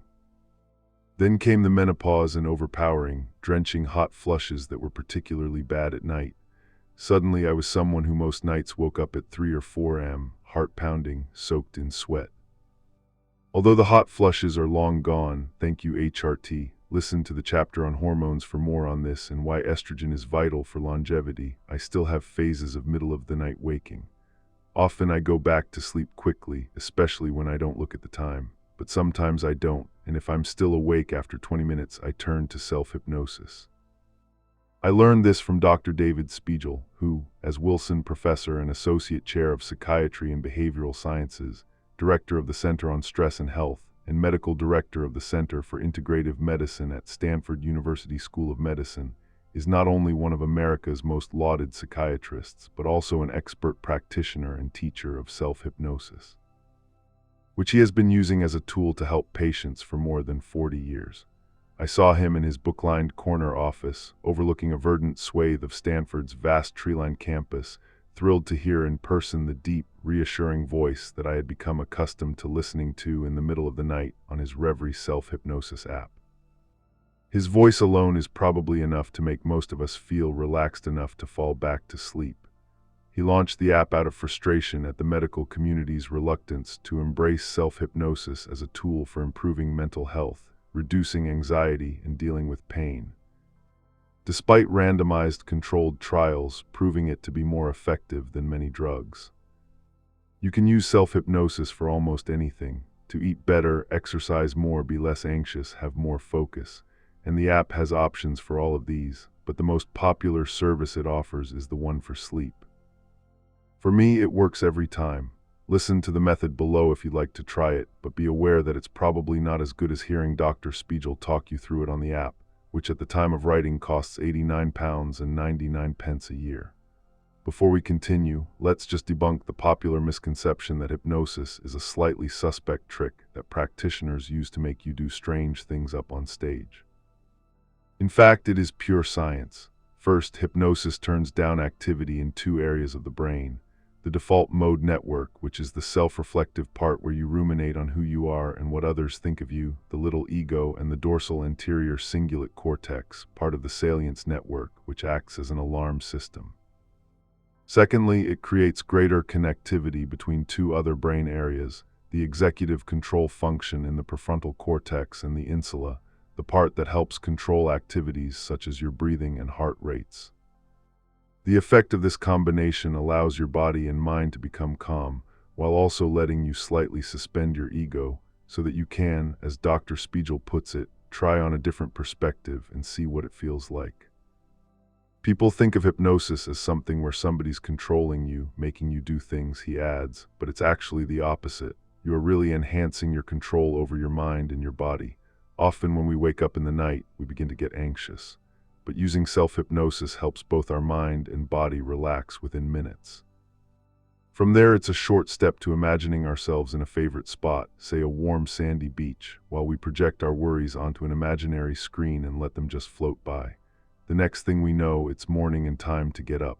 Lifeline, how to use self-hypnosis to get to sleep or get back to sleep quickly if you wake up in the night.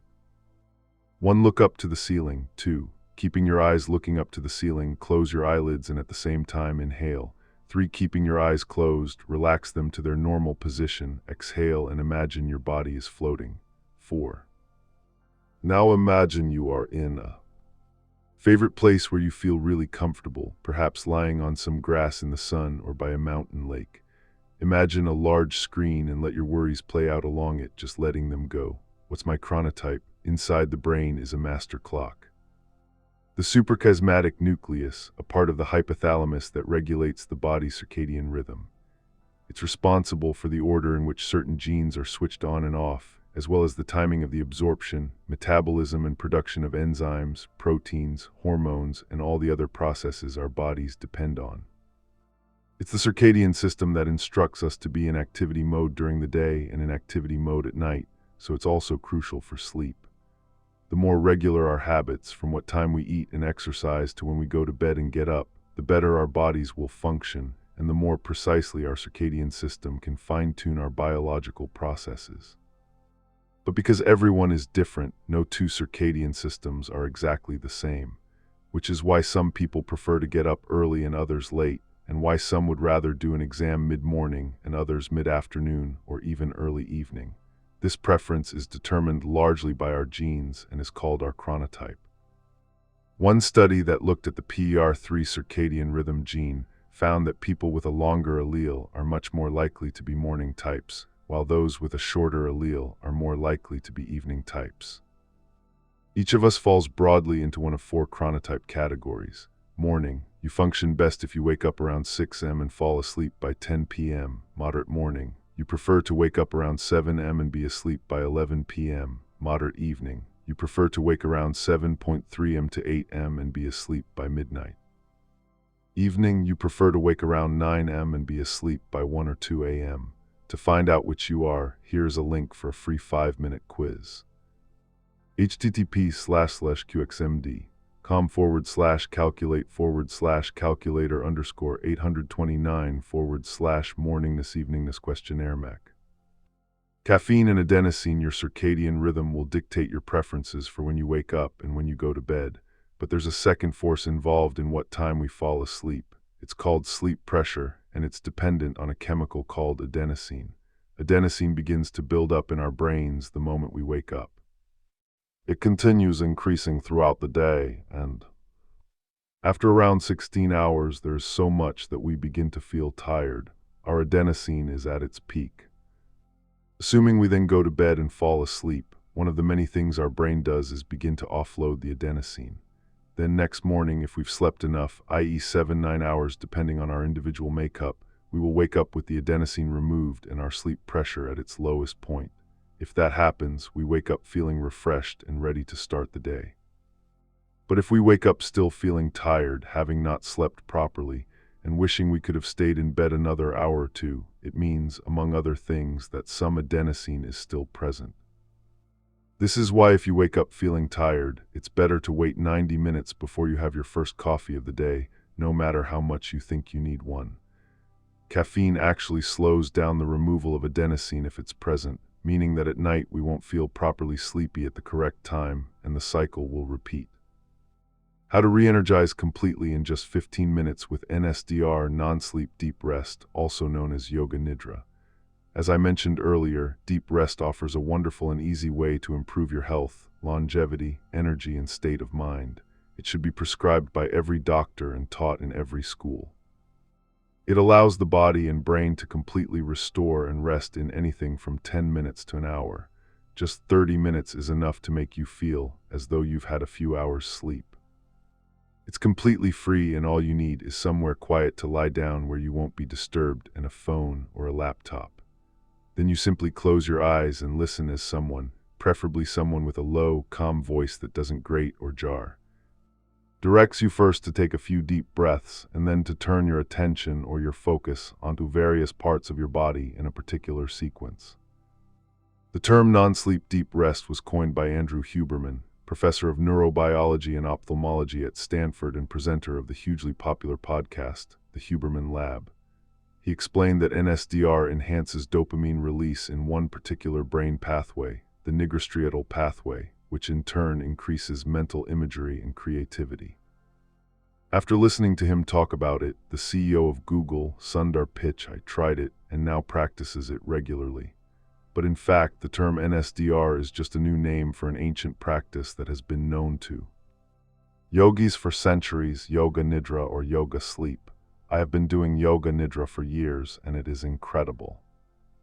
You used to only be able to experience yoga nidra by going to a session at a yoga studio, but there are now many free yoga nidra sessions available on YouTube of differing durations, and I recommend you try several to find out which you prefer.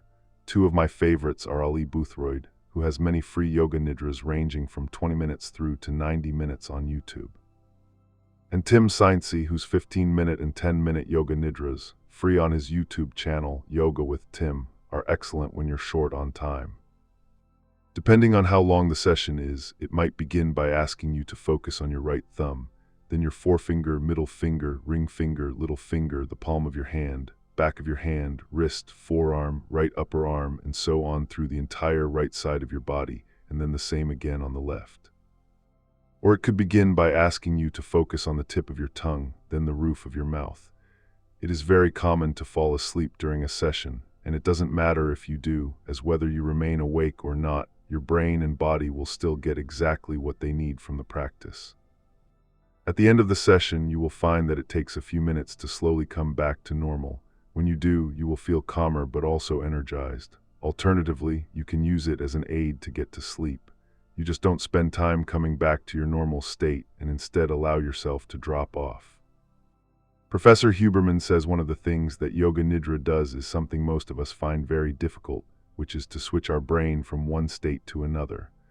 While most of us have no problem going from sleep to wakefulness, we find it extremely hard to switch from a state of focus to rest and back again.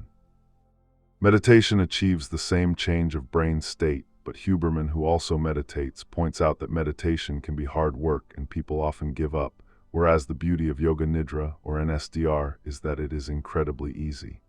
The more you do it, the more quickly you can shift your brain into a state of deep relaxation.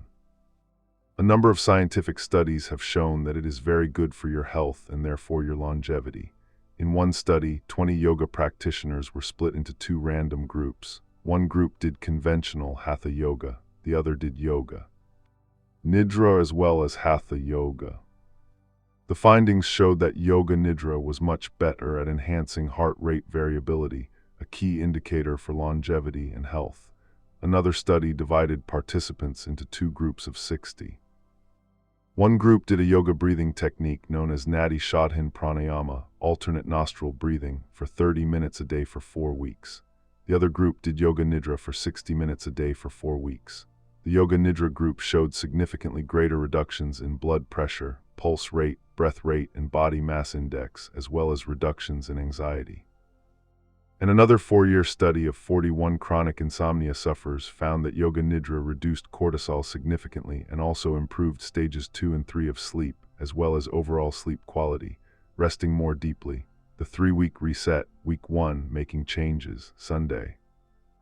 Start your sleep diary today. Make a note of the following: what time you woke up, how rested you felt when you woke up, really good, ready to start the day. Okay, but wish I could have slept longer, not great, really don't feel rested, terrible, feel exhausted, your physical state. Clear eyes, not dehydrated, plenty of energy, dry mouth, headache, too hot. Whether you woke up in the night, and if so, why. I needed to go to the loo. I was too hot, too cold. I was thirsty. I had a bad dream. I was in an uncomfortable position in bed. A noise woke me. My partner was snoring. I was snoring. How long it took you to get back to sleep. And if you couldn't go back to sleep for 30 minutes or longer, why was that? For example, I was worried about something going on in my life right now. I was worried about the day ahead. I was worried that I couldn't get back to sleep and how tired I would be the next day. Then, just before you're ready to go to bed, make a note of the following: what time you had your last cup of coffee, what you ate in the evening and when, what you had to drink and when. What you did in the evening before bed, for example, watched a film or TV series, played video games, looked at social media, did household chores. What time it was when you decided to go to bed and how sleepy you felt. Now for 3 critical changes to your sleep routine. One, don't go to bed until you feel sleepy. Dr. Michael Grandner likens this to not forcing yourself to eat if you're not hungry. Just as it makes no sense to sit down at the dining table waiting to get hungry, so it is pointless to lie in bed waiting to feel sleepy. All you will do is make yourself stressed. So if you don't feel sleepy, hold off going to bed. Do something distracting but peaceful, such as reading a book or listening to a podcast. Don't work or watch a film or scroll through social media. Activities like these are known by sleep scientists as arousal activities, and they don't mean it in a good way. They make your mind too active for sleep. It doesn't matter how long that takes. You may end up going to bed 2 or 3 hours later than you would do normally. The point is, if you only get into bed when you are actually ready to sleep, you are much more likely to fall asleep and stay asleep. And don't worry if that means you're getting less sleep than you think you need. A few or even many nights of less than the ideal amount of sleep really won't matter in the long run. They are not going to give you dementia or impair your brain function. They are just a blip on the way to getting your sleep right. To get up at your normal time, no matter how late it was when you went to sleep. Maybe you have to be up for work in the morning, or to get the children ready for school, or to meet someone, or go to an exercise class, or let the plumber in. Perhaps you have no commitments at all. It doesn't matter. Stick to the time you normally get up, no matter what. 3. If you're someone who regularly wakes up in the middle of the night, and after trying for 25 to 30 minutes, you haven't managed to get back to sleep, get up. Go to another room and do something calming. Tempting though it might be to get a jump start on the week ahead, definitely don't do anything connected to work, unless it's to make a plan that will help you with something and therefore make you feel calmer. If you are anxious, you could write down your thoughts, which may also be calming. What you're aiming to do is distract yourself from the anxiety of not being able to get back to sleep, and from any spiraling thoughts about how tired you're now going to be in the morning and how that's going to impact your day.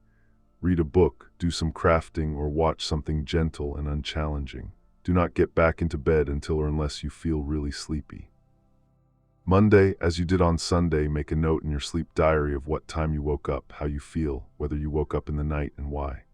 If snoring is an issue, note what remedy, if any, you tried and whether it made any difference. Then, as soon as you can, go outside. Getting as much natural daylight as possible after waking sends a very clear signal to your brain that now it is morning, so the pineal gland can stop releasing melatonin. This is very important. Not only does it understand that the day has begun, it also understands that the evening will begin approximately 12 hours from now, when it will start releasing melatonin again. This in turn ensures that we begin to feel sleepy and ready for sleep a few hours after that. You can use this time outside to be physically active, to go for a walk or do some exercise or gardening. Or you can simply sit and perhaps use it as an opportunity for meditation or breath work. If you have long enough, you can do both. The ideal time to spend outside first thing is 30 to 45 minutes, but even a few minutes are better than none, so do whatever you can. Make a note in your sleep diary. If you are a coffee drinker, which I am devotedly, then bear in mind that as it takes caffeine 8 to 10 hours to leave your system, it will almost certainly interfere with your body's natural sleep rhythm unless you are careful about what time you drink it. Decide what time you want to go to sleep this evening and subtract 10 hours from that time as the cutoff point for your last cup of coffee. For example, I want to go to sleep at 11 p.m., so I need to remember not to drink coffee after 1 p.m. Evening. Again, make a note of what time you get into bed, what you did this evening, and what you had to eat and drink. As before, only get into bed when you feel very sleepy, even if that means going to bed 1, 2, or even 3 hours later than usual. And make sure you get up at the same time tomorrow as you did today, no matter what. Tuesday morning, fill in your sleep diary when you wake up and then go outside as soon as you can. Decide what time you would like to be asleep by and make a mental note of the latest time you can finish drinking coffee. Evening, continue with whatever snoring remedy you have chosen. It takes a while to get used to sleeping on your side or sleeping with your mouth taped, so persevere because not snoring will make a huge difference to your quality of sleep. Not only will you wake up feeling more rested, but you will also be much less dehydrated and therefore less likely to have a headache.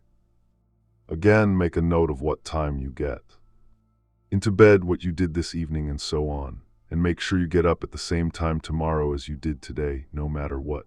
Wednesday morning, fill in your sleep diary and go outside. Today, in addition to thinking about what time you have your coffee, we're also going to think about when you have your last drink of the day. For example, if your last drink is a large glass of water or a large mug of chamomile tea half an hour before getting into bed, you are placing quite a burden on your bladder for the next 7 or 8 hours. If you're waking regularly in the middle of the night to go to the loo, this may well be why. So today, have your last drink of the evening at least an hour, but preferably 90 minutes to 2 hours before bed. Then have just a very small glass of water by your bed so that you don't worry about being thirsty in the night or when you wake up.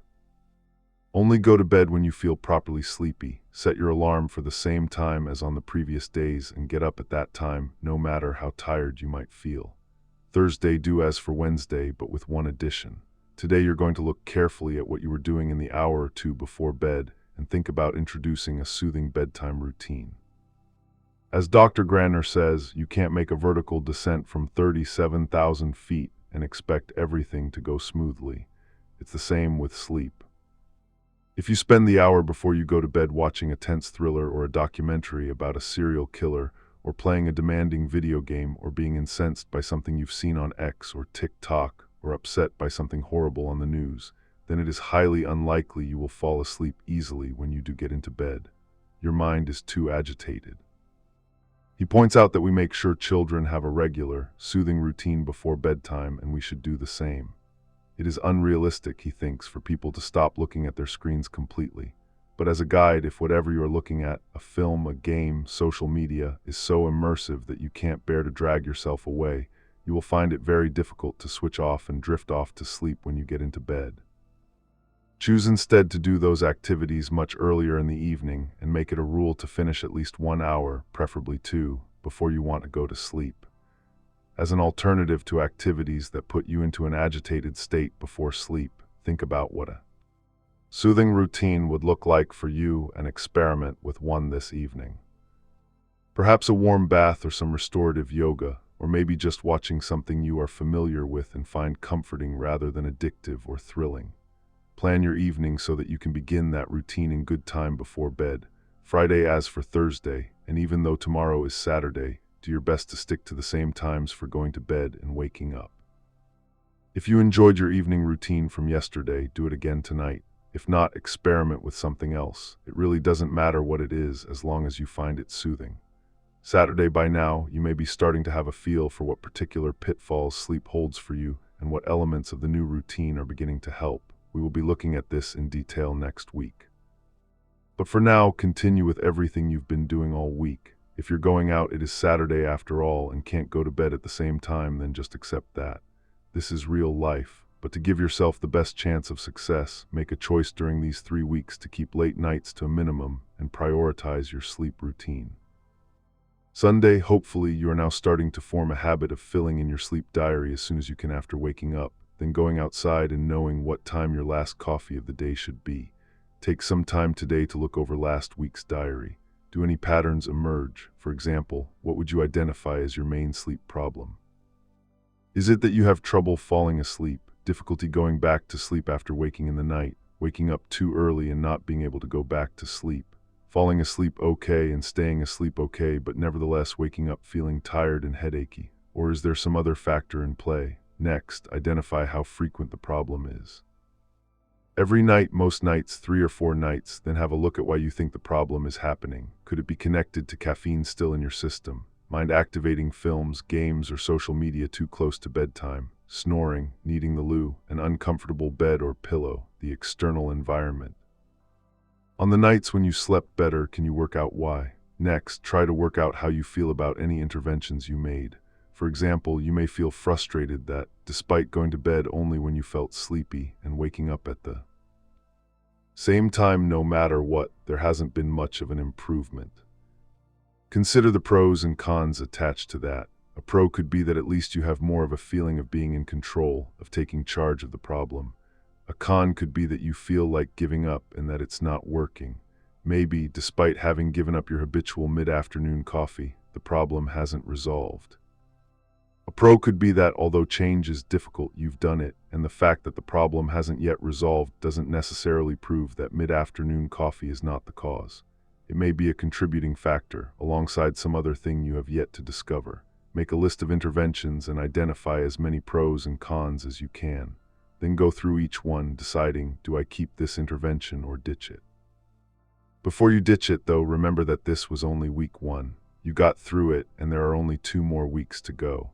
As time goes by, not only will the changes become easier and more habitual, but your sleep will improve. To be clear, this 3-week plan is only a reset, but it is strongly evidence-based and will put you very firmly on the path for long-term positive sleep success. Realistically, if you have deeply ingrained sleep behaviors that need changing, it will be between 6 and 8 weeks before you see major success. The good news is that when your sleep does start improving, it will just keep getting better and the change will be lasting. A recent study by Dr. Granner's team found that even 2 years after attending their sleep clinic, patients' sleep continued to improve, with them sleeping on average 45 minutes longer than after they'd been successfully treated. For week 2, there are some more changes to make to do with light and temperature. You will sleep much more deeply in a room that is dark and cool. If you can, invest in blackout blinds or curtains. If that's too much right now, buy a sleep mask to block out unwanted light, and earplugs too if noise is an issue. Next, turn the radiator in your bedroom right down or even off altogether. In order to fall asleep, the body's temperature needs to drop by just under 1 degree Celsius, 2 to 3 Fahrenheit. It will then rise by a few degrees when it's time to wake up, so it makes sense to keep your room as cool as possible. Professor Matthew Walker says the ideal temperature is 16.5 C or 67 Fahrenheit, if that. Feels too cold, don't make the room warmer. It's better to instead change your bedding, for example from one thick duvet to layers, perhaps a sheet topped by a thinner duvet, and 1 or 2 blankets that you can throw off as necessary.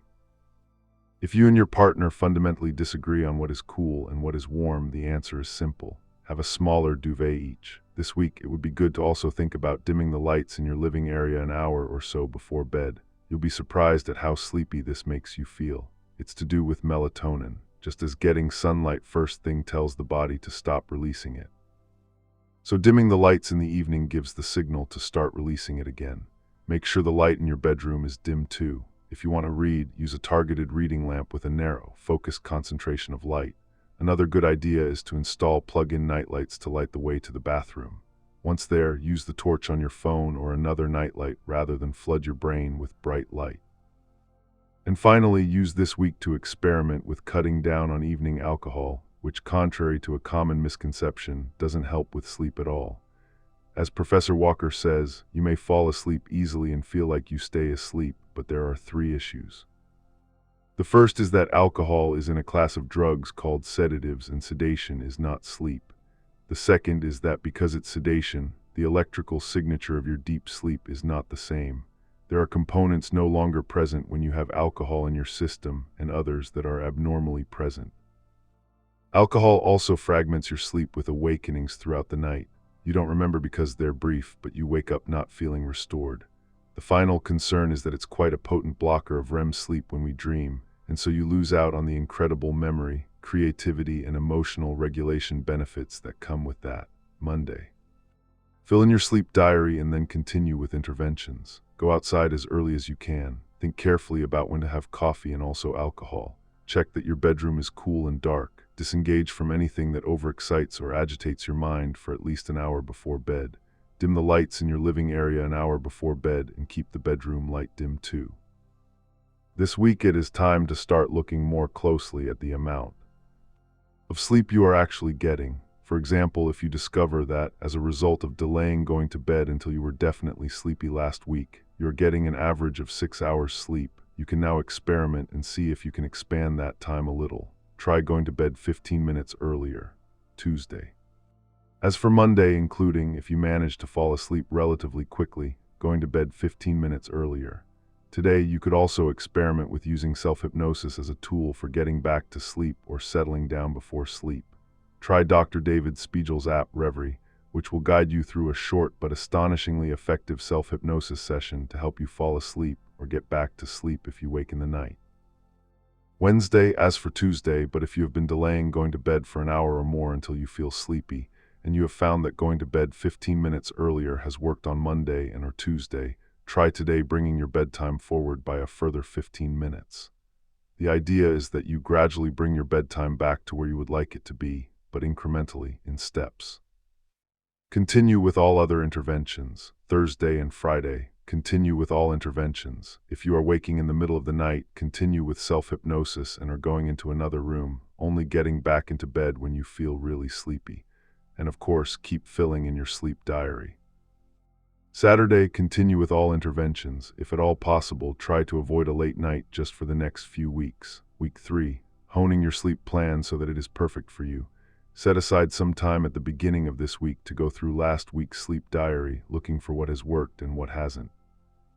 On average, would you say you are sleeping better than you were before you started this plan? If the answer is no, explore why. Did you abandon interventions too soon? What did you find difficult? Can you think of a way to make things easier? Perhaps you don't after all really need or want to sleep better than you already do. If you're sleeping better, make a note of what seems to be working.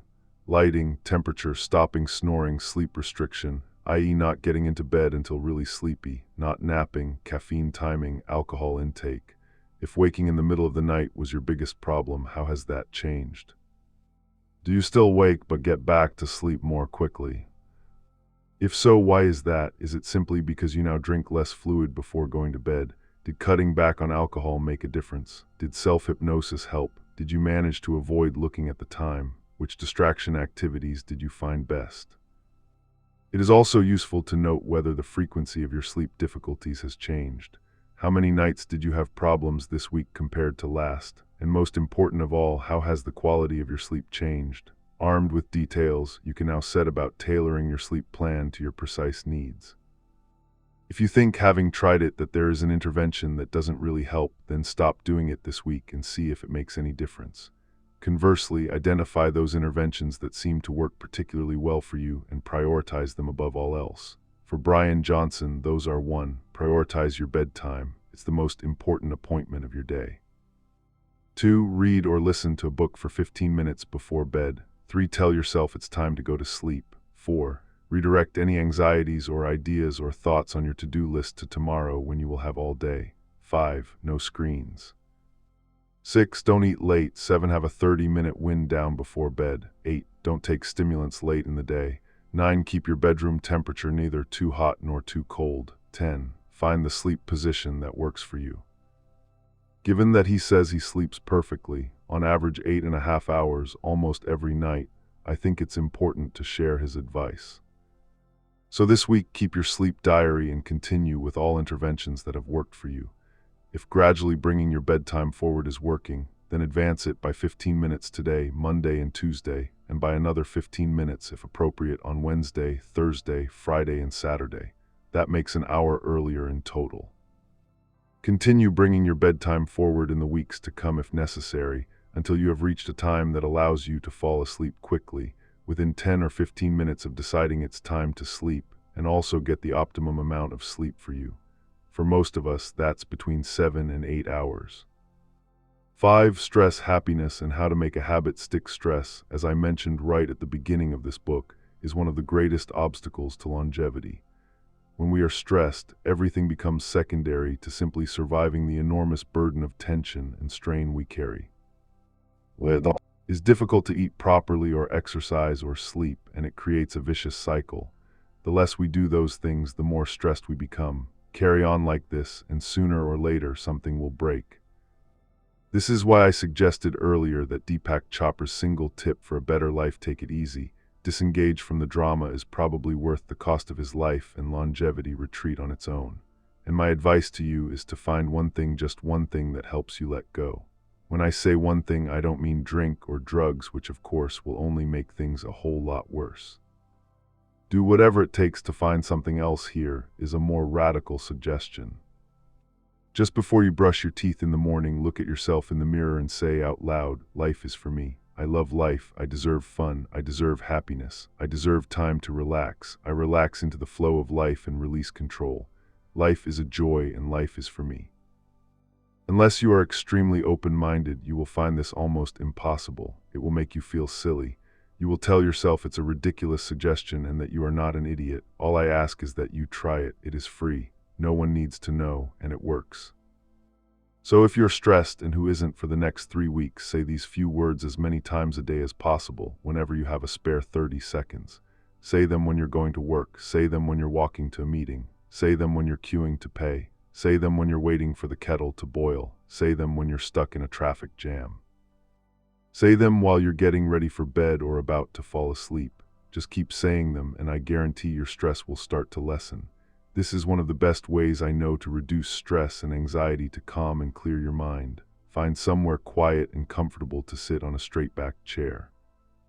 It can be helpful to put a small cushion behind you at the base of your spine so that your lower back is supported. Keep your spine straight, shoulders down and relaxed, feet flat on the floor. Think about relaxing your jaw. We often carry a lot of tension here without realizing it. Start by simply noticing your breath, not trying to change it in any way, just noticing it. Then take a deep inhale through your nose and exhale through your mouth, and then again. Hopefully by now you are feeling calm and relaxed. Now it is time to begin the 10-second or coherent breath. It can be helpful to place one hand on your stomach for this. Inhale through your nose to a slow count of 4. And as you do, consciously think about your stomach expanding so that you feel a gentle movement under your hand. Then exhale through your nose to a slow count of 4 and feel your stomach muscles gently contract so that your hand slightly moves down. You will notice a slight pause after each inhale and exhale. That's fine and what you want. The idea is to breathe like this for around 10 minutes and to practice it every day. For some, this breathwork will feel completely natural. Others, though, will find it extremely hard. If it's impossible for you at first to make either your inhale or exhale last to a slow count to 4, then reduce it to 3. As you do it more, you will find you can increase the duration of each inhale and exhale. We typically breathe 10 to 20 times a minute, and the more stressed we are, the more quickly and shallowly we breathe. We're aiming with this exercise to slow our breathing down to 6 to 10 breaths per minute. This may take you some time to get right. Many studies have shown that breathing in this way changes the pattern of signals in the brain, allowing brain waves to synchronize across larger areas. By slowing our breathing down, we also slow our heartbeat and activate our calming parasympathetic nervous system. In addition, it enhances heart rate variability, HRV. The higher your HRV, the greater your longevity. At the end of 10 minutes of this coherent breathing, you may feel simultaneously calm and yet more alert. If you are extremely stressed, though, it may take a while for you to feel the full effects. Just trust in the process. You will be amazed by how much better you start to feel if you practice it every day. This sort of breathing has been practiced for thousands of years in both Chinese medicine and Indian yoga. In fact, yoga was originally more focused on breath control than physical postures. What is heart rate variability? HRV is the variability in the rate at which our heart beats based on the needs of our body and respiratory patterns. Our heartbeat needs to be flexible in order to be able to change depending on what we're doing, to go faster when we're exercising hard or when we're stressed, and slower when we're calm and relaxed. And our HRV is a measure of how adaptable our body is. A highly variable heart rate is generally a sign of cardiovascular fitness and resilience, while a low HRV shows our body is less resilient and struggles to adapt to change and can be an augur of current or future health problems. HRV decreases quite sharply with age, so while the average 30-year-old is likely to have an HRV in the 50 to 85 range, 60 to 65-year-olds tend to be in the 25 to 45 range. It's difficult to measure accurately without specialized equipment, although there are various wearable devices you can buy that claim to measure it, including Apple Watches and Whoop. Cyclic sighing and singing. Many of us think that we're driven to breathe in air because we need more oxygen. In fact, it's not low oxygen that drives the need to inhale, but high carbon dioxide. The body is even more sensitive to high carbon dioxide than it is to low oxygen, and so we inhale in order to immediately exhale the excess CO2. But if we breathe too quickly, we are actually exhaling too much carbon dioxide, which affects the balance between the two in the blood. This can lead to a feeling of panic. In a panic attack, a person may genuinely fear they are suffocating and can't breathe, but they will in fact have plenty of oxygen in their blood. What happens is that the fight or flight response, or the sympathetic nervous system, is triggered, and the blood then gets suffused with oxygen, which, if we were genuinely facing a threat where we needed to fight or run, would be used up and burned off. However, if we are not running or physically active, the oxygen in our blood remains high and the carbon dioxide too low. This is why it helps to breathe into a paper bag. That way, we breathe back in the carbon dioxide we've exhaled into it, allowing the balance to restore itself in the blood. Most of us breathe too quickly, but a remarkable study by David Spiegel and Professor Andrew Huberman found that just 5 minutes a day of cyclic sighing, where you do a quick 2-stage inhale followed by a long exhale, is not only immediately calming, but also lowers people's average respiratory rate over an entire 24-hour period. Try it, you will feel your body instantly starting to relax. Dr. Spiegel believes it also increases HRV. 5 minutes once a day is plenty. He says he also points out that we are programmed to sigh periodically. One example is when we are sad, a sigh can convey a sort of emotional acceptance. Gratifyingly, singing has a similar effect, as it involves a quick inhale, then a longer exhale, and it is one reason why Dr. Spiegel believes singing is such a favorite human activity. It's not just about the music or the fact that it is communal. It genuinely calms us down and makes us feel better. Mindfulness and meditation. There are countless studies showing the benefits of mindfulness and meditation, which are really one and the same thing. In mindfulness, you typically concentrate on counting the breath in order to stay focused on the present moment. For example, mentally say 1 as you inhale, 2 as you exhale, 3 as you inhale, 4 as you exhale, up to 10, and then begin again. But it doesn't have to be the breath. You could focus on a particular sound or activity, like walking. In meditation, you may also simply count the breath, but you can also focus on repeating a sound or mantra over and over again in your head.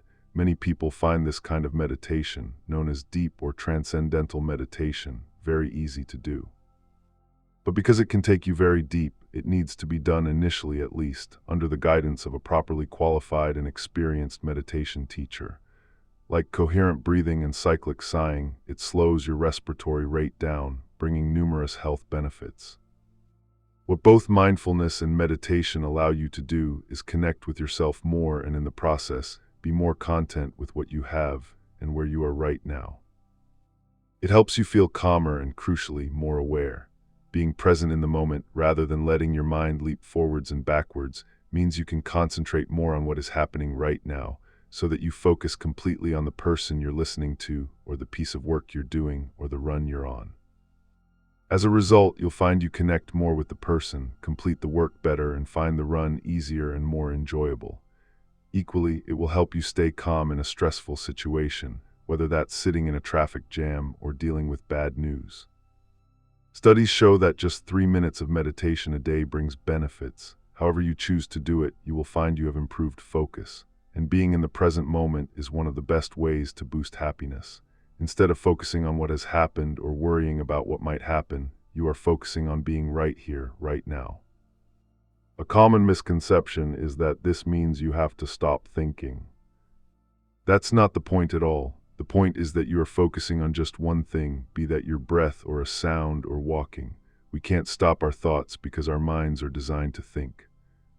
But for the period of mindfulness or meditation we are engaged in, we can choose not to focus on them, to just acknowledge they are there and then let them drift past. This doesn't mean you won't get distracted. Despite your best efforts, your attention will wander away from time to time and pursue a thought. But simply realizing that your attention has wandered is enough to enable you to note it and let it pass, and then come back again to your breath or whatever your focus is. It doesn't matter how many times this happens, as long as you bring your attention back each time. So think of the practice of mindfulness and meditation as a practice of refocusing. That's where the magic happens. There are various subscription-based apps that you can use. Waking Up and Headspace are both good places to start. There are also many free meditations on YouTube. My favorite meditations are with Eckhart Tolle, also free. How to be happy. The answer is actually much simpler than you might think, and anyone who has ever watched the brilliant survival TV series Alone will know the answer.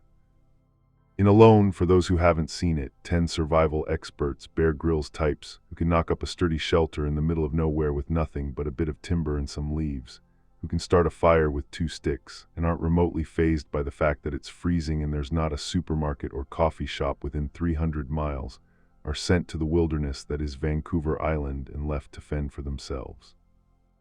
Yes, confusing for us Brits, who tend to think of Vancouver Island as the first of many luxury havens that Harry and Meghan relocated to, after deciding that the royal life of duty, combined with having to live in drafty country houses with no mixer taps, was not for them. The alone participants are only allowed to bring 10 items with them. In addition, they're each given a satellite phone that they can use to send a distress signal if they decide they've had enough and want to leave. The winner is the last man or woman left standing.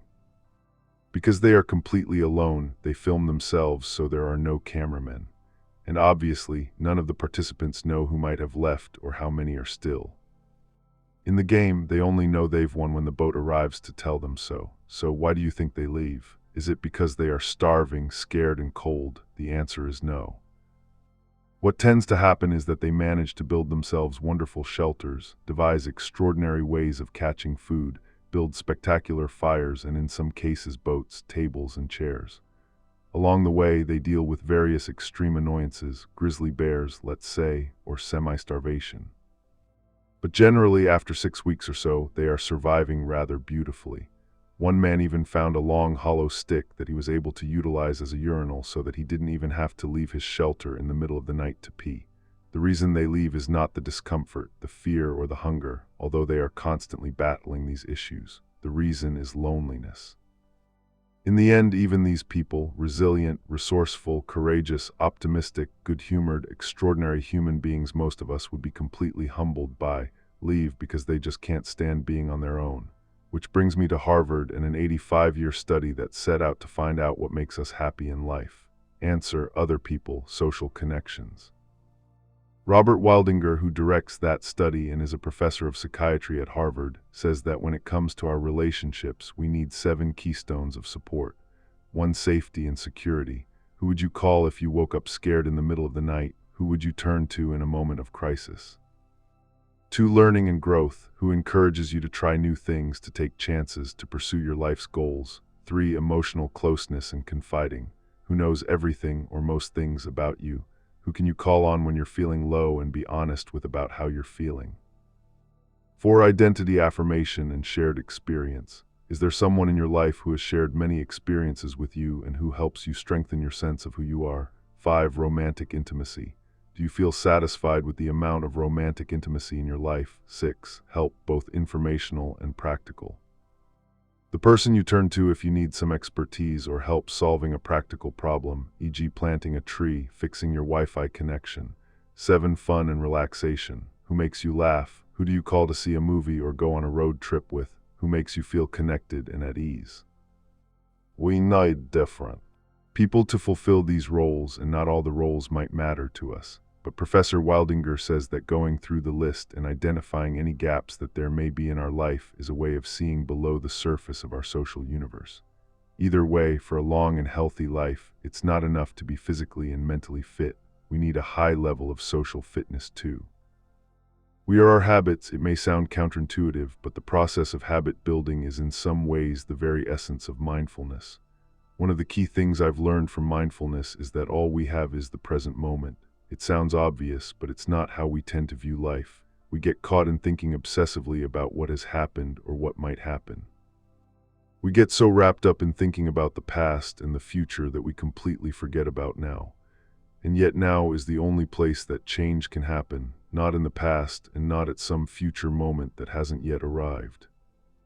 This is important to remember when it comes to changing habits. To a great extent, we are our habits. Whether we've intended to develop them or not, they are part of our everyday lives and therefore part of who we are. So changing even just 3 habits is not going to be easy. However, that very act of trying to change, that moment-to-moment effort, is not only part of the process of change, it is the change. If when I started out on my health journey, my goal had been to knock 4 decades off my biological age, then I would almost certainly have failed. I would have found the idea utterly ridiculous. What actually happened was that my goal at the beginning was just to fix my back. I knew I needed a stronger core to do that, and so that's what I focused on by going to Pilates classes. I'd never done Pilates or indeed any regular exercise and can still remember how agonizingly sore my muscles were the next day. But I went back a couple of days later because I had a very clear memory of being almost unable to walk for a few weeks after injuring my back. I realized this was how it must feel to be very old, and I really didn't want to feel like that ever again. So, although I found it hard going, I made myself keep at it. I had to force myself to go to the classes. And then, after a while, I realized I was starting to look forward to them. Apart from anything else, I was so intently focused on getting through each exercise that there was no room in my head to think about anything else, and it dawned on me how restorative that was mentally. It wasn't long before I began to feel the physical effects too. Very gradually my body shape began to change until one day I looked in the mirror and realized I had some muscle definition in my legs and arms. My goal changed from wanting not just to fix my back, but to getting my entire body fitter and stronger. Suddenly I was going to Pilates 3 or 4 times a week and enjoying it, relishing my progress from beginner to intermediate, using heavier weights and resistance and seeing my body shape become more and more defined. The stronger I started to feel, the stronger I looked, which in turn made me feel even stronger. It was a virtuous circle. After a year or two of Pilates, I felt brave enough to try Bikram yoga, as there happened to be a studio near where I lived. I'd done it once years before with a friend and had been so bamboozled by the intensity of it that I immediately Googled afterwards, has anyone ever died doing Bikram yoga? Now I found that I loved it. I wasn't very flexible, but I was certainly stronger. So now I was going to Pilates 3 times a week and Bikram yoga 2 or 3 times a week. Without even meaning to, in the space of just 18 months, I'd formed an impressive exercise habit, going from almost 0 to 6 days a week. I believe the key to it was that yes, I was motivated, but at the same time it happened gradually. Aged 47, I really didn't want to feel like an old lady who struggled to walk, but I didn't on day one decide I had to go from almost never exercising to doing it 6 days a week. If I'd done that, I would certainly have failed. Instead, I did it bit by bit, and you can too. Don't think you can master the 3 habits I have outlined in this book in a few weeks and then crack the longevity problem. You can't and you won't. What you can do is start improving your longevity chances little by little, day by day. Remember, it's not time that turns an action into a habit, but frequency, i.e. it's not how long you spend doing it, but how often you do it. The more often you do something, the more quickly it will become automatic. Start small. The change is not what happens when you reach the end of a particular goal. The change is happening because of what you're doing right now, step by step, moment by moment. In his book Atomic Habits, which I highly recommend, James Clear suggests the 2-minute rule, whereby you begin forming a new habit by breaking it down to just 2 minutes. So, for example, if you want to start walking every day, walk for 2 minutes, then stop. If you want to start going regularly to the gym, go there, but after 2 or 5 minutes, leave. He had one client whose goal was to lose weight. After a few weeks of regularly going to the gym for just 5 minutes, one day he thought, well, since I come here all the time anyway, I may as well spend a bit longer. He lost more than 5 stone. You may feel like this is a way of tricking yourself, a bit like retraining your brain by depriving yourself of sleep in order to ensure that when you do go to bed you associate that place with being asleep. But if it achieves the goal of doing your new habit frequently, all well and good. Any time spent exercising or eating more healthily is better for the goal of living a longer, healthier life than no time spent at all. Easy does it. Above all, you need to make doing your new habit as easy as possible and make sure you reward yourself regularly along the way with healthy but enjoyable pleasures such as a massage or a bubble bath. If you can see the process of working towards your goal as a series of enjoyable experiences, you will be able to release the stress and worry of not achieving it. One small change will lead to another, which in time will lead to another and then another. Suddenly, you will find that a series of tiny changes has grown to a significant change, almost without your realizing. Don't be discouraged if you forget to practice your habit after a few days or backslide. A journey of 1,000 miles begins with a single step. But along the way, you won't always be putting one foot in front of the other and making steady progress. Sometimes you'll hit a bump in the road that forces you to divert or stop. That doesn't matter, as long as you keep your destination in mind and resume the journey as soon as you can. How to stay motivated.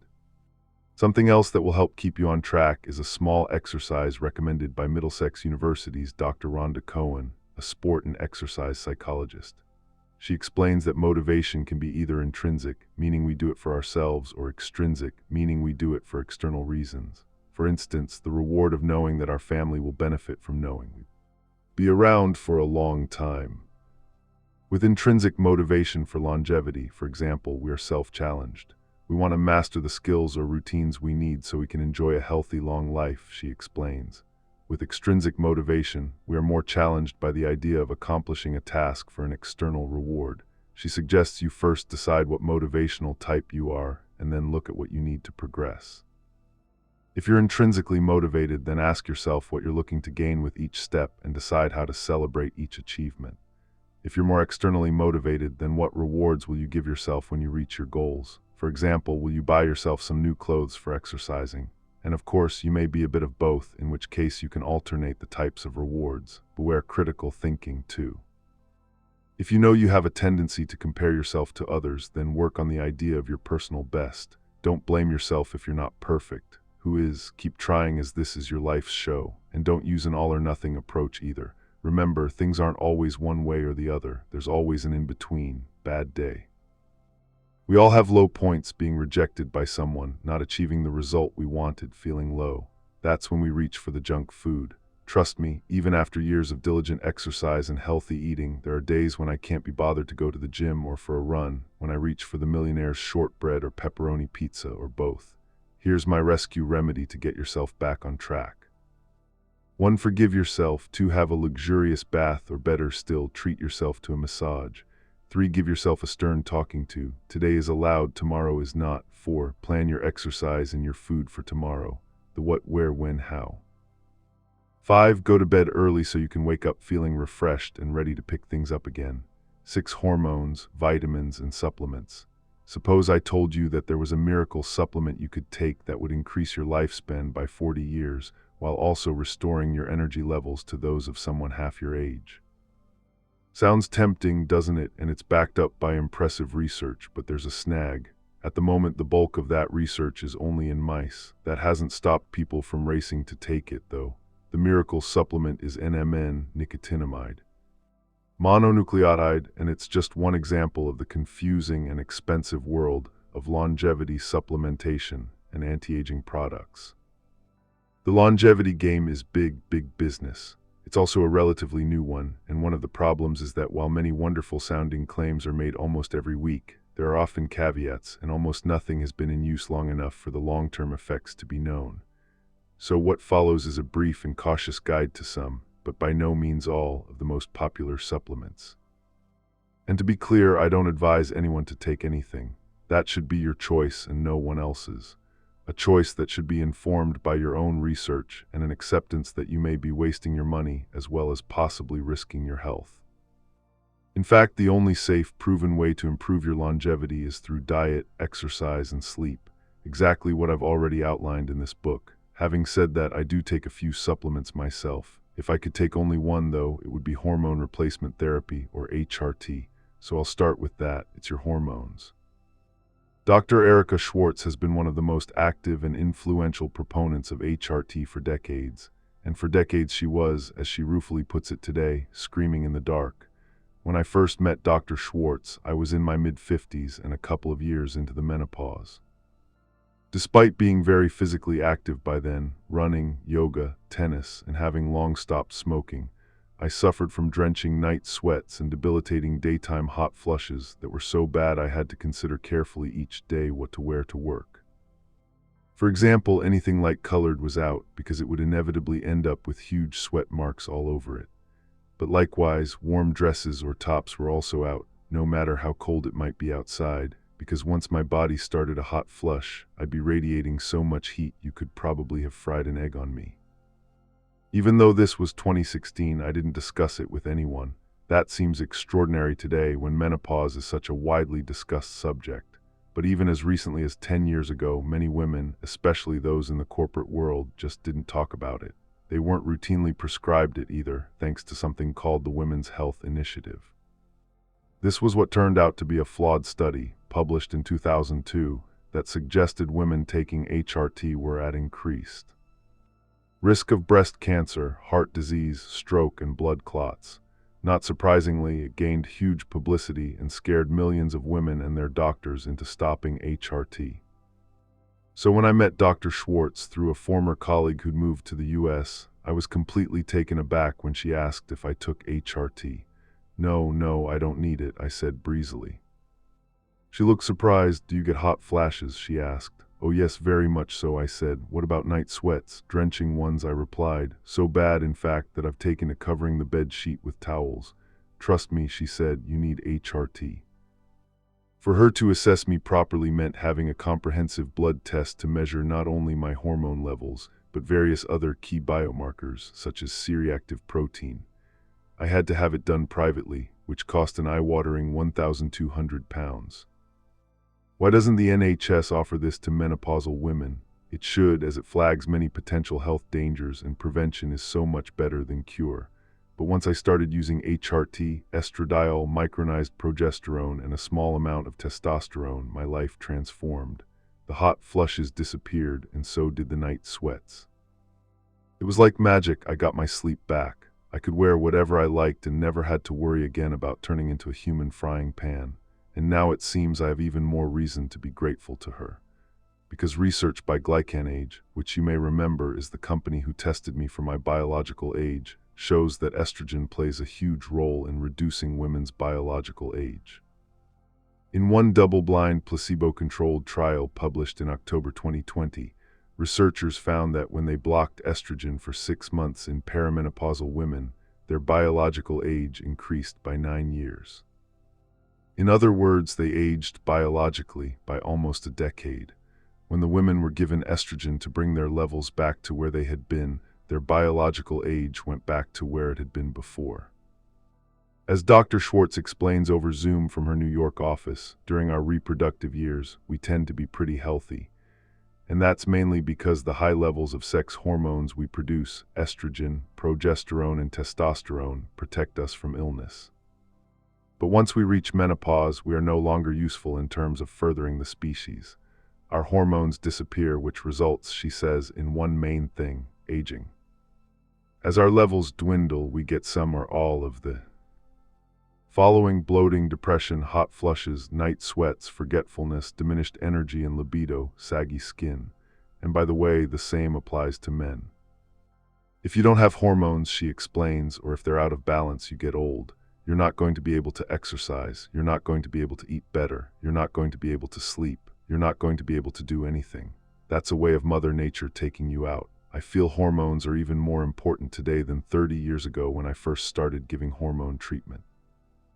I point out that, more than 2 decades on from what are now accepted as flawed conclusions drawn from the Women's Health Initiative study, some women are still nervous about an increased risk of breast cancer from taking HRT.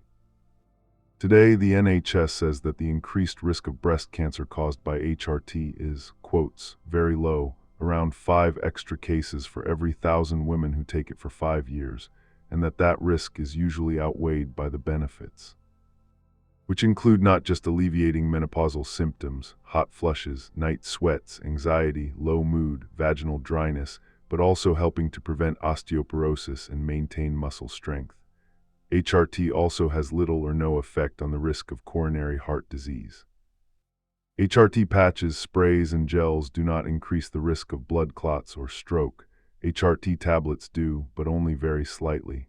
Dr. Schwartz calls the Women's Health Initiative study disastrous. Out of the thousands of patients she has treated with HRT over the last 30 years, she says, 2 developed ovarian cancer and 1 developed breast cancer. She adds that this is a lower number than would be expected for either disease in the population at large, according to statistics. Nor does she recommend stopping HRT at any point. Unless you want to get old and sick, if you do want that, then by all means stop. But why would you stop taking hormones when you have all the data supporting them? Even the principal investigators of the Women's Health Initiative showed there was no difference in all-cause mortality between the women on hormones and those on placebo. I personally have been taking HRT now for 28 years. I'm now 74 and have no intention of stopping. None. HRT for men. Yes, men need HRT too, and the only reason this is not better known and more widely discussed, says Dr. Schwartz, is that men themselves are too embarrassed to talk about it. They feel that it is shaming, unmanly, to admit that they may need extra testosterone. But the signs are there if you look, she says. The protruding gut and the depression so frequent in middle-aged men are just two of them. And although her evolved science longevity clinics in the US are now treating more and more men, she's noticed that British males are among the most reluctant to concede even the possibility that they may need testosterone. After all, men are proud that they can still father a child in their 80s. Although the truth, says Dr. Schwartz, is that 80-something men who do so naturally are as rare as women who give birth in their 50s. Furthermore, it appears that the idea that testosterone supplements increases the risk of prostate cancer is wrong. According to Dr. Abraham Morgenthaler, an associate clinical professor of urology at Harvard, who has spent decades researching the impact of testosterone in men, there is no evidence that taking it increases the risk. In fact, the opposite may be true. One of the markers for judging the risk of prostate cancer is PSA, the levels of prostate-specific antigen in the blood. Men with normal PSA levels are considered at low risk of prostate cancer. Men with high levels are considered to be at high risk. When Dr. Morgenthaler started his research, he expected to find that men with normal PSA levels who also had low testosterone might have extra protection against developing the disease. But instead, he found that those men went on to develop prostate cancer at the same rate as men whose high levels of PSA put them in the high-risk category: vitamins and minerals. Many experts will tell you that if you're eating a properly balanced diet, you will be getting all the vitamins and minerals your body needs.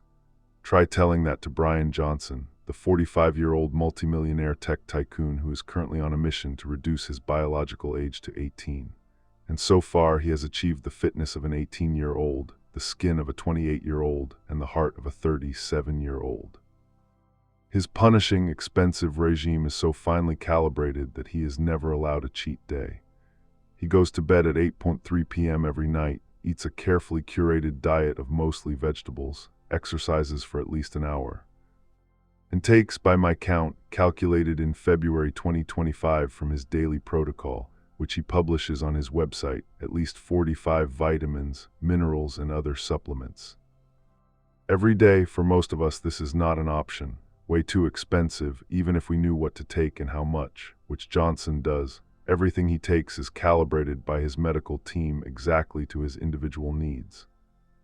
But while there are many scientists who think vitamins are unnecessary, there are others, top longevity experts among them, who believe that it is extremely difficult to consistently get all the vitamins and minerals your body needs from diet alone. They include David Sinclair, Andrew Huberman, and even the self-confessedly cautious Walter Longo, who recommends taking omega-3 and a multivitamin, but only on 3 days a week. The decision whether to take vitamins and minerals is one you have to make for yourself. What I will say is that if you're going to take any supplement, do some careful research first to find out exactly what you're getting, as not all supplements are created equal. NutriSearch, a company based in Canada, has been evaluating the quality of supplements in America and Canada, not the UK sadly, for around 20 years using strict criteria. Suffice it to say that only a handful of American and Canadian supplement manufacturers achieve a 5-star rating. Those that do are then invited to have every compound in their product independently tested and assessed. The top performing company listed in the latest edition of their comparative guide to nutritional supplements is the US company Husana. For that reason, I buy most of the supplements I do take, vitamin D, omega-3, and a multivitamin and mineral from them. I take vitamin D and omega-3 every day, and a multivitamin and multimineral every other day, at half the dose suggested by Asana. This is because, although I believe I am getting the bulk of what I need from my diet, I also know that my diet is not perfect, or at least not every day. Taking them on alternate days at half the dose makes it much more cost-effective too.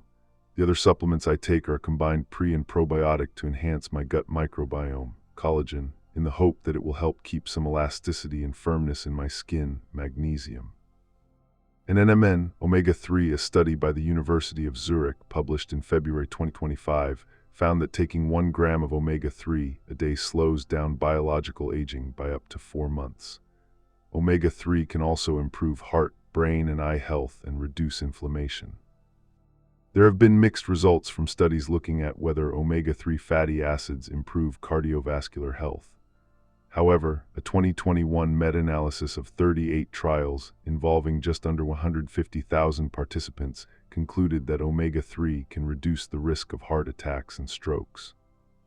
While another, published in the Alzheimer's and Dementia Journal, found that 900 mg of omega-3 DHA over 24 weeks improved learning and memory in patients with Alzheimer's disease. Magnesium. Some studies have found that taking a magnesium supplement is good for bone health, and that increasing intake increases bone density in postmenopausal women. Magnesium also appears to slightly decrease blood pressure and reduce the risk of heart disease and stroke. There are also claims that it improves sleep, although there is not enough evidence yet to prove that. However, it does improve muscle relaxation. Turmeric, curcumin. There is no doubt that curcumin, which is found in turmeric, reduces inflammation. That said, there has always been a question mark over its bioavailability, that is, its ability to be absorbed and used by the body. However, a fascinating and rigorous meta-analysis of 66 randomized clinically controlled trials by Iran's Shiraz University of Medical Sciences in 2023 found that turmeric curcumin supplementation positively impacts markers of systematic inflammation and oxidative stress irrespective of the size of dose or duration of treatment. This seems extraordinary, the researchers did find. Marginal significant impact association with increased dosages of curcumin on one marker, TAC, total antioxidant capacity. They also pointed out that their study was in healthy people, as opposed to those suffering from chronic inflammatory conditions such as osteoarthritis. Despite this, they concluded overall, it could be assumed that turmeric curcumin improves indices measurements of inflammation and oxidative stress in individuals with various health status. Collagen. Research into collagen's effects on skin appearance is slender at the moment, and what there is tends to be done by companies selling it as a product. But a double-blind placebo-controlled trial conducted by the University of Kiel and the University of São Paulo, together with the Collagen Research Institute and Skin Investigation and Technology in Hamburg, found that taking just 2.5 grams a day, considered a low dose, most recommendations are for 10 grams a day, improved skin elasticity in women of all ages, with significantly greater effects up to 30% in women over 50. If you're going to take it, look for hydrolyzed collagen, as this is easier for the body to absorb.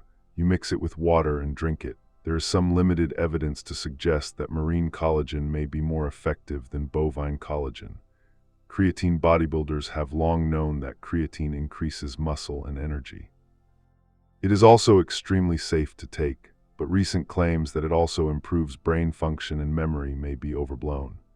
In August 2023, one meta-analysis showed that taking creatine led to significant improvements in memory for people aged 66 and over, while another, published in May 2024, found no evidence of an improvement in brain cognition. Meanwhile, results from a randomized control study, published in November 2023, showed that it may have a small effect on improving brain function. More research is clearly needed. As I said earlier, the majority of the research into NMN has been in mice, but there are good reasons to believe that similar effects might be found in humans. The science community is still divided on the benefits of NMN, and until rigorous clinical trials are complete in humans, we can't know for sure who is right. But David Sinclair, who, as I've said before, is one of the world's leading longevity scientists, believes that NMN very likely does have all those same effects and has been taking it for 9 years.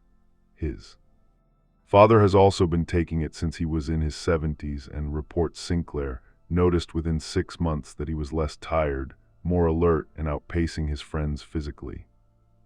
So what is NMN exactly? It's a compound found in small quantities in plants, such as broccoli, edamame beans, and cucumber, and has been found to boost production of another compound substance called NAD, nicotinamide adenine dinucleotide. NAD is involved in many processes in the body, including metabolism, energy production, longevity, DNA repair, and immune system function.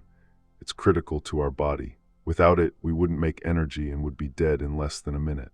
But the bad news is that our levels of NAD naturally decrease with age. Research is still in the early stages, but so far trials in humans suggest that it is safe to take up to 900 mg of NMN a day and that it can increase levels of NAD. There are ongoing and planned clinical trials aimed at rigorously assessing the efficacy and safety of NMN supplementation across various health outcomes, including its effects on metabolism, cardiovascular health, and possibly even cognitive function. A review published in the International Journal of Molecular Sciences in September 2024 concluded, NMN supplementation acts as a promising approach for improving cardiovascular metabolism health and therapeutic cardiovascular diseases. However, further clinical trials are still needed to explore the mechanism of cardiovascular protection, appropriate population, and optimal dosage for NMN supplementation. The results of a randomized, double-blind, placebo-controlled clinical trial published in Geroscience in February 2023 were also promising. Of 80 healthy middle-aged participants, men and women aged 40 to 65, all those given NMN, 3 groups of 20, taking it in doses of either 300 mg, 600 mg, or 900 mg, showed significant improvements in their levels of NAD physical endurance measured with a 6-minute walking test, biological age, and insulin resistance. Compared to the 20 who took the placebo, those on the higher doses of NMN showed greater improvements than those who took only 300 mg. Neither the participants nor the trial staff at the 2 clinical centers who handed out the capsules, which were identical in every way other than their contents, the placebo-contained rice flour, knew whether they were getting the NMN or the placebo. However, it should be noted that of the 9 research scientists, 3 were employed by companies that make NMN. The other 6 had no conflict of interest. So it is still very early days, and anyone who takes NMN at the moment does so at their own risk. I definitely do not make any recommendation for anyone to do so. The safest measure would be to wait for at least another 10 years and judge from a great deal more research, although even then there would be no means of knowing what long-term side effects there might be. However, in the interests of full disclosure, I take 1,000 milligrams, 1 gram, a day of NMN and have done for the last 4 years. So far, I have suffered no side effects and generally have very high energy. Whether that has anything to do with NMN, I cannot be sure because I also exercise regularly, eat a mostly healthy diet, usually sleep well, and drink very little alcohol. Other longevity supplements, rapamycin. This substance mimics the effects of fasting and also inhibits mTOR, a set of proteins involved in aging that regulate growth and metabolisms. But although it has become a darling of longevity nerds, it is in fact an immune suppressant with unpleasant side effects, and getting the dose right is difficult. Brian Johnson recently stopped taking it after 5 years for this reason. Metformin.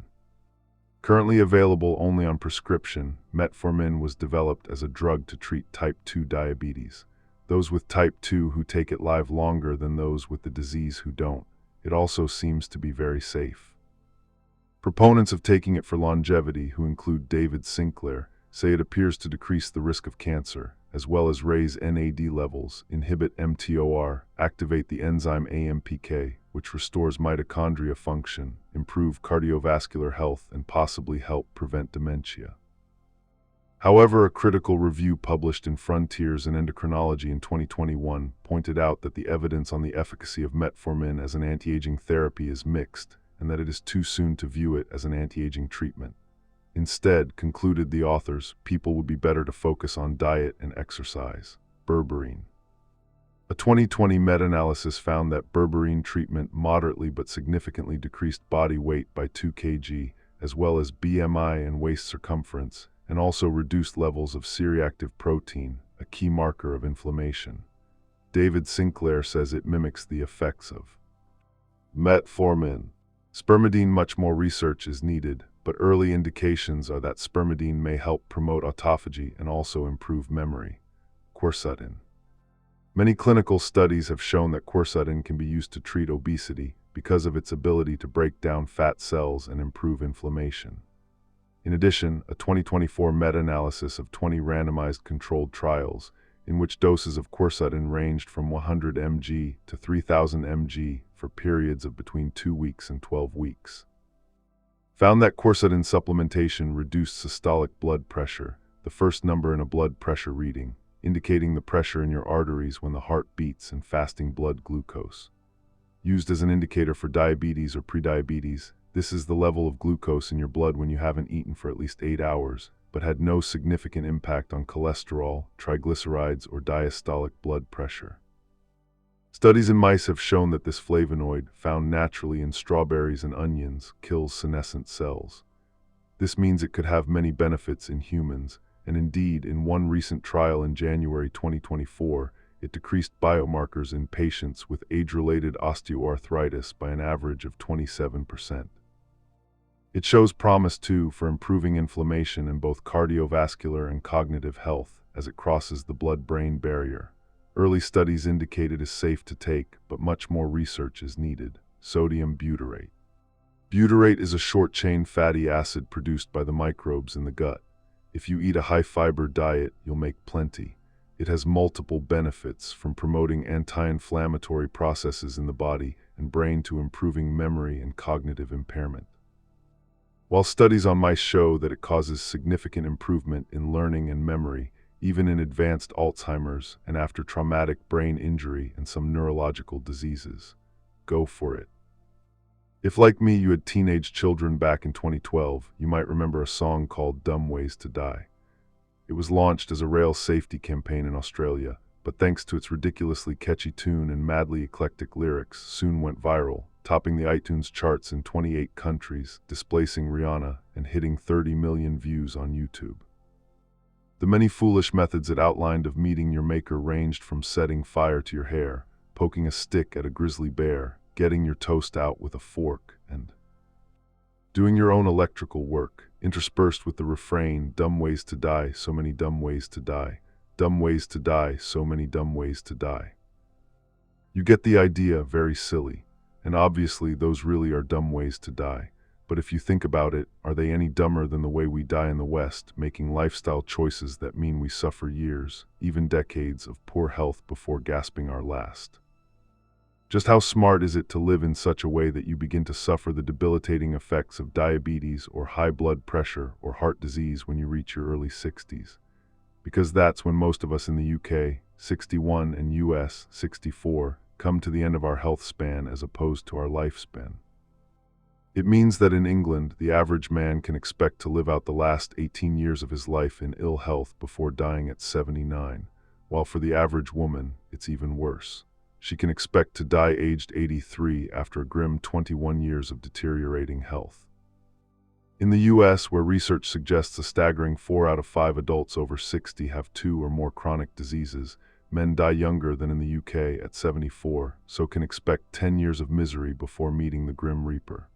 For women, average age at death 80, it's 16, but it doesn't have to be that way. When your last surviving parent dies, it brings your own life and death into sharp focus. That certainly happened to me. Combined with turning 60, a bleaker, more ominous milestone than I'd anticipated, I felt something close to panic when my father died 18 months later. I finally understood, viscerally as opposed to intellectually, that time really was running out, that my life really would end one day, and there was nothing I could do to stop that happening. But the more I thought about it, the more I realized that this was only partly true. Yes, death comes for us all, but there is so much we can do to make the intervening years, whatever the number, not just less bleak, but actively enjoyable. As I have tried to emphasize throughout this book, it is never too late. Take exercise. Several studies show 12 weeks strength training is enough to significantly improve muscle in frail elderly people, even in their 90s, and one recent study recorded improvements after just 8 weeks. So it really will pay not just to start each of the 3-week plans in this book, but to continue with them. 18 months after taking the Glycan Age biological test, I did it again. I can't pretend I wasn't nervous. Suppose the first one had been a freak result, or a mix-up, or an error by someone in the lab. By now I was almost 63. There had been plenty of stress and challenges in my life in the meantime, including but not limited to the death of my father. But again, the result came back 20, emblazoned in a big green roundel, and next to it the words, "Your biological age is 42 years younger than your chronological age at the time of testing." So it seems that what I do really is effective, and this book is my attempt to pass on to you what has worked for me, as I passionately believe every single one of us deserves to be as healthy as possible for as long as possible. All it takes is a decision to move a little more each day, eat a little less, but more fiber when you do, and rest and sleep more deeply. I hope you'll take not just my word for that, but that of all the distinguished scientists whose work I've explored and drawn inspiration from. These methods work better than any anti-aging medicine currently available and cost nothing.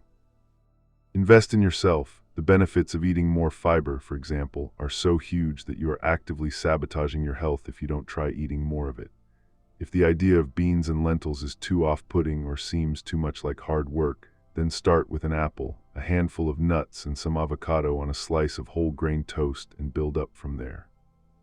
As I was finishing this book, I was struck by a remark made by a wonderfully spry and active centenarian in Sydney named Betty Woodhams, who said her advice to others was never to stop, always look for enjoyment, and don't bother with regrets. "I don't think you can live your life well with regrets," she said. "When you make decisions, you make them on what's happening at that time. It's too easy to look back later and say you made a wrong choice. You believed it was the right choice at that time, so regretting it won't change it." I think she's right. And no matter how out of shape you are or how old, don't beat yourself up. Resolve instead to treat yourself with kindness. Yes, take responsibility for your actions, but coach yourself as you would your best friend, gently, positively, with a smile and hopefully some laughs. Life's hard enough. Why make it harder? To go back to Deepak Chopra's advice, let go of the drama. Actually, just telling yourself to let go is incredibly helpful. Try it now. Take a deep inhale through your nose, then a long exhale through your mouth. Tell yourself to let go. Do it again, and this time consciously relax your jaw. Do it again and consciously relax your shoulders. And again, gently reminding yourself to relax and let go. You'll realize when you do just how tightly you've been holding on, and to what? Not life or energy or health. Nothing, in fact, but your own overthinking mind, which only ever produces more stress. And with it, the chronic inflammation that underlies everything from dementia to heart disease. At an event in 2024 to mark her newly published memoir, Cher told fans that some of her friends complain about turning 40. And I say, listen, get over yourself. I'd give anything to be 60 again. She was 78 at the time. You've just got to keep living your life until you die. Keep going for it. You can never give up. Don't let old age get in your way. I hope this book will be your guide to shoving old age out of your way for as long as possible. Exercise Program for Complete Beginners, devised by Anne Elliott and her team at Middlesex University. Do this for 4 weeks to improve your strength, flexibility, balance, and endurance before progressing to the 3-week plan. Do each of these exercises 6 days a week for 4 weeks. It should take you no longer than 15 minutes a day. Before you start, stretch your arms in all directions and try to touch all the corners, walls, floor, and ceiling in your room. March on the spot. Imagine you have a hula hoop around your waist and move your hips. It's important to warm up your muscles before exercise to avoid injury. Always start within your comfort zone, and every time you do the exercise, make it a little bit harder than it was the day before. There are 3 ways to do this. 1, add a little more weight. 2, add a little more time. 3, add a little more distance. Never push yourself to feel pain. You will not improve. In fact, this will set you back because your body then has to fix the damage you have done. Intensity. If I asked you how hard an exercise was for you to do from 1 to 10, where 1 was really easy and 10 was the toughest thing ever, you want to be working at a 7 for you, not anyone else's 7. 1, dancing and walking. Dance to your favorite songs and let yourself really go. No one is watching. Twirl, jump, bend, wiggle, twist. Start with 1 song and work towards 2 songs around 5 minutes. Alternate each day with a walk. On your first day, see how far you can get in 5 minutes. On your next walk, see if you can walk a little further in the same time. 2, squat. A squat is one of the best ways of strengthening your lower body. There are a number of ways it can be done around the house. A, hold on to the front of the sink and without rounding your back, lower your bottom as if you are about to sit down. Then pull yourself up. Start with as many as you can do with a rest in between and gradually work up to 8. You may not be able to get down very far to start with, so you can work on both the depth of your squat and the number you can do. Put a dining chair against a wall. Stand in front of it so you can feel the front of the chair at the back of your legs. Stretch your arms out in front of you. Move to sit on the chair slowly, keeping your back straight, and stop just as you feel the chair on your thighs. Don't sit down, hold it for 2 seconds and then stand upright. Repeat. Start with as many as you can do and work up to 10. When this is too easy, try it on your sofa. 3-wall sit. Stand against a wall with your feet forward and slide your back down the wall so it looks like you're sitting on an invisible chair. If this is too much, go down as far as you can. You're aiming to hold it for 1 minute, but you will probably have to start with holding it for just 10 to 20 seconds. This exercise is also very good for improving high blood pressure if done regularly. 4. Seated leg raise. This is a great exercise for improving your core strength. Sit back into a dining chair, feet on the floor. Push your belly button back into your spine and lift one leg so that it is parallel to the floor. Hold it for a few seconds and feel how it engages your stomach and sides. Then repeat with the other leg. When this feels easy, lift both legs together, but make sure you have engaged your stomach before you make the move. Aim to hold your legs up for 30 seconds. 5. Boxing. This is one for upper body strength. Stand in front of a mirror with one foot in front of the other so you feel strong and stable. Hold weights or a couple of 400g tins in each hand. Bend your elbows and bring the weights or tins up towards your face and start punching each arm in turn, aiming at your own face in the mirror. Build up a rhythm and gently twist your body to help you punch a little. Further out to each side, try not to let your arms drop. You are aiming to punch continuously for 2 minutes, but initially you may find your arms and shoulders tire after a few seconds. You can increase the amount of time, the number of punches you achieve in a set time, or the weights you are holding. The old adage, what can be measured can be improved, works well here. It's a good idea to keep a log of what you have achieved each day so you can monitor your own improvement. Age less, how I reduced my biological age from 60 to 20, and you can too.